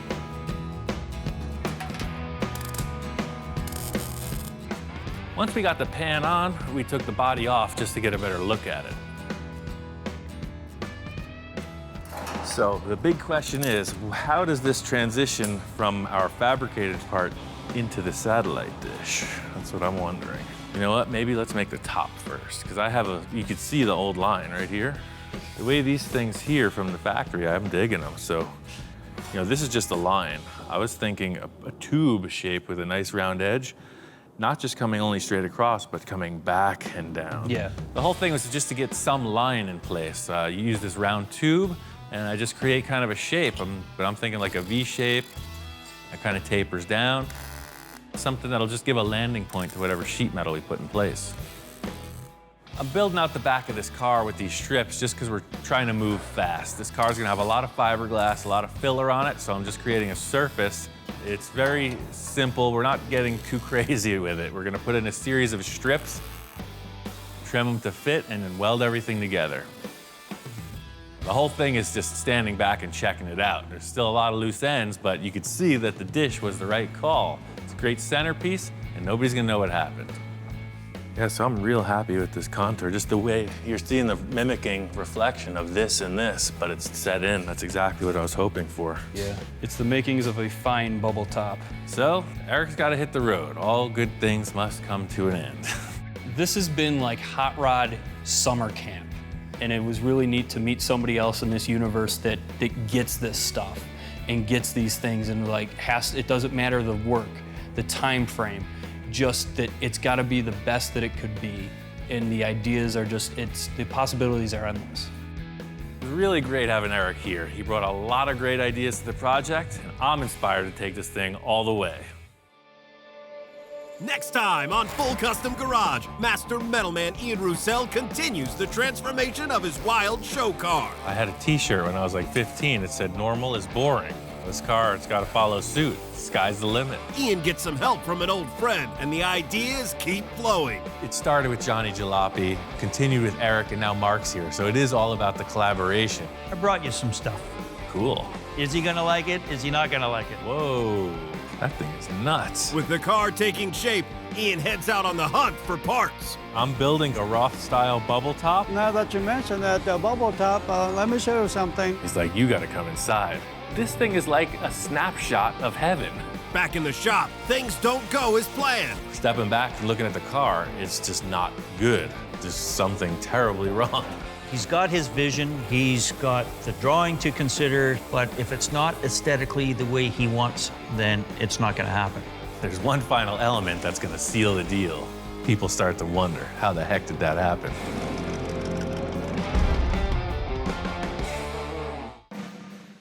So Ian, you better send me photos, you better keep me updated, I better get a Christmas card. And other than that, man, keep trucking on. No.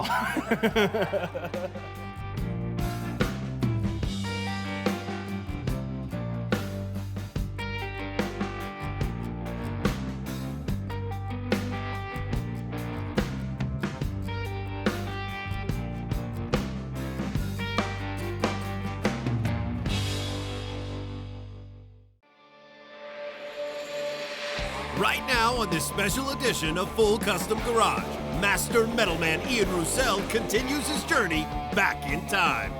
I always want my work to be evolving.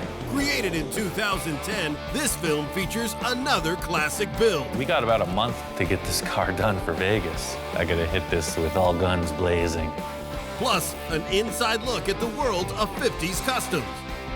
See, everybody checks it out, man. Mercedes people pull up next to it, say how it's cool, and straight up homeless people on the street. With old school legends. I try to create things that have not been done before. And next generation builders. Try number 2. Full Custom Garage presents Back from the Dead 2.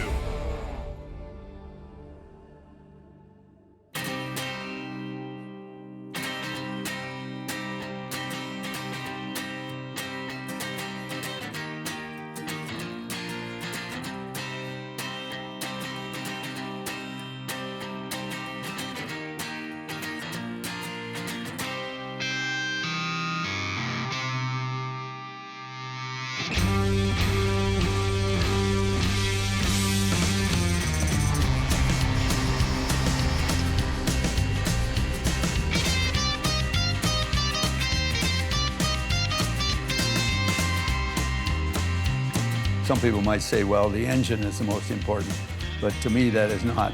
It's more the look and the design.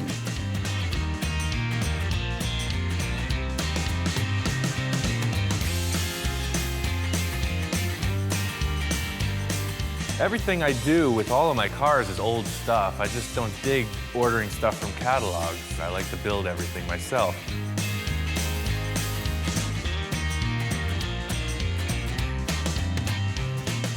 I'm not talking about a new car with a computer. I know nothing. I don't want to know nothing.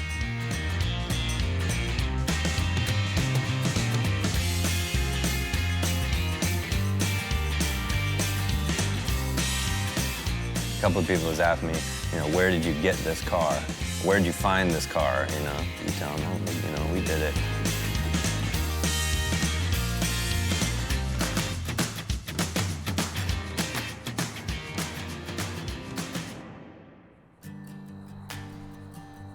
Doing a new project. I'm out here looking for a new car. I want to do a custom, something pre-1955, preferably a two-door. And we're trying to get it to Vegas in 2 months. There's a big show going on, so I really like to just kind of go out in the world and see what the heck's available. I mean, I don't have my sights set on anything specifically. Just kind of hunting around, looking for something to start on and try to strike a good deal. Talk about an oddball. I've never seen one. I mean, it's not really like a custom, but if you laid this thing on the ground and just made it a total driver, this thing would steal the show. This thing is huge. It's not really the look I'm going for. This car's got potential, but it's not the one. This is more what I'm talking about. Another DeSoto, 40-something, 41, who knows? It's like cool features on all these different cars, but I don't know, I'm just not feeling it. I've been looking all around for a few days now. I've hit up like 5 different spots, and when I see it, I'm gonna know it. I'm just not finding it right here. My friend Roman, he's got a line on this 54 Chevy. It's over at his buddy's house, so I think we're gonna check it out.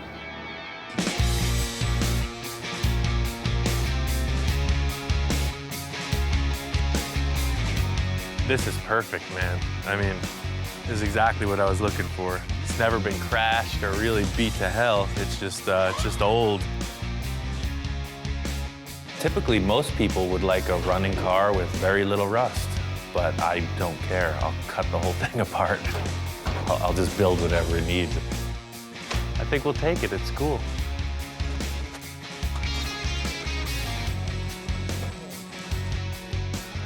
Thank you. On the 54, everything mechanically is junk, so I need to find a car that I can pull all the new stuff out. It's all the way in the back. Yeah, all the way by that dumpster. What I'm looking to do is update the drivetrain. This Skylark is a perfect example because it has late model 350 V8. It's got power steering, power brake. I can gut everything I need out of this thing and put it into the new car. Thank you, Gus. I appreciate it.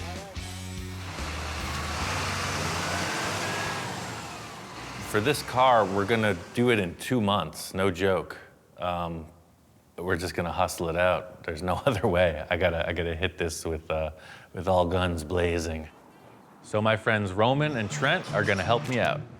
The only thing I wanted to save from the 54 was the 2 pieces of glass, front and rear windows, and the body skin. We just got rid of everything. What I'm looking to do is update the drivetrain. It's typical to subframe a car, so that's what I'm gonna do with this.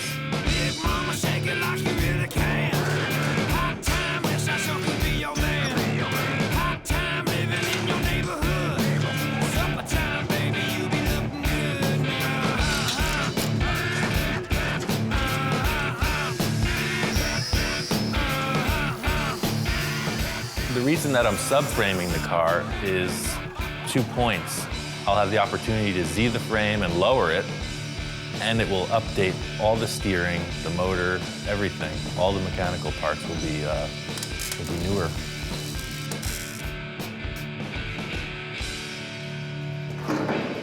Yeah, it's cool. Now all that's left to do is everything. Let's see, I got 1, 2, 3, 4, 5, 6, 7, 8, 9, 10, 11, 12. I got 12 projects going on right now.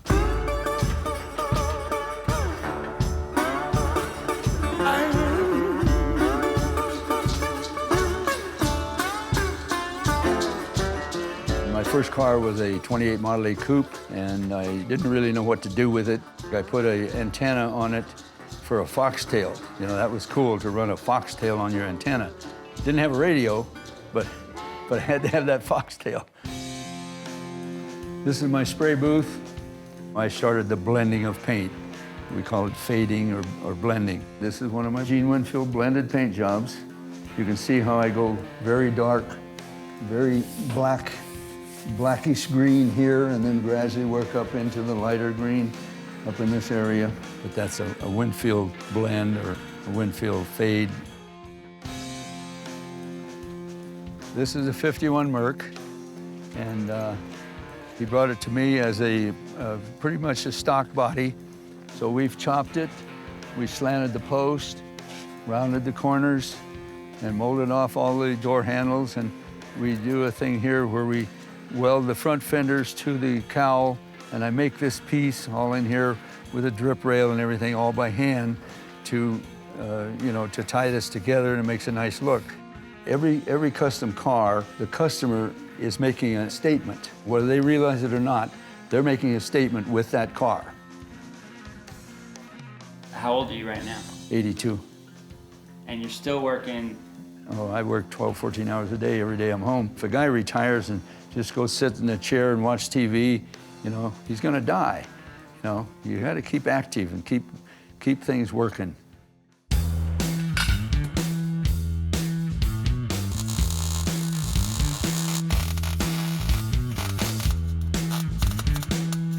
You can see here the old leaf spring used to mount right here. But what I'm doing with the ones from the Buick is I'm moving them inboard of the frame rail and I'm putting it up into the floor of the car so you can see the difference. I mean, it's about 6 inches drop. I think that'll work out good. I had done a bunch of race car and street race car fabrication, and these guys were doing what they call a mini tub. Their idea was that it would give them more room for fatter tires. I saw it as a way to move the leaf springs inboard of the frame, effectively lowering it. I'm gonna have my 2 beautiful assistants prepare the axle for delivery, and I will shortly thereafter bolt it in.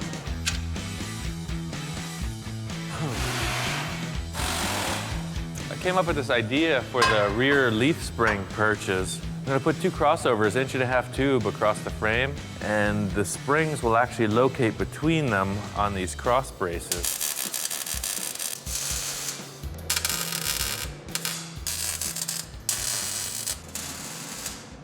Now that I got this framework tacked in, the car will suspend itself.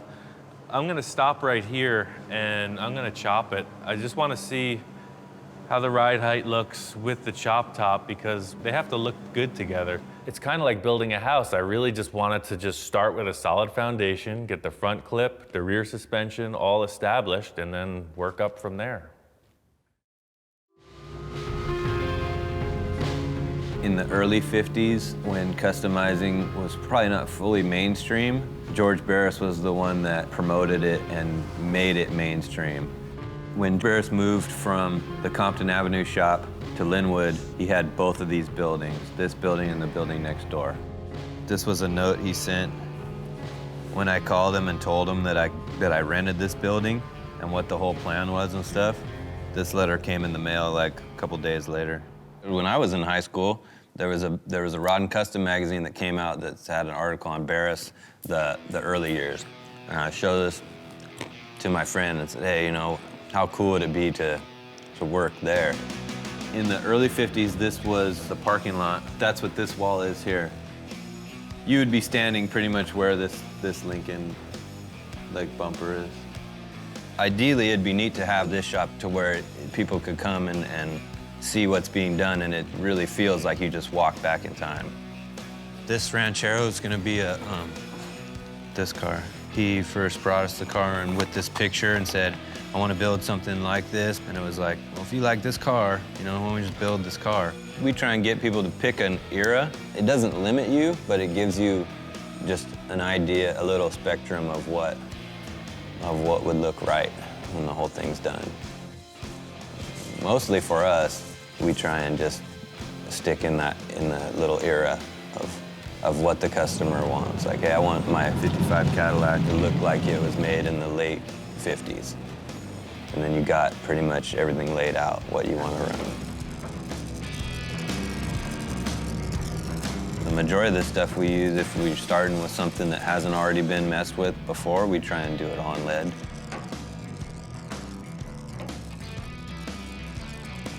We don't have a lot of modern tools and stuff. So we thought, well, there's kind of our niche right there. It would be neat to have only old stuff, to use all old tools that are twice as old as you are. But I like to do as much acetylene welding and stuff as I can. It's neat having that kind of stuff around. Like, it just feels comfortable. It feels like it's done this job before. All I gotta do is keep doing it, If somebody asks me to chop a car, Again, I look at it and I make sure that the top flows. See, that's the most important thing to me, is to flow the top. And you do that right through the rear window. So the whole rear window and everything flows with that roof. So that's important, is the flowing of the top. For some reason, I'm fascinated about this sloping roof line. And maybe I'm all wrong by using cars like this, because I've tried it twice so far, and both were a little exaggerated. But I think if I mellow it out and just don't be so drastic about it, I think it'll be a good look. I'm not doing anything like, oh, 3-inch chop in the back, 2-inch in the front, or whatever. It's not gonna be like that. I'm just gonna cut the roof off and see how it looks. The most challenging part of chopping a top is the glass. You have to build the top around what you're doing with the glass. I didn't like the B-pillar, so I just came up with this idea to tilt the roof back and just refit the whole back window skin. It's kind of that moment of truth. Everything's cut out. I just got to figure out exactly where I want to cut the windshield pillar to tilt this thing down. One of the concerns I have is the trim. As it comes through, it follows a nice smooth line. So if I pivot it here, then the trim will come up. Unless I cut it just above the trim line and then just lay the windshield down, pivot it right here, then they'll come up a little bit. I think that's what I'm gonna do. So I decided I wanted to just keep the stock size front and rear window. I don't want any of my cars to look really mellow. I want them to look kind of freaky, kind of different. I think by leaving the stock height front glass and just sloping it, it'll give it a cool look. I think I nailed it. I don't know what to say besides that. It's gonna work perfectly. I got it. It's cut, it's down, that's the line. Still kind of developing maybe what this signature flavor might be, but I always want my work to be evolving.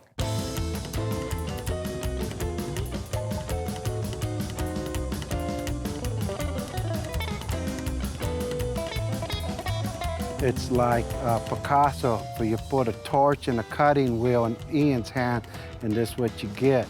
You find a Picasso in the garage, I got a Ian Roussel in my garage. I'd say Victor's been my greatest supporter out of anyone since I've opened the shop. I couldn't find anybody that could bring my thoughts into reality till I met Ian.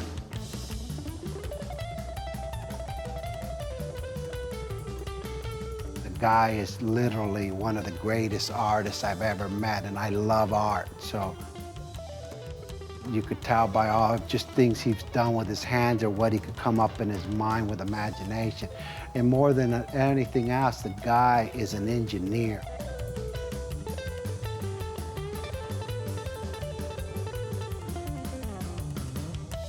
Well, the best thing about the way we work together is it's his vision, and he just lets me run with it. He comes in and critiques it, and it's really just it's a great exchange. My main concern with this window is the way that the chrome strip is gonna fit. I'd love to reuse the stock chrome that comes around here, but because the windshield and the rear window are on different angles in relation to the body, the chrome just might not work out, I'm not sure. I keep using the word convincing in a lot of the stuff I've been building lately, because that's what separates the guys who know what they're doing from the guys who don't. You see a little mismatch in the way the trim's gonna fit, and it's not convincing.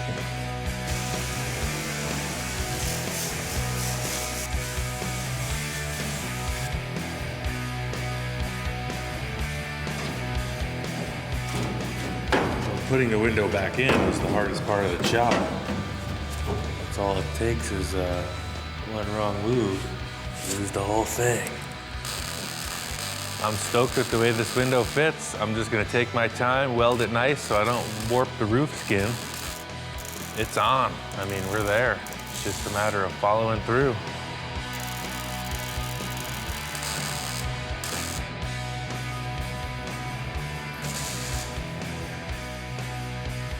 I want to make sure that these guys fit before we get any further into this. Yeah, that's cool. Just trying to verify whether or not this this roof skin distorted with the pillars, but it's cool. It's right on. We got about a month to get this car done for Vegas. I think we got it.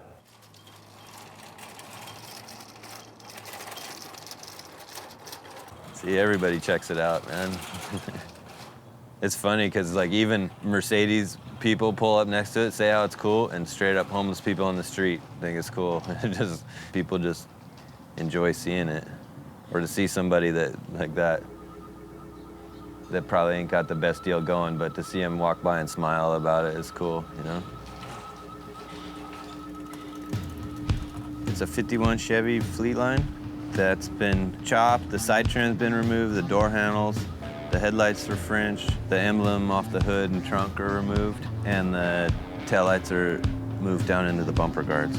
I drove it stock, you know, just as it was when I was working with George Barris, and I told him I want to do custom work. He kind of shrugged it off like there was no money in it, and, you know, I should stick with him, and we'll do, you know, movie and TV stuff and car shows and things like that. No, I don't really care about what it pays or whatever, you know, it's what I wanted to do. And so that's when he said to go work with Bill.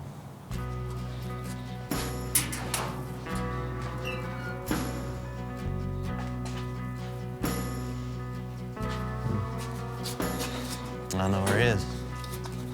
I don't know what I want to say about him, really. I mean, he's just like, I don't know. It's hard to explain it, to explain his deal.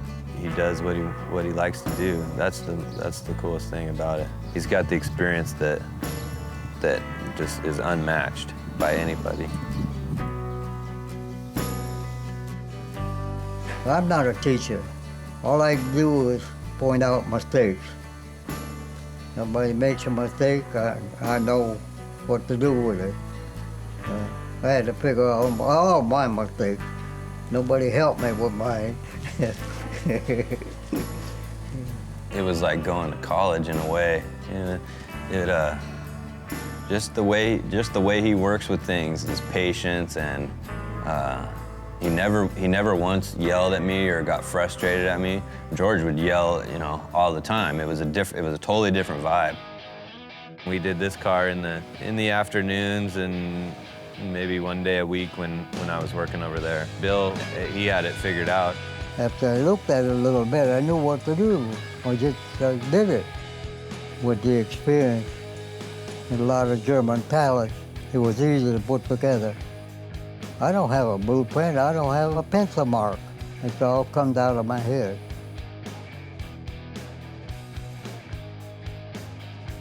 No fastback like that's ever been done like that, ever. I've done this top and everything completely different than anybody's ever done.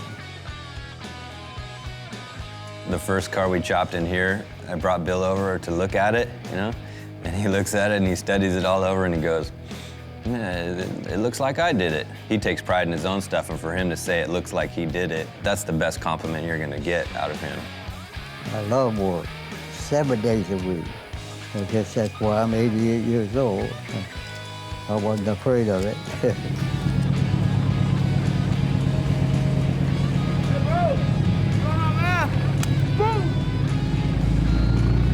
He likes this car. I always wanted a fastback, and plus the fact that me and Bill worked on it together, it's like, I wouldn't even want to get rid of it, really. You know? I don't want to use the stock 54 tail lamps. They're just typical. When you look at the car, it identifies it right away. So I had this idea about cutting and rounding the back of the fender so it doesn't stick out. Something about the way the roof line flows, this is bugging me, how it just sticks out like a thing. I don't know. This is so rusty in the rear of it. I'm gonna change the bumper, and I gotta cut this whole portion out anyway. So I'm thinking I'll just hack it off and section this piece of tube in there and just join the fender to it. I think it'll work. And I think this matches it pretty good. I think I'll just splice in right about here.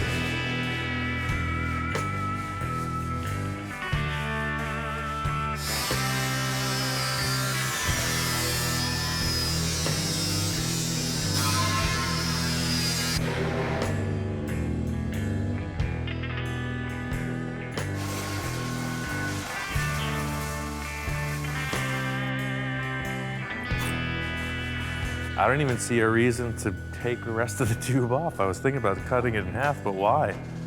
I'll just lap the sheet metal to it, and I mean, that's freaking strong.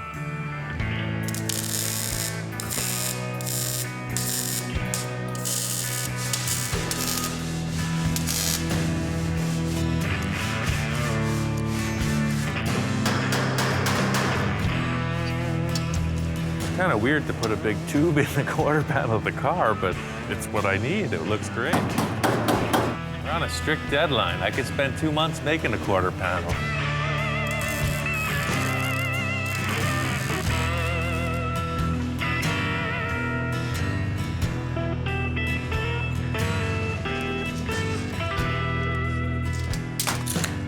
It's just going to be a piece of sheet metal. I'll form it to the contour of the body.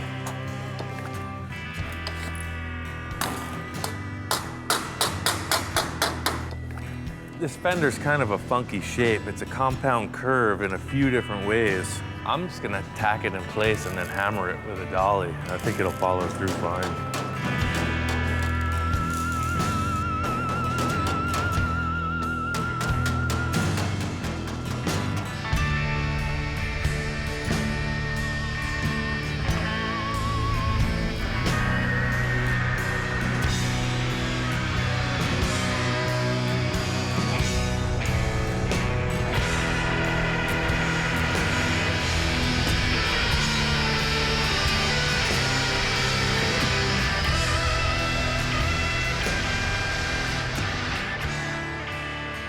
This is a really complex shape, and to form it freehand with the shrinker and hammering and all the other crap you got to get involved with, it would have been a lot of work, and I just, by clamping it and welding it and hammering it as I went, it worked out good. Because this is more of a sculpture, it's just a shape that I have to look at the whole thing, so I want to just get this taillight fender area finished and then color the whole car gray so I can kind of get a concept of what it looks like. I mean, the whole idea is just to get what it looks like in one color. And I'll be damned if it doesn't look like a car. Yeah, it's cool. You could geek out on something till the end of time, but I think by doing those two simple things, raking the stock front glass back and lowering the taillights, it's a different car. It's really cool. I think the roof line is nailed. I think it's done. What are you doing, Roman? Just making this part pretty.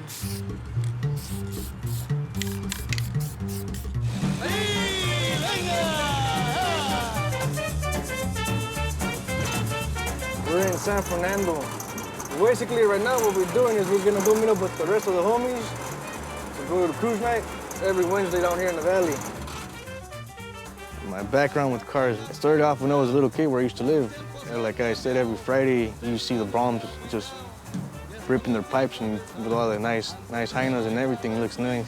That's basically, I got stuck in that little moment. And my style would be, most people would consider it Chicano style. I don't like to modify anything at all on my cars. I like to keep it stock. He just came here one day, said he wanted to learn. He's learned some and he's taught me some too. He has different points of views when it comes to cars, and I have mine. We balance each other out. I'm starting to become bilingual, learning Spanglish. I know a couple things about low riding, and in his own respect, he's a badass. He knows what he's doing. I would consider myself a traditionalist, but I'm not stuck to that boundary like, oh, this is what I am, this is what I'm gonna do for the rest of my life. Nah, because if you do that, it gets boring. I like to see new things, try new things, and hear the feedback from people, what they say. If they don't like it, then that's too bad, it's my car. If they like it, well, it's for sale. You never know. The car's so low that it's gonna drag the bumper on stuff, so the closer the bumper is to the body, it'll help it out a little bit with clearance. But also, I just like the look of it being a little bit more tucked in.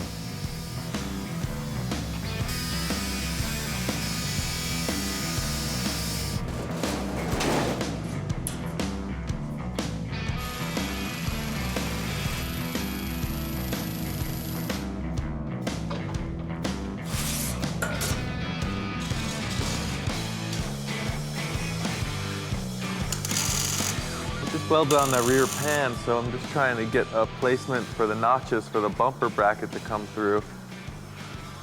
I made the pan lower than the brackets just for aesthetics, just so when you look at it, it looks a little bit cleaner.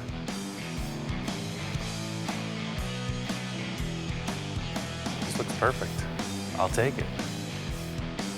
Yeah, that's pretty much what I was looking for. That's cool. What do you think? Yep, you can't even tell what we did. I keep reiterating, it's easy. Making a car like this is just, you know, I want to make something crazy. This is just time. It looks great. It's just not my greatest vision. I like conjoined twins, three-legged dogs.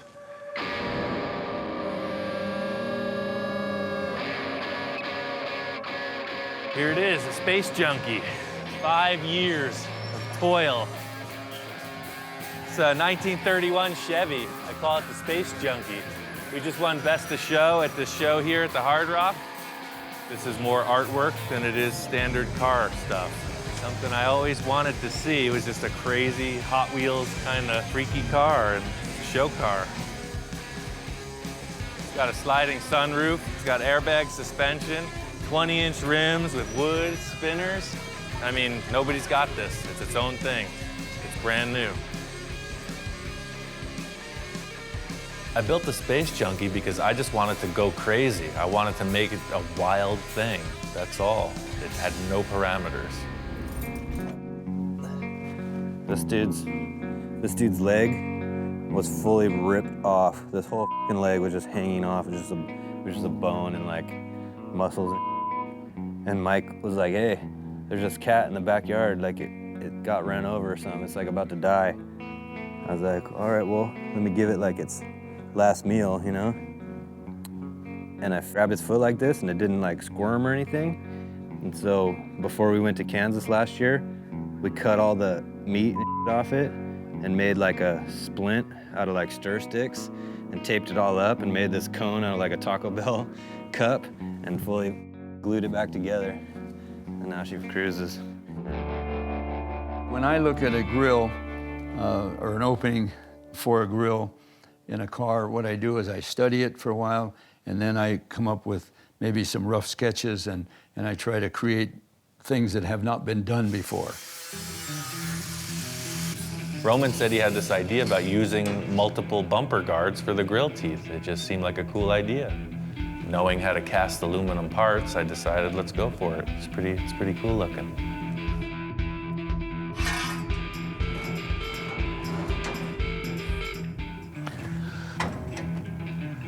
That's one more.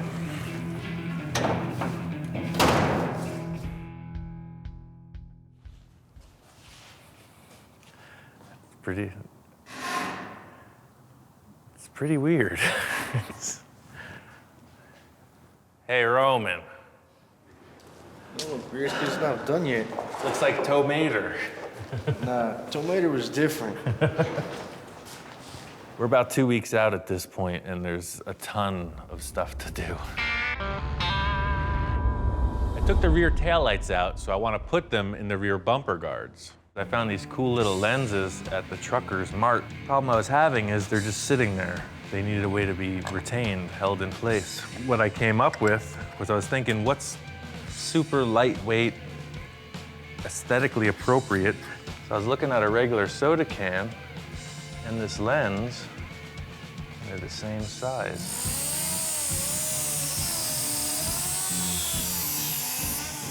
There's no catalog I found that has the part that I need for this.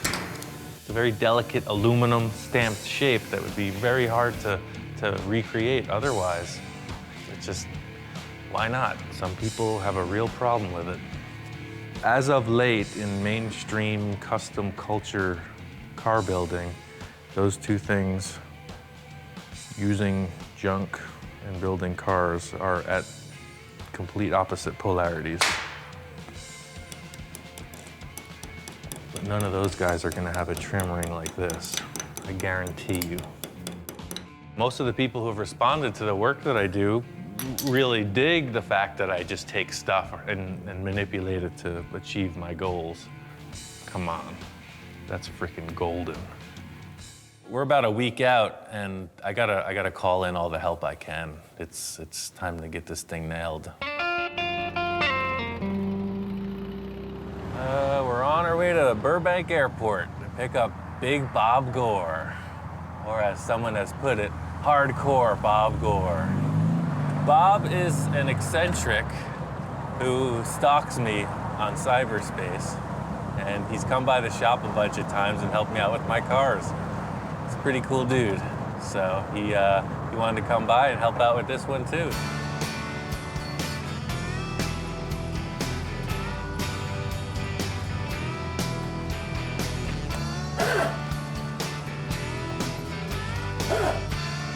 Hop on in.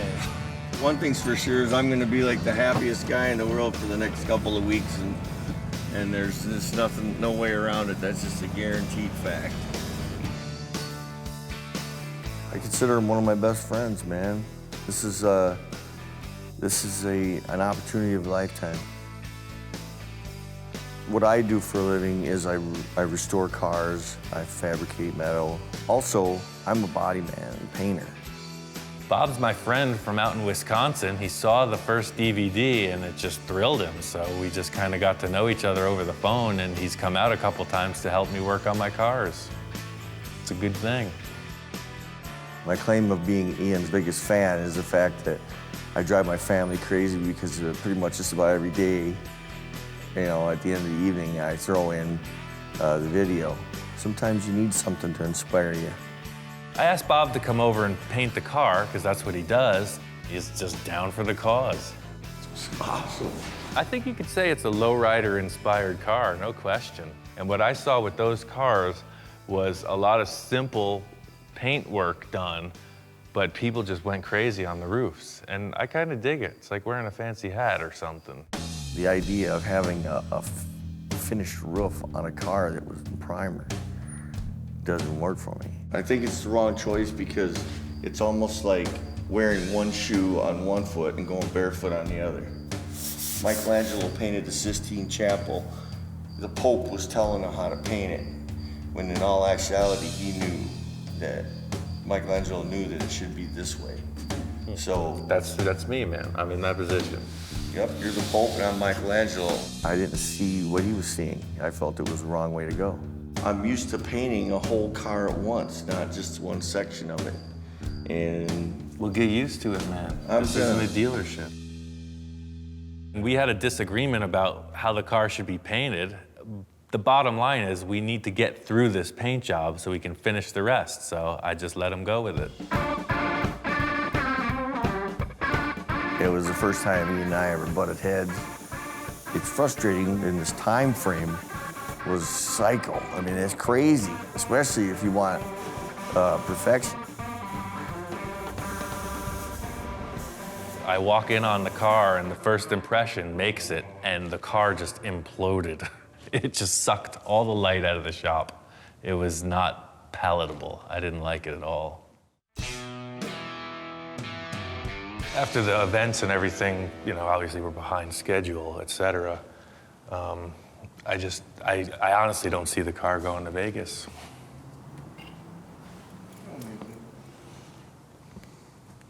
No, I mean, we're not going to take it. Oh.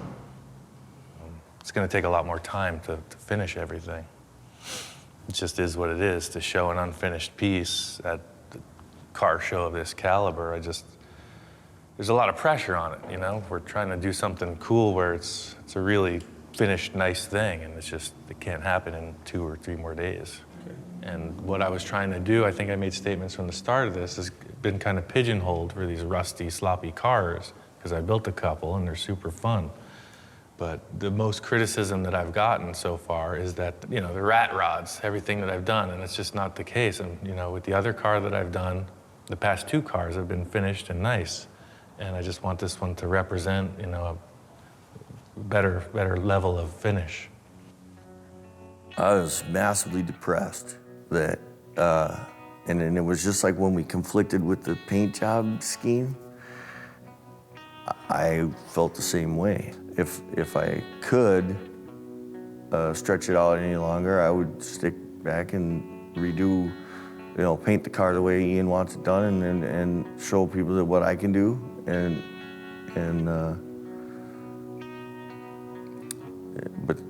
but we couldn't.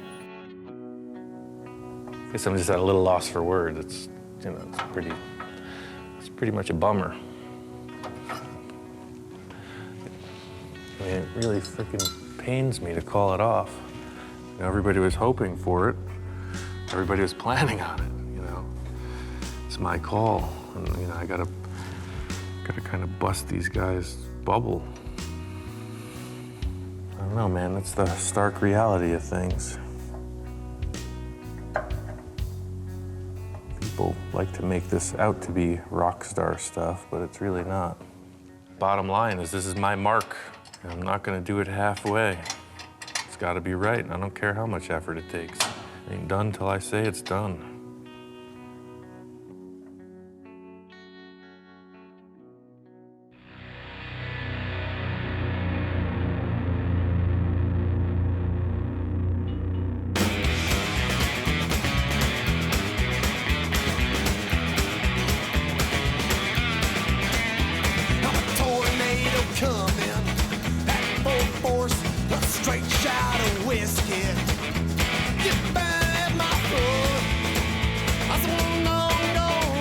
So we got everything done on the car I wanted to. Paint looks good, we put the upholstery in and just took it up to this show in Ventura. It's finished.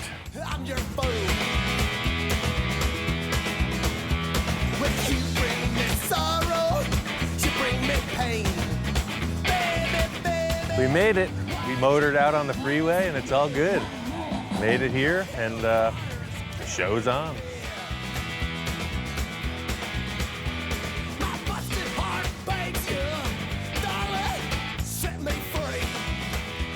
Pretty cool.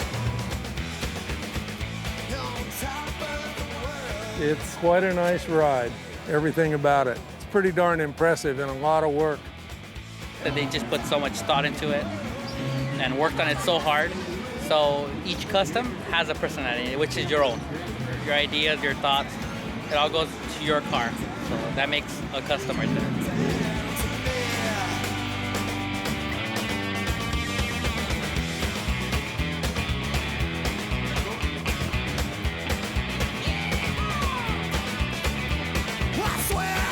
Spaceships from outer space.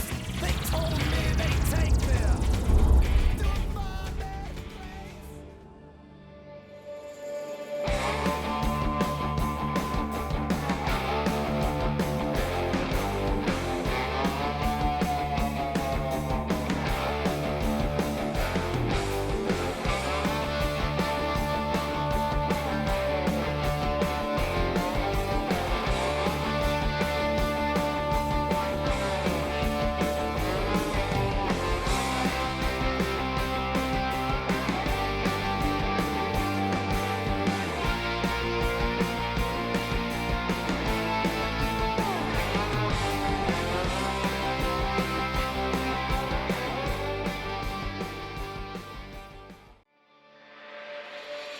Right now on Full Custom Garage. It's this guy over here. Master Metalman Ian Roussel looks back on the best builds of Season 1. When we first started the show, I didn't know what I was getting into.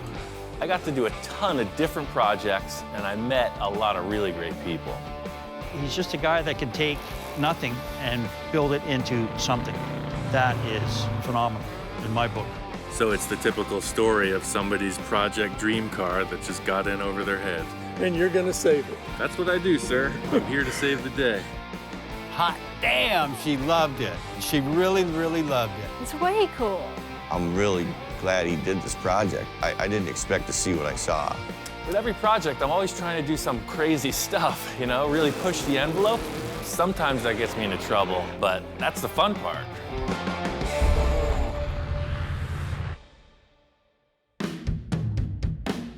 One of the first projects I did was for my friend Bill. We took his 1948 International truck cab and we put it on a modern roll-off chassis.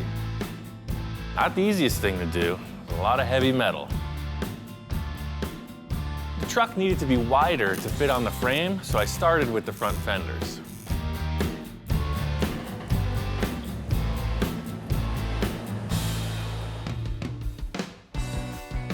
So we get this cab set up on the chassis, and it looks bitchin'. I'm really happy with it.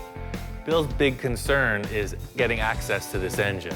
He really likes the idea of the old school trapdoor style hood. I think we should just go bigger. The whole plan here is the nose of the truck, the hood, the side panels, the fenders, the bumper, the lights, the kitchen sink. The whole deal slides forward and gets out of your way. You want to check the oil? There's nothing stopping you. Helped out on a build of a really cool truck, showed Bill a bunch of pictures of it, and I think we could use the same formula for this, just upsize everything. We need to get this so that it's a sliding mechanism. I'm thinking like trailer hitch stock. It's like, see how you got these two square telescopic tubes? Oh. If we just had some generic material. You know, I have some tube down there on the pipe rack that I want you to take a look at that might work for that. That's the stuff, man. So my idea for the sliding tilt nose, I got this trailer hitch receiver stock, and he has the interior section for that. See, it's different than the standard stuff because it's got rounded edges. So it slides on there pretty nice. I thought I'd take the rust off, but that seems like it acts as sort of a bearing. So this will be incorporated to the truck frame, two of them parallel, and then I'll cut two sections of this off, and the whole nose will slide forward, and then there'll be pivots here. So it slides off of the front of the truck and then pivots up. It's a telescopic square steel tube. It's super strong. I have a feeling it's gonna work out perfect. Everything's simple in concept. That's the realm I thrive in. Making it happen's a different story. This concept needed a lot of fabrication on the understructure just to get to the mock-up. I never built a tilt nose on a truck this big, so I needed to see it in action.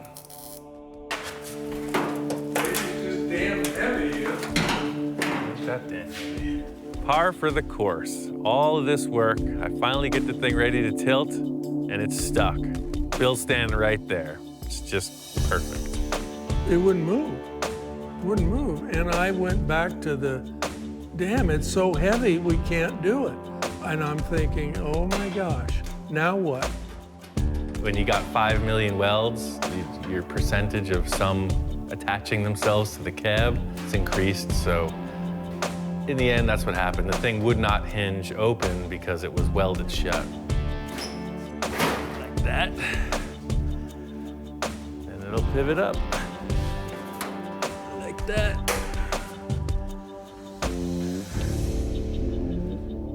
There it is. You got a tilt nose. It is just awesome. Really cool. Everything I hoped it would be. Going for the KO, but I hung in there. I was bobbing, I was weaving, I was ducking. Pulled it off. A lot of blood, sweat, and tears by that young man right there. In the end, the truck worked out great. The thing I like most about it is the front view. Obviously, we know the fenders are widened, but you don't think that when you look at it. You just think, what a frickin' big truck. There's not one thing I would change on this truck. I love everything about it. A lot of that is due to Ian and his persistence and his fabrication. It's a multi-functioning truck.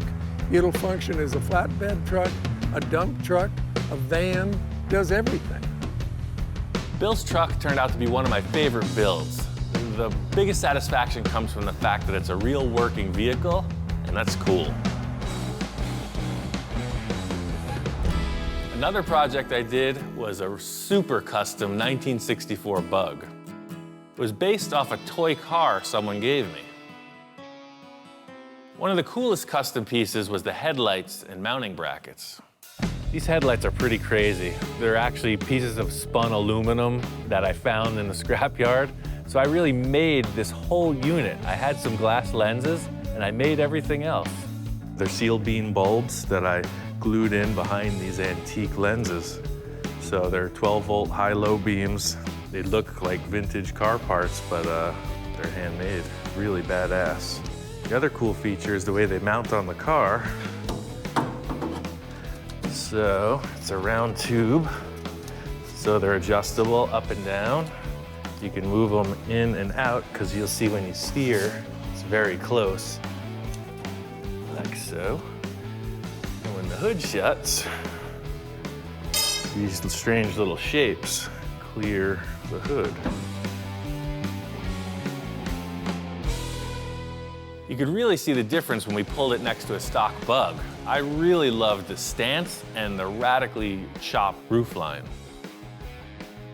The thing I like most about the chop in the roof is just the radical nose-down look of the whole thing. At first, I was building the car for myself, but I listed it for sale, and that's how I met Mark. He became a good friend and a long-term client. Wow. That's crazy. Just crazy, man. My name is Mark Hayward. I'm from a little town outside of Vancouver, British Columbia, Canada. Thought we'd come all the way down to California and meet Ian and pick up that beautiful little gem we got sitting over there. Oh, man. But I fit. You're about 6'2", right? Yeah. Oh, yeah. This is gonna be all right, man. So this car here, I mean, I basically bought it sight unseen. It was just spur of the moment type of thing. Like I say, we corresponded on email, and he said, well, maybe you're interested in this Volkswagen I got. I mean, how could you not just taking one look at that thing? It's phenomenal. Not only did Mark buy the Bug, but he brought another project for me to work on. Oh, yeah, I got something for you. I brought you something. Okay, I heard that there was a little treasure in the trailer. I got a little treasure in the trailer, all the way down from the frozen north. Whoa, what the heck is that thing? That's a 51 Henry J. Holy moly. Yeah. I don't think I've ever seen one. That's crazy, and it has no trunk. What kind of car doesn't have a trunk? We have lots of projects, both Viv and I, and I'll never get to them all, so it's like, okay, let's give one to Ian and see what he comes up with. And if it's anything like that Volkswagen over there, we're gonna get a pretty nice hot rod out of this. Seeing his work, you know, through the video, seeing the car now in person, yeah, I mean, I trust him 100%. I think it's just his creativity, and it gets down to his hands, and that's what he can fabricate and do. So, yeah, I have full faith in him to turn that project we just left him here into something. He's just a guy that can take nothing and build it into something. That is phenomenal in my book. When I first met Mark, little did I know I would be working on some of the craziest projects, and this Henry J was just the tip of the iceberg. Next, I got started on Mark's Henry J, and it was all about chopping the top. It got pretty technical, but I knew I wanted to retain as much of the rear roof as possible, so I started in the front and worked my way back.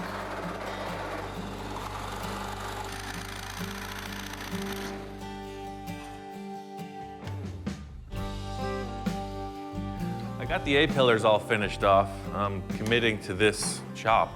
That's the height of the roof. I wasn't looking forward to cutting this roof and making it wider, but I think I'm gonna have to. I started looking at it, and I found that this drip rail was actually tapered.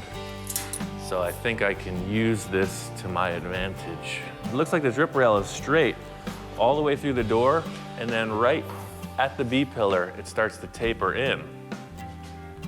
So if I was to attach the B-pillar, trim it, and pull the rear of the roof out, it'll go straight right back through. It'd be easier to cut the drip rail off, but by leaving that, people are gonna think it's a stock part, and then they're gonna start wondering.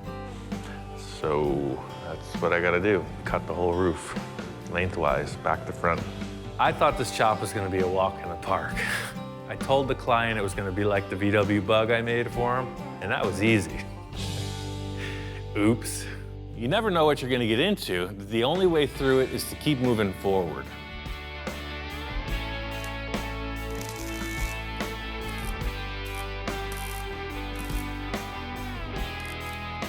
So I'm just gonna cut up to the B-pillar. I'll probably do a little relief cut on the inside and see if I can just twist it a little, but I have a feeling I'm gonna have to go all the way to the front. This is a thing I'm unfamiliar with.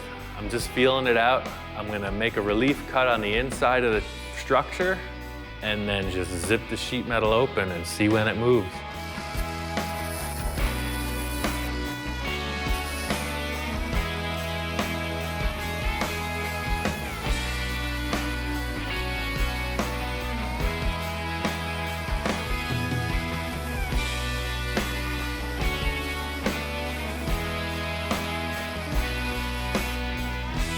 This is really delicate because in pulling this panel out, it could buckle the drip rail, and I'm really trying to make it look right.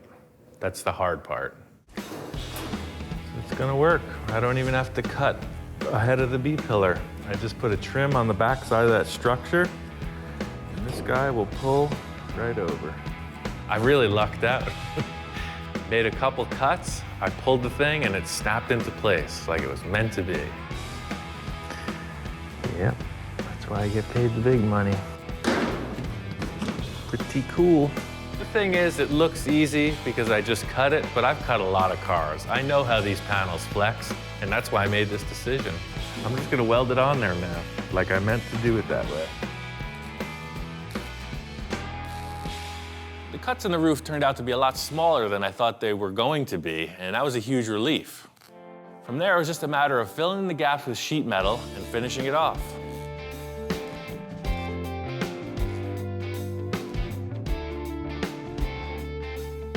This kind of work is really tedious, but it's the end results that really show what the effort was from the start. I think the end result with this chop was that it's very subtle. Could have gone really radical. It looks good from every angle, and that's what I was really trying to accomplish.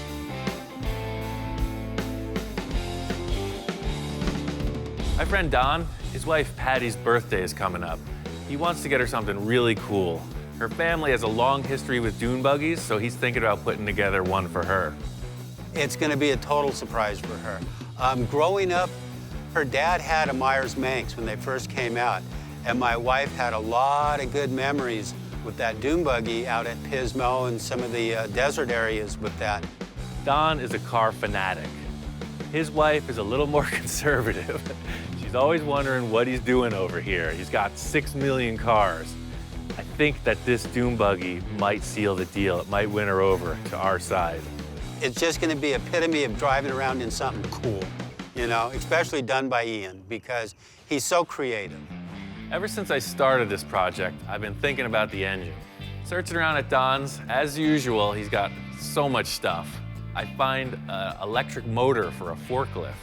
Just in a pile of parts, you know, there's this electric motor, there's a bunch of switches, speed controllers, just electric stuff. It just got me thinking. I mean, an electric dune buggy, nobody's got that. A lot of my ideas seem pretty crazy at the time, but actually pulling it off is the big challenge, you know? It's almost like there's a Jekyll and Hyde scenario. I had to make this electric motor work with the Volkswagen transaxle. I tried to make the simplest possible coupler. I used an old clutch disc and just welded it to a couple pieces of tubing. That fits the Volkswagen transaxle. What do you think about that? It's gotta work. I'm going off the standard VW gearbox, so it has a neutral, which is perfect. I don't have to worry about the tires spinning. So it's kind of a safety mode. I'm just gonna hook up the motor and run it, see what happens with no stress on it. It's such a bummer. It seems like anything that can go wrong will. This electric motor spins the reverse of what a Volkswagen engine does. That means we have 4 reverse gears and 1 forward gear. It's in reverse now, which will make it go forward. It's something I need to figure out. Yeah, there it is. I'm not gonna get caught up in the fact that reverse is forward. Sometimes things go sideways for me. It's still gonna move. First gear is here, and then second gear. The electric motor was only gonna spin one way, and that was backwards. So I put the car in reverse, and I made 4 different voltages that spun the motor at different speeds. And then with 4 batteries, you'll have 4 gears. Should go 1,000 miles an hour. I finished it up, painted it, and took it for a quick test run before I showed Patty.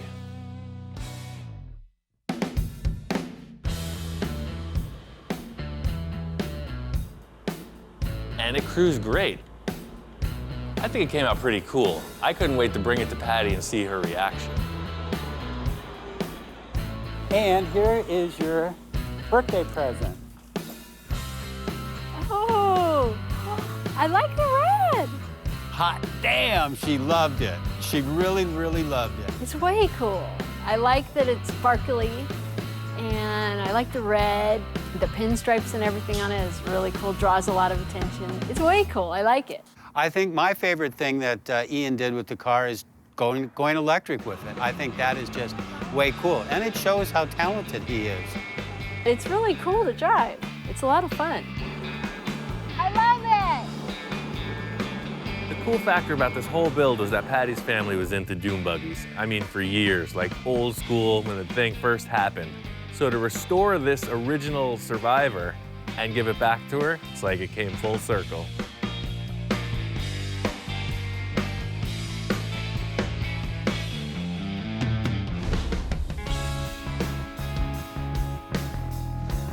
We're in Ventura, California. It's the Chopper Fest.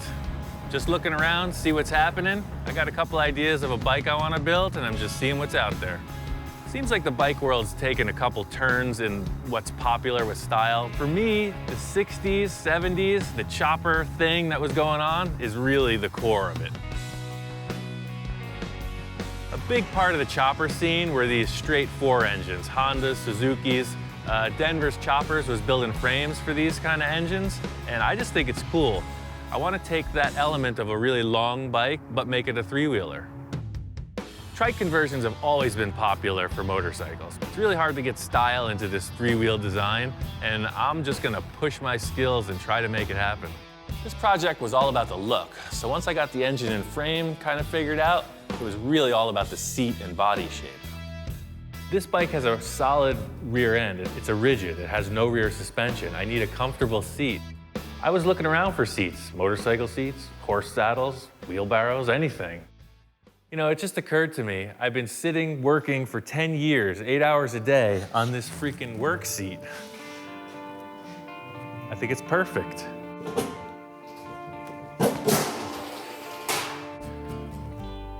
I want the seat to be right on the axle. As soon as I put it in place, I was like, wow, it's low back, really wide. It's perfect. With the seat in place, I wanted to start building the fenders. Here is an improvised arch maker.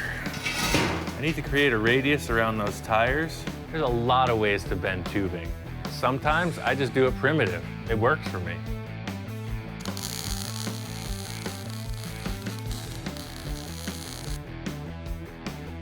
Weld the end, flip her over, and roll out the barrel.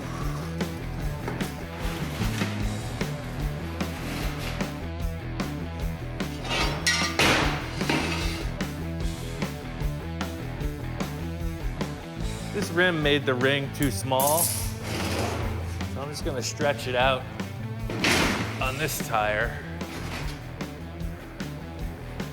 It's always easier to open the arch up than to try to shrink it down. So the idea here is to get this to be about just a ½ inch or an inch off of the surface all the way around the tire, kind of like here. So all you do is just start to beat on it.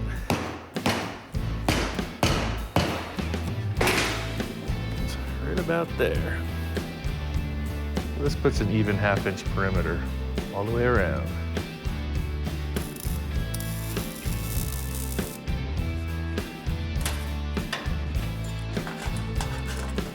You can see it swings down and then out and then back around, and it's all one panel.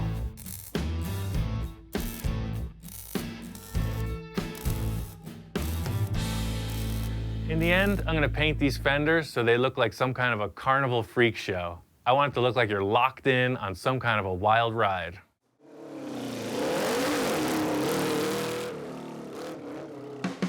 The whole thing with this is to look like a giant toy. It looks like a big wheel. It's one thing to think about a project, but to see it right there, it's great. It's what I live for. It was fun to take it to the Born Free show and see that other people were digging it too. Hot rods are a purely American thing. They started with early Fords mostly, 20s and 30s Fords. As I understand, GIs came home from World War II, and they wanted to go fast. These were made from cheap cars that were just sitting around, just waiting to be hot rodded. These cars are really desirable. They're making fiberglass reproductions, all steel reproductions, so to find an original surviving all-metal body, that's the best starting point. Ian and I have been friends for a while. We've worked on several projects together. He gets excited coming over here to see all the projects that I have. I like things a little more simple, and Ian's way more creative. This is like ideal hot rod material. It's a little bit too far gone if you needed to restore it. All the mechanical parts are junk, but for a hot rod, this body is really good. One of the more unique things of this build was the roof. Every Model A has a hole in the roof. You can't get around it. One of the cool factors is it really gives you an opportunity to kind of make your mark. I've been looking around all over, trying to figure out what's gonna be cool. Don's got a bunch of van roofs, he's got car hoods, car trunks, all kinds of stuff. Looking around, I come up on this Mustang hood, and it's pretty thrashed. This is a '69 Mustang hood. The car got wrecked. I cut it out about the same size as the roof opening in the Model A. It's got a neat crease down the center, and it's worthless as a replacement hood.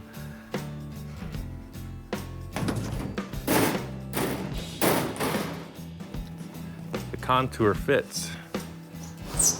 And it's got this cool little detail in the roof. The selling point to me was the ridge in the hood. The ridge in the hood immediately made me think of a 50s trick where they would put these little air vents in the roof of the car. So that's really what I was hoping to do. I mean, I already had this thing built in my head.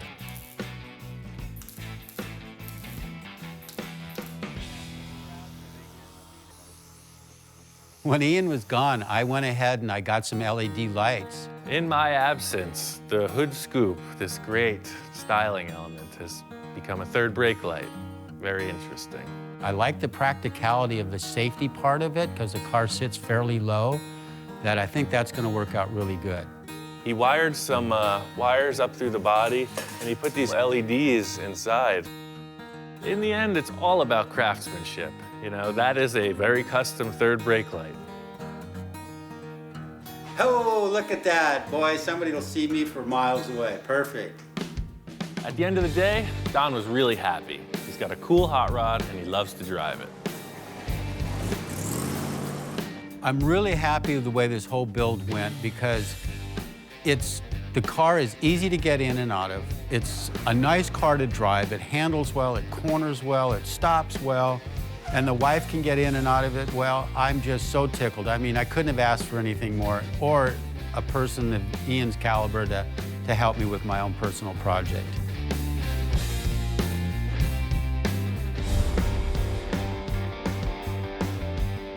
The whole thing about 50s customs is the style, the flow of it, the silhouette. It's really an artistic thing.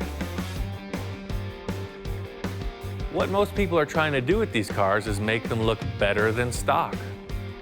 Everybody has their opinion, and that's why no two cars are alike. My friend Bill had a 55 four-door Oldsmobile.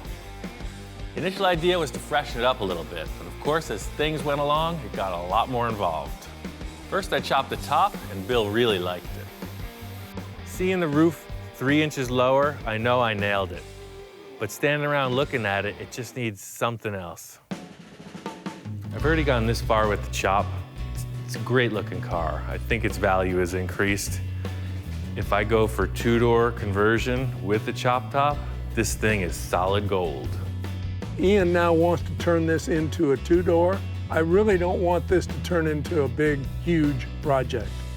I said to him, if you can do it in one day, great.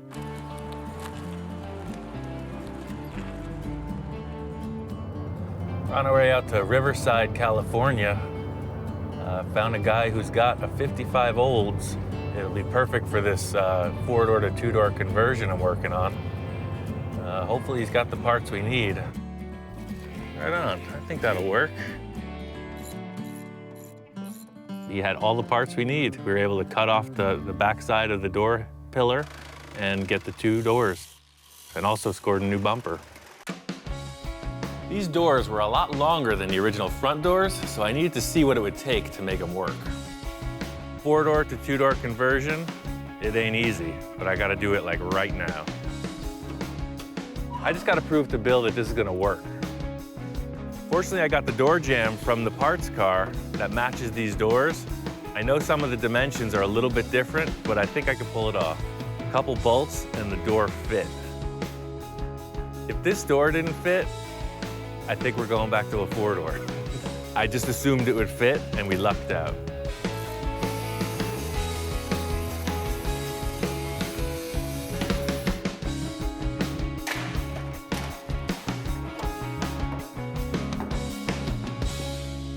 I used the stock rear door to complete the quarter panel, and Bill and I decided on a 2-tone paint job. This car just needs something to put it over the top. I called my friend Scratch in. He's the best pinstriper I know. I think he's just gonna finish this car to perfection. You know what? When I first saw the Oldsmobile, I'm walking up the hill to the shop, and the Oldsmobile's sitting there in the middle of the shop space, and it just kind of brings me back. It's very nostalgic for me. I like that they hadn't changed the grill or anything just yet. And then they chopped the roof, so it already it has that look of, it's kind of fast, but it's elegant. Don't mess with me. Scratch really likes Oldsmobiles and traditional customs. I knew it'd be perfect to pinstripe this thing, but Bill was a little skeptical. What's your thoughts? I'm thinking kind of conservative, probably by your standards. Well, I'm super conservative. I know that's hard to believe. It is. It's actually really hard to believe, but it's this guy over here. He's the wild man. Scratch just explained what he had in mind, and Bill was totally on board. Oh, a lot of people don't know this, but pinstriping actually was an art form that was made up to cover up bad bodywork. So striping's always in the same places, in the front of the hood, in the middle of the deck lid, and that's where the emblems and stuff had been shaved off, and then over the headlights and over the taillights, because that's where they would French the headlights or French the taillights. But later on, custom bodywork was taking so long, people would have their cars at their shops for so long that they're like, let's just get a stock car, lower it, and do a panel paint job on it. Like, has a stock original paint around it, we'll just tape it all off and spray another color, or we'll tape it all off and just do striping around it. And that's basically what we're doing. I really like the pinstriping. It's subtle, but it came out great. Got the car finished up and on the road, and Bill was super happy. You know, with Ian, every time I get him on board, none of these projects are simple. This was a huge, big undertaking. This thing was really rough, and he did a marvelous job on it. Just take a look at it. He really walked the last mile on it. I love the way this Oldsmobile looked when it was finished. It was pretty classy, nothing too crazy. Always cool to see a nice old car on the road. This next project was one of my own. It's a 1949 International Harvester Metro van. It's a delivery truck that I put on a modern pickup truck chassis. This episode was all about the interior. I've done a whole ton of work on this van, but for any cool custom van, it's all about the interior. And if you want to have a party in here, this stuff ain't gonna fly. I gotta fix it. The thing I like most about this, it's just funky. You don't see them. I've had VW buses since I was 15. I've always loved them, and this is like a big brother to a VW bus. It's like the next bigger size. It's able to tow. It has a good V6 engine with a manual transmission. It's the same idea as the VW bus, but rarer and cooler. My whole concept with this is like a dual-purpose vehicle. During the week, it's a work truck, and on the weekends, it's a play vehicle. I want it to be able to convert from work truck to camper pretty easily. I called my friend Bob to give me a hand. Ian's working on a project and he said he could use my help, and so I thought I'd come out and work with him again. Every time I get the opportunity, I'd love to come out. This is the start of the rear deck.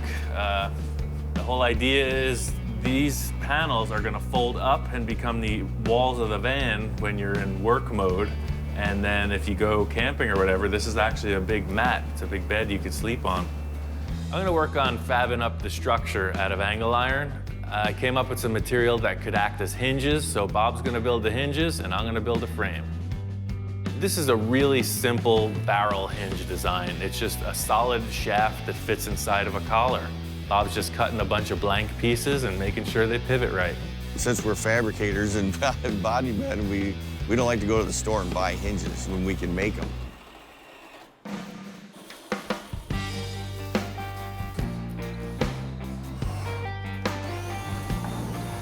I need some material for the walls. They're gonna be upholstered. I had a couple acrylic sheets, plexiglass. It'll work perfect. You could use pretty much anything. It's gonna be covered with vinyl in the end. I just cut it to fit and put a couple screws in it. What do you think, man? You need a couple bean bags, a few bongos. Cooler, full of ice cold beverages. I really thought about how this was gonna work, and I decided by butting this frame up against the door jambs, when I lifted them up, they were gonna clip into place, and it worked. I'm really enthused about getting to work on it, and I'm really glad he did this project, you know, for himself. You know, it's something really, really nice. The van's together. I got the airbags in, it's a driver. The big secret it's hiding is it's my old work truck. It's a 1988 GMC pickup truck. From the radiator to the gas tank, I modified the whole thing and put this international body over it, so it drives like a modern vehicle. It's got a Vortec V6 with a manual 5-speed. Airbags all around, it's a bitchin' ride. I chose this kind of oxblood color vinyl for the interior because I just thought it would look rich. You know, the exterior of the van is pretty mellow, but when you look inside, it's pretty special. I spent a lot of time on the structure of the fold-down walls. I wanted them to be very usable, so this whole hinge and steel mechanism I came up with has proven to work well. The whole concept with this van is its usability. You know, it's not a show car. So the back is set up to load and carry whatever, or you can hang out in it. That's the whole idea with this. It's a utility vehicle. I still have this van. I'm kind of glad I didn't get rid of it because my friend Rich Evans is going to use it for his vintage flats paint company as a display vehicle. One of the craziest projects I did in season 1 was for my friend Victor. He wanted to make a custom bubble top for his 1962 Thunderbird. I'd never done it before, and creating a bubble that big turned out to be really difficult. In order to do it, I needed to build a massive oven in order to heat the plastic. Big challenge trying to figure out how to heat this thing up. I'm just hitting walls with it. I'm talking with Victor about it. And he said, well, we need some igniters or elements. I said, I got some perfect elements. Let me just finish cooking my steaks. I guess his family barbecues a lot. You know, they have big family events, go on vacation. They do a lot of motorhome camping. And they got these 2 huge commercial barbecue grills, and he thinks that it's gonna make it happen. Victor and I share a lot of the same characteristics. I think this barbecue thing might just be too much. He's convinced it's gonna work. All I have to do is prove it. Each grill has 2 propane tanks, so we'll have 4 5-gallon propane tanks, which should be plenty of capacity. As long as these guys get that volume of air warmed up, it should work. All you can do is try. We're either gonna have the right amount of heat or not enough. We'll see. They make some heat.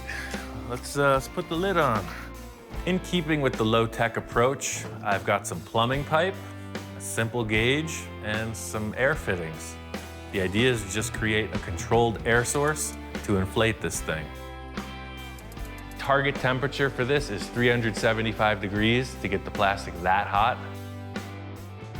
I had the idea that this laser thermometer would be a perfect way to check out the temperature, and yeah, the readings are consistent, it's heating up, and it seems like it's gonna happen. pretty weird. This huge sheet of plastic, as it heats up, is starting to deform. It's getting like all wobbly looking, and just putting a little bit of air pressure in it. Ian just strategically putting the air in and heating it up, and I walk up out of coming from a project that I was on, and I said, Ian, crank it up, let's take it to the limit. Yes, Captain, taking it to the limit, as requested.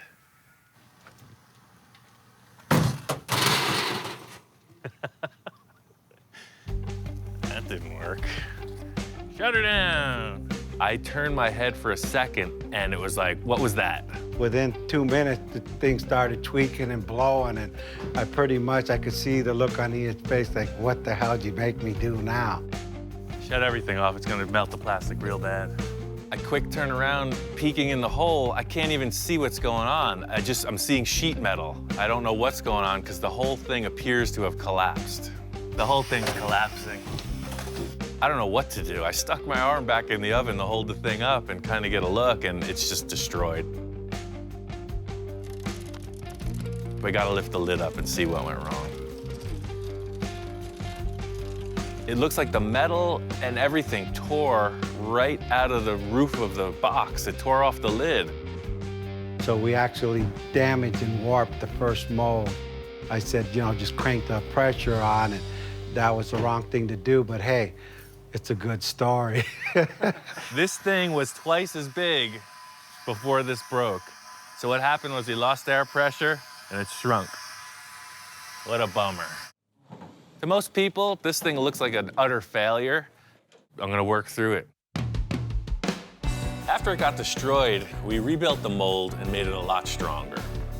Typical Victor style, he wanted to push the whole thing further and make an entirely new shape. The good thing is this is working just like all the rest. The heat's even, the thing's inflating, it's looking good.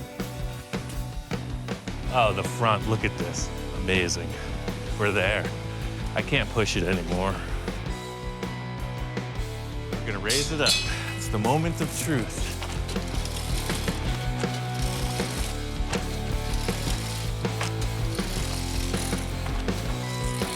Oh, we got it, man. Look at that.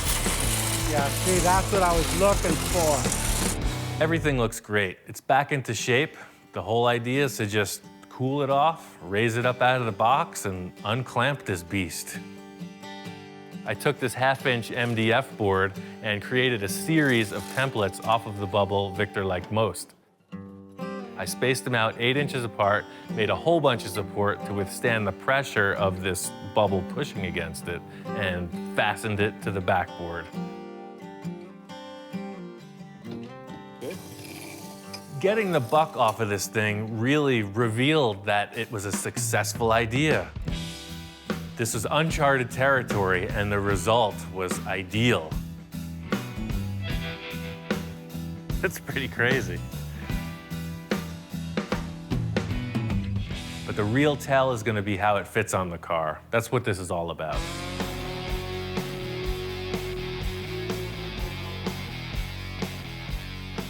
This car has been in the works for a long time. It is a concept car. It's gone through so many phases of development, and now to have it finally wrapped, I'm stoked. The car came out amazingly, beyond my expectation. On the bubble top, the interior, this is a total custom build. The bubble top is next level. The car is, like I said, a piece of art. I mean, the car is a masterpiece. I saw Victor pull in the driveway with this thing. I was like, get out of the way, mister. I want this car. Well, Ian, when he came in and seen it, all of the ideas all came together, and he was impressed. The thing drives up, and it looks like a spaceship. I wish it didn't have tires. You open the bubble top, and the interior is just going off. There's all kinds of crazy stuff going on in there. I'm ecstatic. He's ecstatic with it. Everything flows just perfect. The first season was a ton of work, but I'm used to that. The thing was the great unknown. We just threw it out there to whatever might come in the door, and it really was a great time.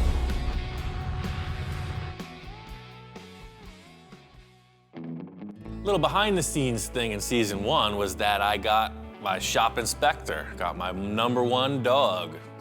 Think you can have a snack and then just mosey on out on your own accord? I was super nervous about having some kind of responsibility, and it's turned out to be a really fun time. The coolest factor about having the dog on the show is that that's the reality. It's really just him and I hanging out in the shop. Hey, you're not the center of attention. This is my show. It's like baby pictures, right? You can sit here and boast about your accomplishments forever. But, you know, it is what it is. He's pretty damn charming. Right now on Full Custom Garage, Master Metalman Ian Roussel continues the wild bubble top adventure. After everything we put into this car, this could either make it or break it. So the thing is, it's not gonna be just a silver car. What's it gonna look like? I'm a little nervous, way excited. As the guys get into it, a surprise visitor arrives. I'm like, oh my God, it's Ed Roth's son. Whoa, dude, man, this is sick. My first reaction was, am I not at Roth Studios in 1960s?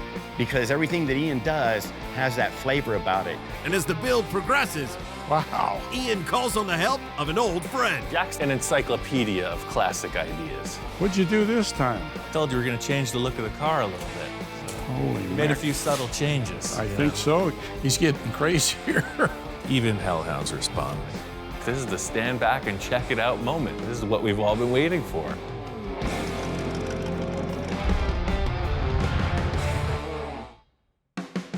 This thing all started when I decided to redesign my first show car, Space Junkie. I called in Johnny to help me with the new design. You're not satisfied with I'm not satisfied. It's gotta be different. We based the concept off a few of the parts I had, and Johnny came up with a really killer sketch. That's what we're building. Awesome. With that as a guide, I called in my friend Eric to help with the fabrication. He had some really good ideas and helped me to modify the body to fit the drawing. When my friend Eric was here, he kind of threw this concept out as a challenge. You're sitting here driving with this miniature steering wheel like a dragster, and your hand is up here like a monster cartoon car guy, but your throttle is on this lever, and when you push it, it is the brake. So your master cylinder will be on top front row center, and you're pushing it with your hand to stop and twisting it to go. This idea is pretty far out there. Working with a client, there are parameters. I don't have any of those with this project. The sky's the limit.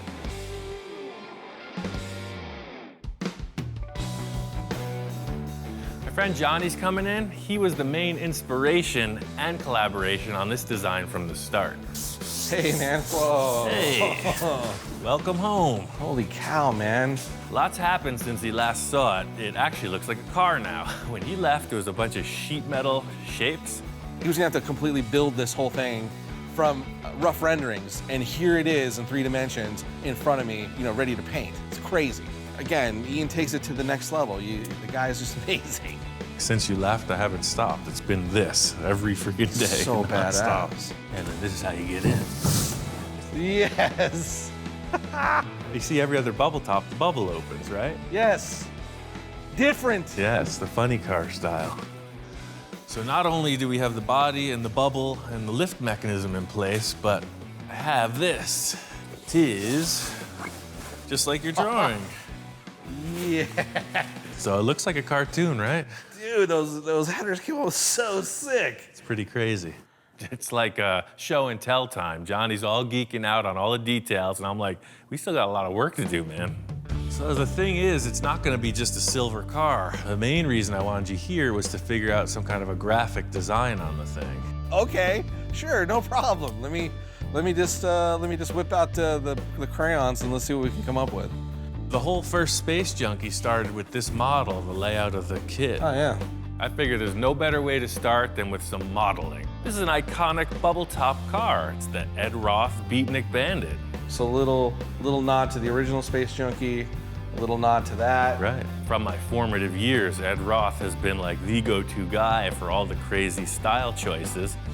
I always wanted a bubble top. There's no better path to follow than that of the master. We'll just try to be better than that car.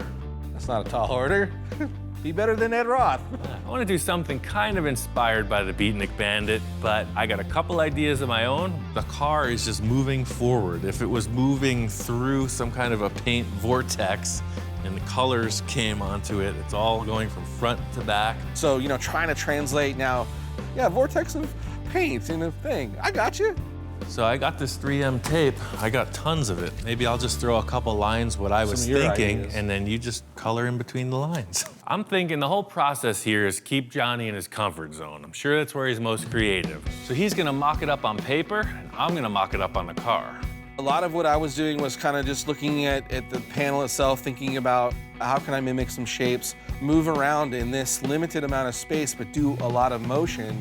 It's gotta look like it's moving when it's sitting. I think that's exactly it. I like it. Why not? When he's made a decision to start creating stuff, it is a whirlwind, dude. You better, like I said, you better grab on or you're gonna get left behind. So it'll turn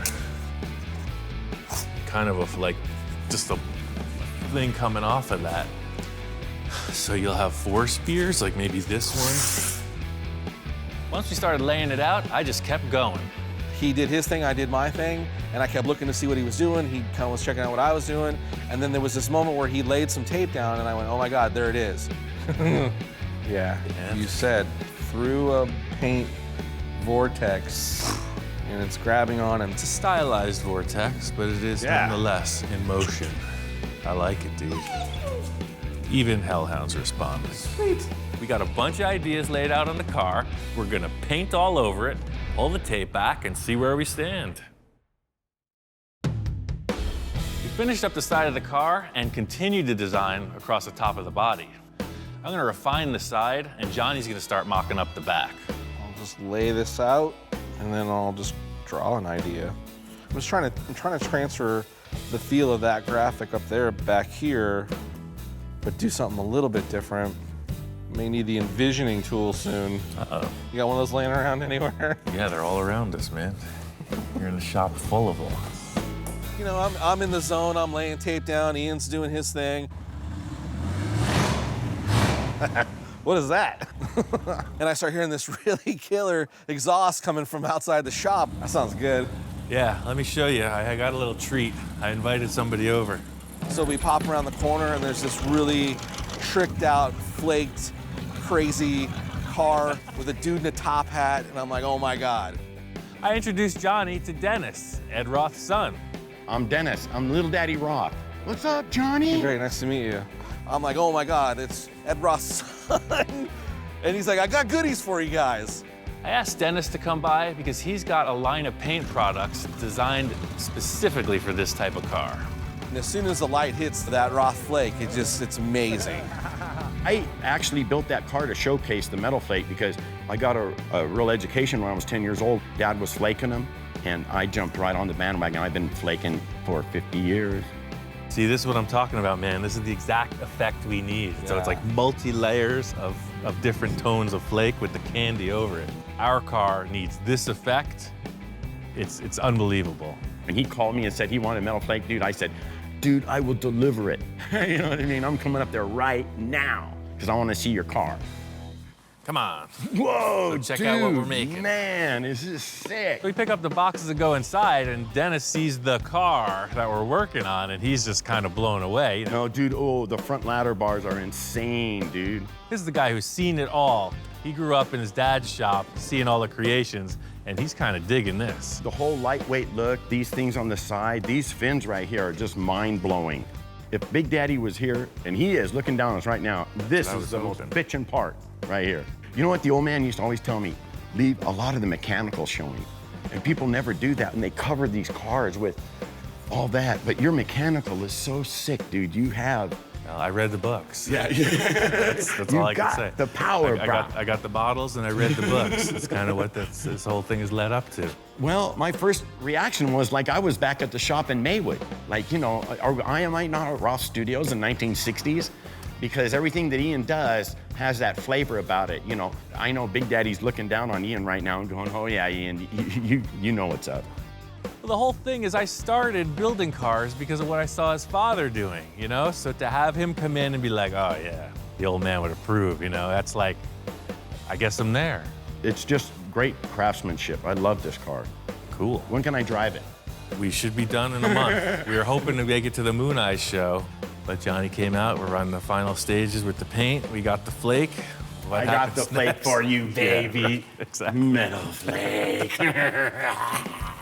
He didn't just come in with one little packet of stuff for us to sample. He's got the whole kit and caboodle. He's got a box full of every tone you could imagine. Different prisms, different effects, different colors. Well, when I was a little kid, Dad always liked the big, chunky flake. He wants to be able to tell it's metal flake from a block away. Bam! And that's what I like. I like the big, chunky grind. So in Roth flake, I can control the color, and I can control the grind, and I can control the prismatics in it. And I think I got a flair for the banging. So all Roth flake is banging, baby. I think we got to go with the beaver brown. Okay, that's what you got, beaver brown. Do we need a special gun for this? Or You got it right here, baby. Aha. The little Daddy Roth flake bomber. Well, he's got a lot of energy, and I'm just trying to hold on. I'm trying to keep up. He's a salesman, and I got the stuff. He's giving us the song and dance. Giddy up, baby. I think he sold us. We'll take them. All right. That's it. I'm out of here. Perfect. I think that him and Johnny have a pretty wild idea going on right here. Like you can see the carbon hole is taped off a little bit right now, so we're just all secret.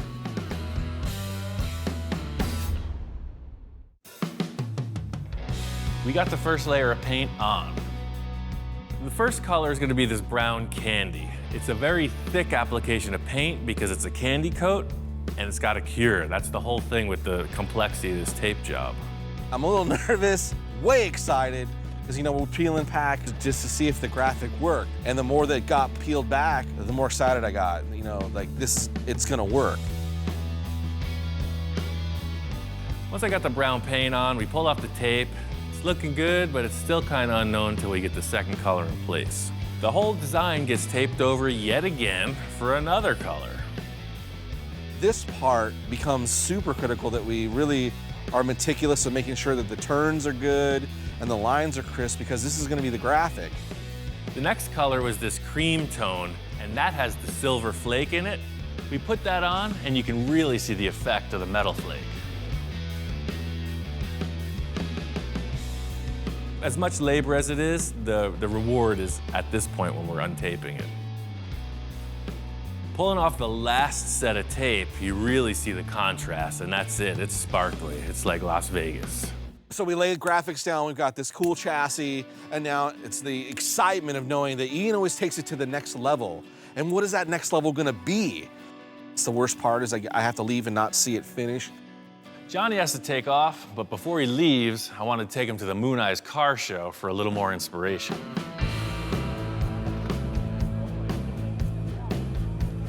Kind of walking around, taking a look at some of the different paint jobs on some cars and trying to get some inspiration for the Space Junkie, and see some pretty cool stuff, some good ideas. This van is freaking crazy, dude. It's got all this stuff. The panels, this wandering squiggly line thing.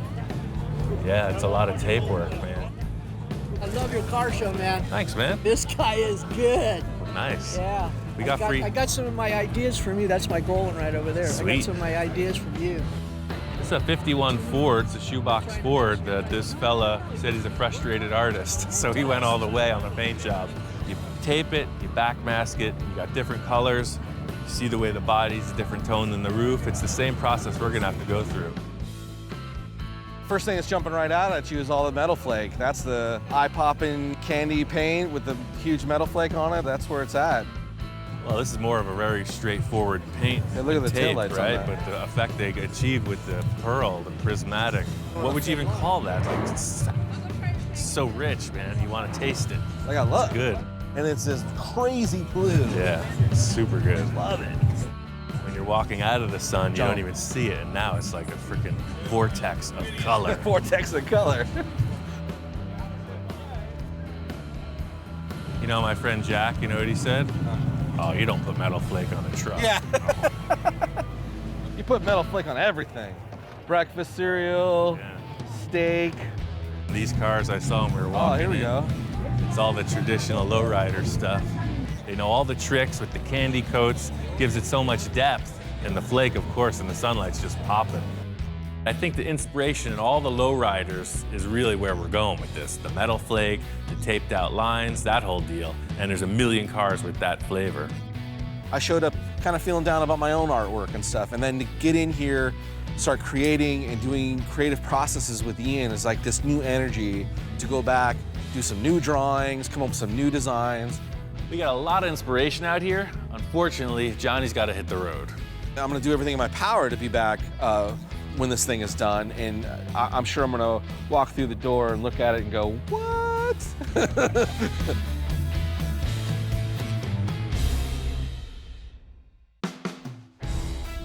Dennis dropped off that Roth flake, and he told me once you start with this, there's no going back. It's true. I used the blue, the silver, the brown, the gold, the whole palette. The color combo is exactly what I achieved in the first car, but only using blue now instead of pink. You have two pretty mellow tones with a really contrasting kind of a neon line through them. The whole angle here was not to make your ultimate hot rod, you know, nothing conservative. It's a total cartoon, and I think we've accomplished that. I'm pretty happy with it, but as always, I have to have the shop inspector check it out. So, what do you think? I know you weren't allowed in here for a few days. It was a toxic environment. It's over here. Hey, it's this, right? Remember before it was primer? Look, think. It was primer. Now it's painted. I know the engine is good to go. We started it, but the transmission's questionable. I got a brand new unit from Monster Transmission. They always work perfect. It's a simple bolt-on replacement.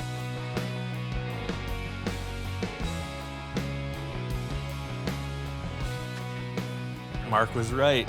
V8 engine, it's balanced, fits in there perfect. Everything on this car has been figured out around the finishing stretches. The interior is really the last big question mark. I called up my friend Jack. He's the upholstery guy. He's done all the interiors on my cars. Holy mackerel. Wow. Hey, welcome hey, back. Ian, how are you? I'm doing pretty good. Wow. What'd you do this time? I told you we're going to change the look of the car a little bit. So Holy we made a few subtle changes. I think so. You morphed into a roadster. Yeah. It's a whole new car, man. I couldn't believe it. I'm used to looking at the old car, and then I see this thing, and it's completely different. It's actually a bubble top. You know those acrylic domes I was making? Well, it's not a roadster. Like you did on the T-Bird? Yep, exactly. Wow, this is something. It's like one of those Roth I like this show better. cars. Right away, I thought, he's getting crazier as he gets older. He just knocks this stuff out. I don't know if he ever sleeps. I've pretty much got the whole deal figured out. The only thing left is the interior. Should we mess with the original panels first? Put some in here and look at it? Yeah, and I'll see. lift the body up. It's got a prop rod. The whole body pivots on the hinge. Get it up here. Well, this reminds me the old days when we were running a funny car. It's exactly what it's inspired by. 40-some years ago is the same deal. Yeah. Set it in, push it up, and start working on it. Yeah, if this is all finished off in there, you can leave it up, show the whole thing this way. Jack's all about the interior, and he could see that there's nothing in it. So that was his main concern. Loved the look of the car, and all of a sudden his gears are turning. So I got all these panels. So see, these were the original interior parts, and we're not going with pink anymore. That was the one main color change. Get rid of that pink. I think all the brown can still work, though. Once the fasteners are on the back side, it just clips in like it did. You don't even need any welt on this. So that's the thing, that one goes there, and then these were the little backrest panels, so they'll pop right back in. The most apparent change in the interior is that the color swap. I'm going from pink to blue. Jack's thinking as he's peeling these pink elements off, maybe we'll just leave them out. Maybe we'll just go brown. Well, that looks pretty nice, right? Yeah, I like it. Jack likes the upholstery as is. I got some other ideas. I've known Jack for a while, about 15 years. It started from him just upholstering one of my seats one day, and he just keeps getting more and more involved. See, the whole thing is I'm not using the seats that I made originally because I'm way more laid back. Literally, like this becomes a headrest. I'm actually laying back. I'm literally like with my head I'm like, actually, that's perfect. Look at that. I'm sitting in there like this, like a freaking dragster. Wow. That's what it looks like, Right. yeah. The interior is always last. So then what you got to do is adjust the seats, the panels, and everything to make them fit into what they built. Yeah, do you have something we can lay in here, like a piece of cardboard or something? Yeah, I got all that offhand? pattern paper. Yeah. The interior is going to mean a lot because the body's up like this. You're going to see a lot of it. It has to be done right. Oh, yeah, it looks better already. It should fit, follow your back. So if I lay in and push it down, that's I'll kind of hold where it I so want it to be. doesn't move. Yeah, like that. There you go. How about you just lay in it like a hammock kind of thing? Jack's idea was why not make sort of like a hammock, you know, just a simple little thing to support your back and not even have a seat, just a simple pad that you recline on. That looks just kind of like a generic panel, though. Well, yeah, but we can do something with that. I'll make some, all in the stitch put a work. seam, couple of seams in it or something, and we'll make some design in it. Jack's got a bunch of ideas. I could see him scribbling around with the pen. He's talking a lot. I don't know what he's going to come up with, but it looks like he's got plans. So the whole thing is with the interior being so mellow and subtle, I want the fabric to pop, you know? I was thinking like that metal flake, blue old school glitter vinyl to complement these pinstripes.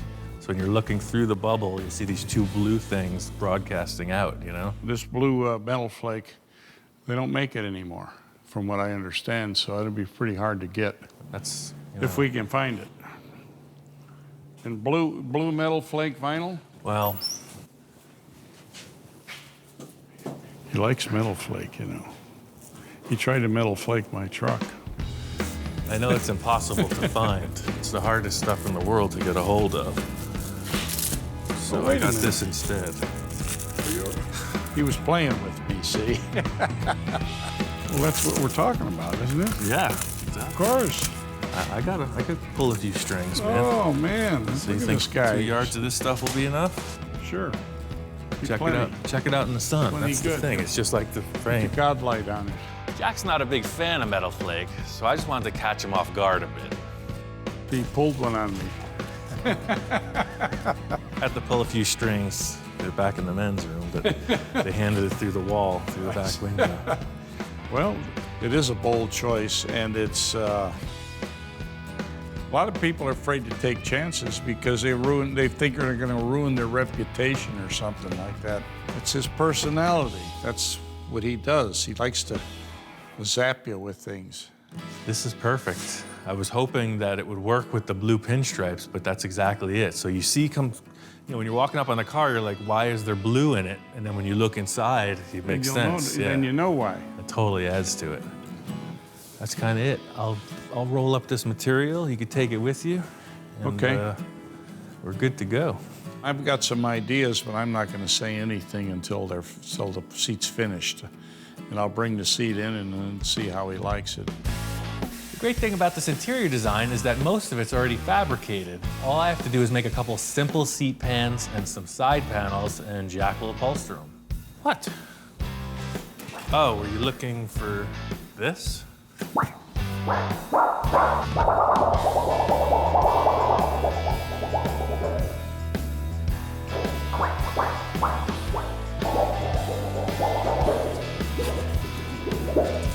Eat it, kid.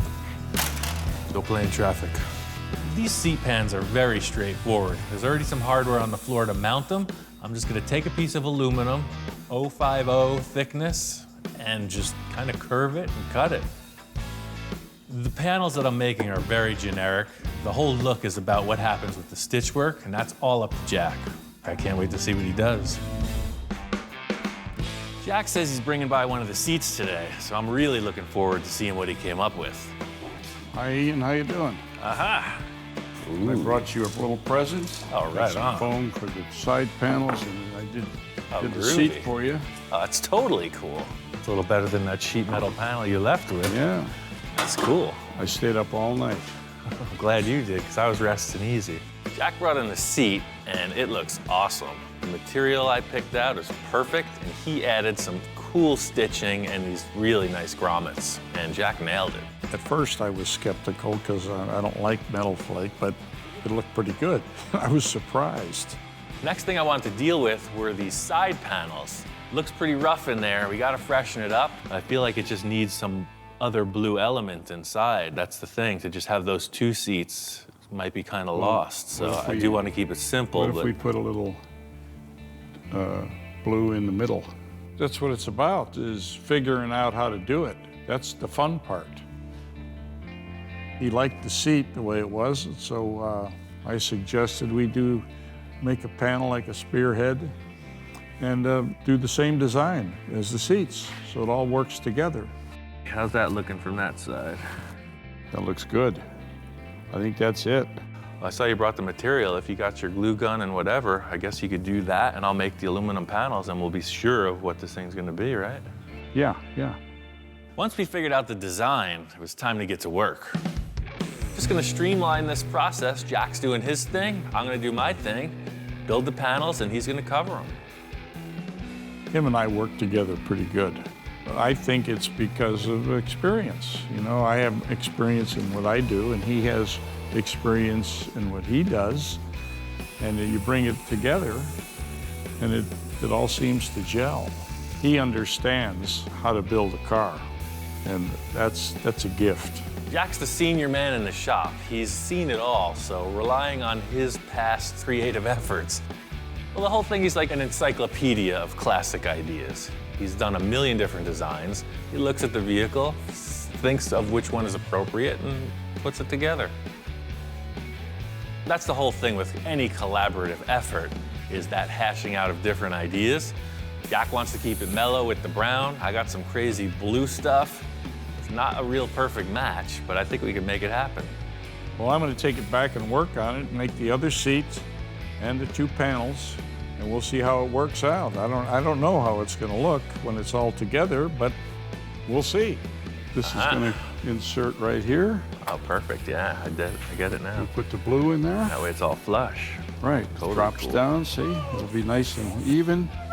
Wow. Are you concerned? You're not totally sold on this yet, huh? Okay. Well. I'm just doing busy work, getting the steering put together, this weird brake throttle assembly, you know, mechanical stuff, and Jack walks in. How you doing, Ian? I got some new pieces for you. Oh, nice. Look at that. Cool, you even put the grommets to match the seat. Yeah. Those are awesome. I could see the glow coming through the doorway. Those blue panels are awesome. They complement the seats perfectly. Stitch work and the grommets look like a perfect match. What surprises do you have for me over here? I can see some extra standard mechanical little work. arms sticking up here. What is Yeah, this is a motorcycle throttle, so there's no room for a gas pedal in there, so we're gonna have a hand throttle. Ah, so what do? Push that? That's the master I cylinder. see. You push just like your brake pedal. Oh, I see. That's your brakes. Ah. That's your gas. What's this little deal? You don't move that except in emergency. I didn't put the sign on yet. Oh, It's for what the is that? ejection seat. If all Oh, hell you mean breaks to loose. put you through the right bubble? through. Well, you've seen all the fighter planes, right? The canopy goes. Oh yeah, and then you go. Exactly. Jack was just checking out everything I was putting together. You know, the shifter throttle thing was one thing, but then the steering components were totally different from the original car also. Yeah, what's the deal here now? You got a little wheel in here? Oh yeah, typical dragster stuff, right? Stock steering box that I had. Yeah, right. I just hooked it right up. I like the steering wheel because it looks like an old dragster wheel. In fact, on a dragster, the brake was always a handbrake. And he's doing the same thing, except you push it. That's the thing, all this mechanical stuff is boring me. It's all about the interior. Okay. So these guys just index right in there like we set up. Perfect, right in the hollow. That's the thing, it's not too crazy, but it gives the seats a reason to be blue. Sure, You know, right. The pinstripe on the paint's one thing, but now at least there's two blue elements inside. Jack wasn't sure how I wanted to attach these pieces. He was thinking we would just glue them and clamp them, but I had a different idea. It would be a lot faster. I was thinking that we would put screws right through the center of the grommets and we wouldn't need any glue. That's good. It makes it look Gives a even little better. dip in it. That looks good. As we're doing this, it creates a really three-dimensional pattern that neither of us expected. It just looks way more plush, and it's going to be a great complement to the whole design. And it looked good before, but now with all those deeper. push downs, Oh, yeah, yeah. it just looks way more. Now we have to do it with the seat. I might even do that because it looks so good, right? Working like Ian works is like you're doing it on the fly. You know what I mean? You plan it as you go. It's enjoyable. Welcome to upholstery, full custom style. That's right. The proof is in the pudding. We got to put it in the car. So this one comes in. You set the panel in, ran a couple screws in on both sides, and we looked at it. It even looked better. I was really surprised because I didn't think it would look that good. One thing I wasn't expecting is after putting in the second panel, as we dropped the body down, there was no more looseness. It fit like a perfect thing. Hear that? It's like you're putting cushions on your sofa, man. Great. I love it. But that's kind of the layout, man. The seats and the blue door panels sell it. Now what's happening back here? I walked around the back of the car, and all these holes are in the back. One thing I didn't explain to Jack was that the car doesn't have a radiator in the front like you typically see. Instead, it's got this weird contraption that hangs off the back. So that's the thing, this crazy swizzle stick is actually the radiator. This actually works then, right? It's functioning? Oh, heck no. Come on, what do you think this is? Well, you put a fan on it, you'll be. So there's a fan, that's what that hole is. See, Yeah, the I electric see. fan? Yeah. This electric fan boy, goes right up you got behind it all I think figured everything, out. man. Jack was really curious about this thing, so I wanted to show him how I actually made it work. So that's the thing, these big flex hoses, it's just like any other radiator. You gotta feed and you gotta return. We're gonna go in Go to the here. line. So I'm gonna make like a big S like this, just to take all that, so when it shuts, it just whoosh. So then the fan goes here. And yeah, your typical electric fan goes right here, bolts to the satellite dish, and then the water flows around that. That's a satellite dish? Yeah, see? My TV provider wasn't really in agreement with me, so I took it down off the roof. I thought that was a hell of an idea. Different, it's really different. That looks good though, I like it. Almost everything he builds like that is functional. It works. I can't wait to see how it's finished off. When it's done, it's really gonna look good. Yeah, it makes no sense at all, but somehow it works. Doesn't have to. Story of my life. Jack's gonna take the last panels and finish them off. Johnny's on his way back, so I wanna get this car finished up and ready to drive. Johnny's been involved with the design of this car from the start, so he's pretty well invested in having this come out well. He hasn't seen it completed yet, and today's the day. Ian! Aha! Oh, hey, man. Back again. Welcome back. Check it out, man. We painted it. Looks awesome. Sweet. To see all the pieces and parts that we had discussed and talked about, in theory, now, you know, there on the vehicle was tremendous. So when you left, you didn't see the blue striping on the car. No. That was our plan. But to complement that, I had Jack stitch out a bunch of metal flake components for the interior. Now the blue totally goes. The way the blue is pulls the color from the outside to the inside is just perfect. Cool. Like from the outside, when you look at it from here, I mean, you see blue on the striping. I think the collaboration, once again, has been a success, man. I'm really happy with this. Oh, man. It was just neat. Like, it's a whole car now, but it's a bubble top car. Where's the bubble? So, Ian, where the hell's the bubble? I polished the heck out of it, man. It's in the corner. It's in the safe zone. Ah. So that's what I was waiting for you to get here so we could put them on, and that's it. This baby's a wrap.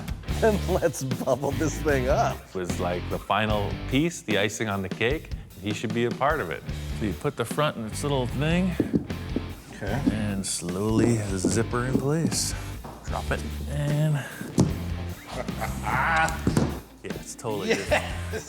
Totally different car, right? Totally different car with the bubble on it. It changes the whole look altogether. Yeah. Setting the bubble on the car is like the first step towards the end. The silhouette of the car is represented by this dome shape, and really, you don't get the feel of it until it's in place. Ultimately, this will have like a rubber weather strip around it, just like you see in any car window, but I wanted to get right to installing the Mohawk. So Mark brought this whole thing, and I just used it as inspiration. You know, he brought that motorcycle gas tank shell, and I made an aluminum version of his Mohawk, a little double-sided. Nice, you know, I like kinda that. thick. So that's the thing, I just reshaped The shell that he made, I still retained his cool vents for Right. the air to come in. Little spears on it. Yeah, so that just pops right on. The whole idea with the two sides is that it just snaps into place. It's like pressure fit, and it's on. Yes. So there's that one Mohawk. So this one is to complement the smaller one. Same deal, fabricated aluminum thing. Dude, that's so cool. The Mohawk isn't just one piece of sheet metal that with some holes drilled in it. You know, this total three-dimensional piece of artwork that he's done. So again, you know, here's where Ian takes it to the next level. It's a killing machine is what we've turned it into. Yes, it all makes sense in the end, It right? does. I'm just jonesing to get this thing on the car so I can see if it is the cherry on top. Installing this Mohawk is a two-man job. I lifted up the car, and Johnny's holding it on the outside. I'm in there putting in the screws. This is the full look. This is the stand back and check it out moment. This is what we've all been waiting for. Man, are you kidding me? Dude, this came out too cool. To me, the side profile, the way it's like, there's a lot of slashes. There's a lot of stuff going on. It's good, really good. The Mohawk just brings it all together. It was like, without the Mohawk, I think it's like a superhero car, but now it's like a villain car. A super villain. Yeah. From the jump, the initial inspiration for the car was this wild Mohawk. I've never seen anything like it. It was in this cartoon, and now there's an actual vehicle. I think we got something pretty special here. Well, it's kind of like when the UFO crashed in Area 51, right? Everybody's like, huh? Yeah, exactly. Now what do we do with it? I can't wait to see it in motion. I think it's time to clean up the mess and drive it. Johnny was just all about driving this thing. Put on the trailer, took it over to the proving grounds. It's the perfect environment to test drive. I'm gonna get in, you drop the lid, okay, and let's try it. What could possibly go wrong? If anything happens, just bury me in it. The whole unit, just drop it in the ground. It's the right shape. Should be perfect. Getting in this thing, you're in there like a space pilot, and you're committing to the ride. Drop her down. All right. Yeah, lower the top. You can hear it almost like seal, like a coffin. I feel like a friggin' fish in a tank. It's pretty dicey. I haven't had any real disasters yet, so I think the odds are with me. Here we go. You see somebody in a top fuel dragster, they're not getting out in a rush, so this is the same thing. You're locked and loaded. That's awesome. All I could say is it's fun to drive. It's using all of your senses, you know? You're thinking, is it on fire? Is it shaking? How fast am I going? You know, there's no instrumentation at all. You have one hand on the steering wheel and one hand on the power, and it's fun. And as it goes by the rocks, I mean, it's almost like a shark in the water. All you see is the Mohawk. It doesn't look like it's supposed to be there. It's just nuts. We did the testing, you know, slow speed rolling around, and I wanted to see what it could do.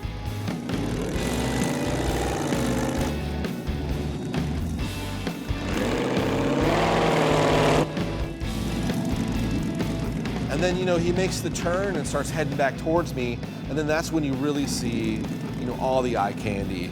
It was just so much to look at as it's moving toward you, and it just looks so sinister. That wasn't so bad. That was awesome. In motion looks freaking even better. Feels like you're in outer space, man. This is the first time it's been in motion. I've never seen it driving. I'm just pulling up, seeing Johnny's reaction. I got to get him behind the wheel. Totally drivable, dude. It feels confident. You want to try it? Yeah, let's do this. Imagine how the astronauts. T-5. Right, that's what I'm saying. Imagine how an 4. astronaut feels, dude. Yeah, that's why there's no fat astronauts. But I was damn determined I was going to fit inside. If I had to lay over the other side, I'm getting in that car. That feels crazy. Wait till the top's Dude, down. it's just a... Are you claustrophobic? I don't think so. I guess we'll find out. I wasn't claustrophobic until I shut that thing. It's like, it sounds funny in there. I was a little concerned about the way it was controlled just because I was, you know, it's brand new.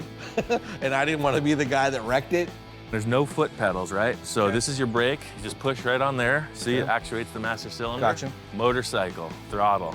And then that's your shifter. It's an automatic. And that's the kill switch and the starter. Exactly. If you're gonna start it, that's on. Okay. Let's start.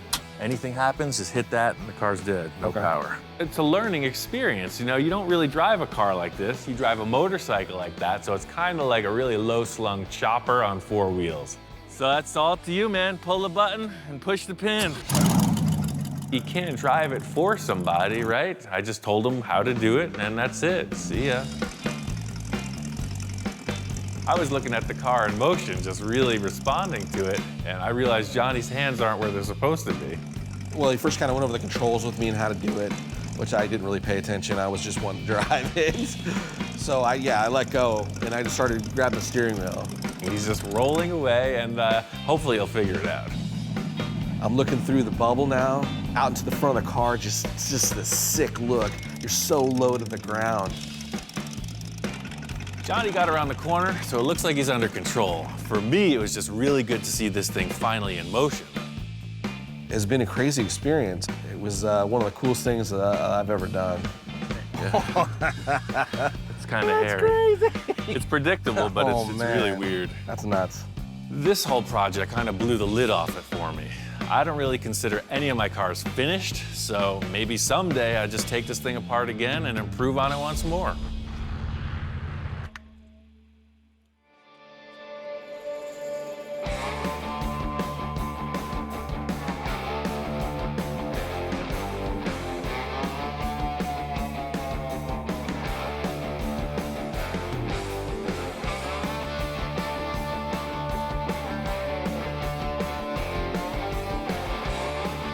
One of the biggest takeaways I take from this experience is that, one, Ian's a super cool guy. As much as he challenges you to create something, he kind of gives you a little bit of full reign to do what you think. And then it almost like it challenges him to go, yeah, I could probably do that. This project was a total crapshoot, complete roll of the dice. It could have gone all wrong. All of Johnny's ideas were dynamite. It's a really great collaboration. I can only hope there's a third car in the future. Having accomplished this, it was one of my all-time dreams to own a bubble top, right? So I consider this just the beginning of the next chapter.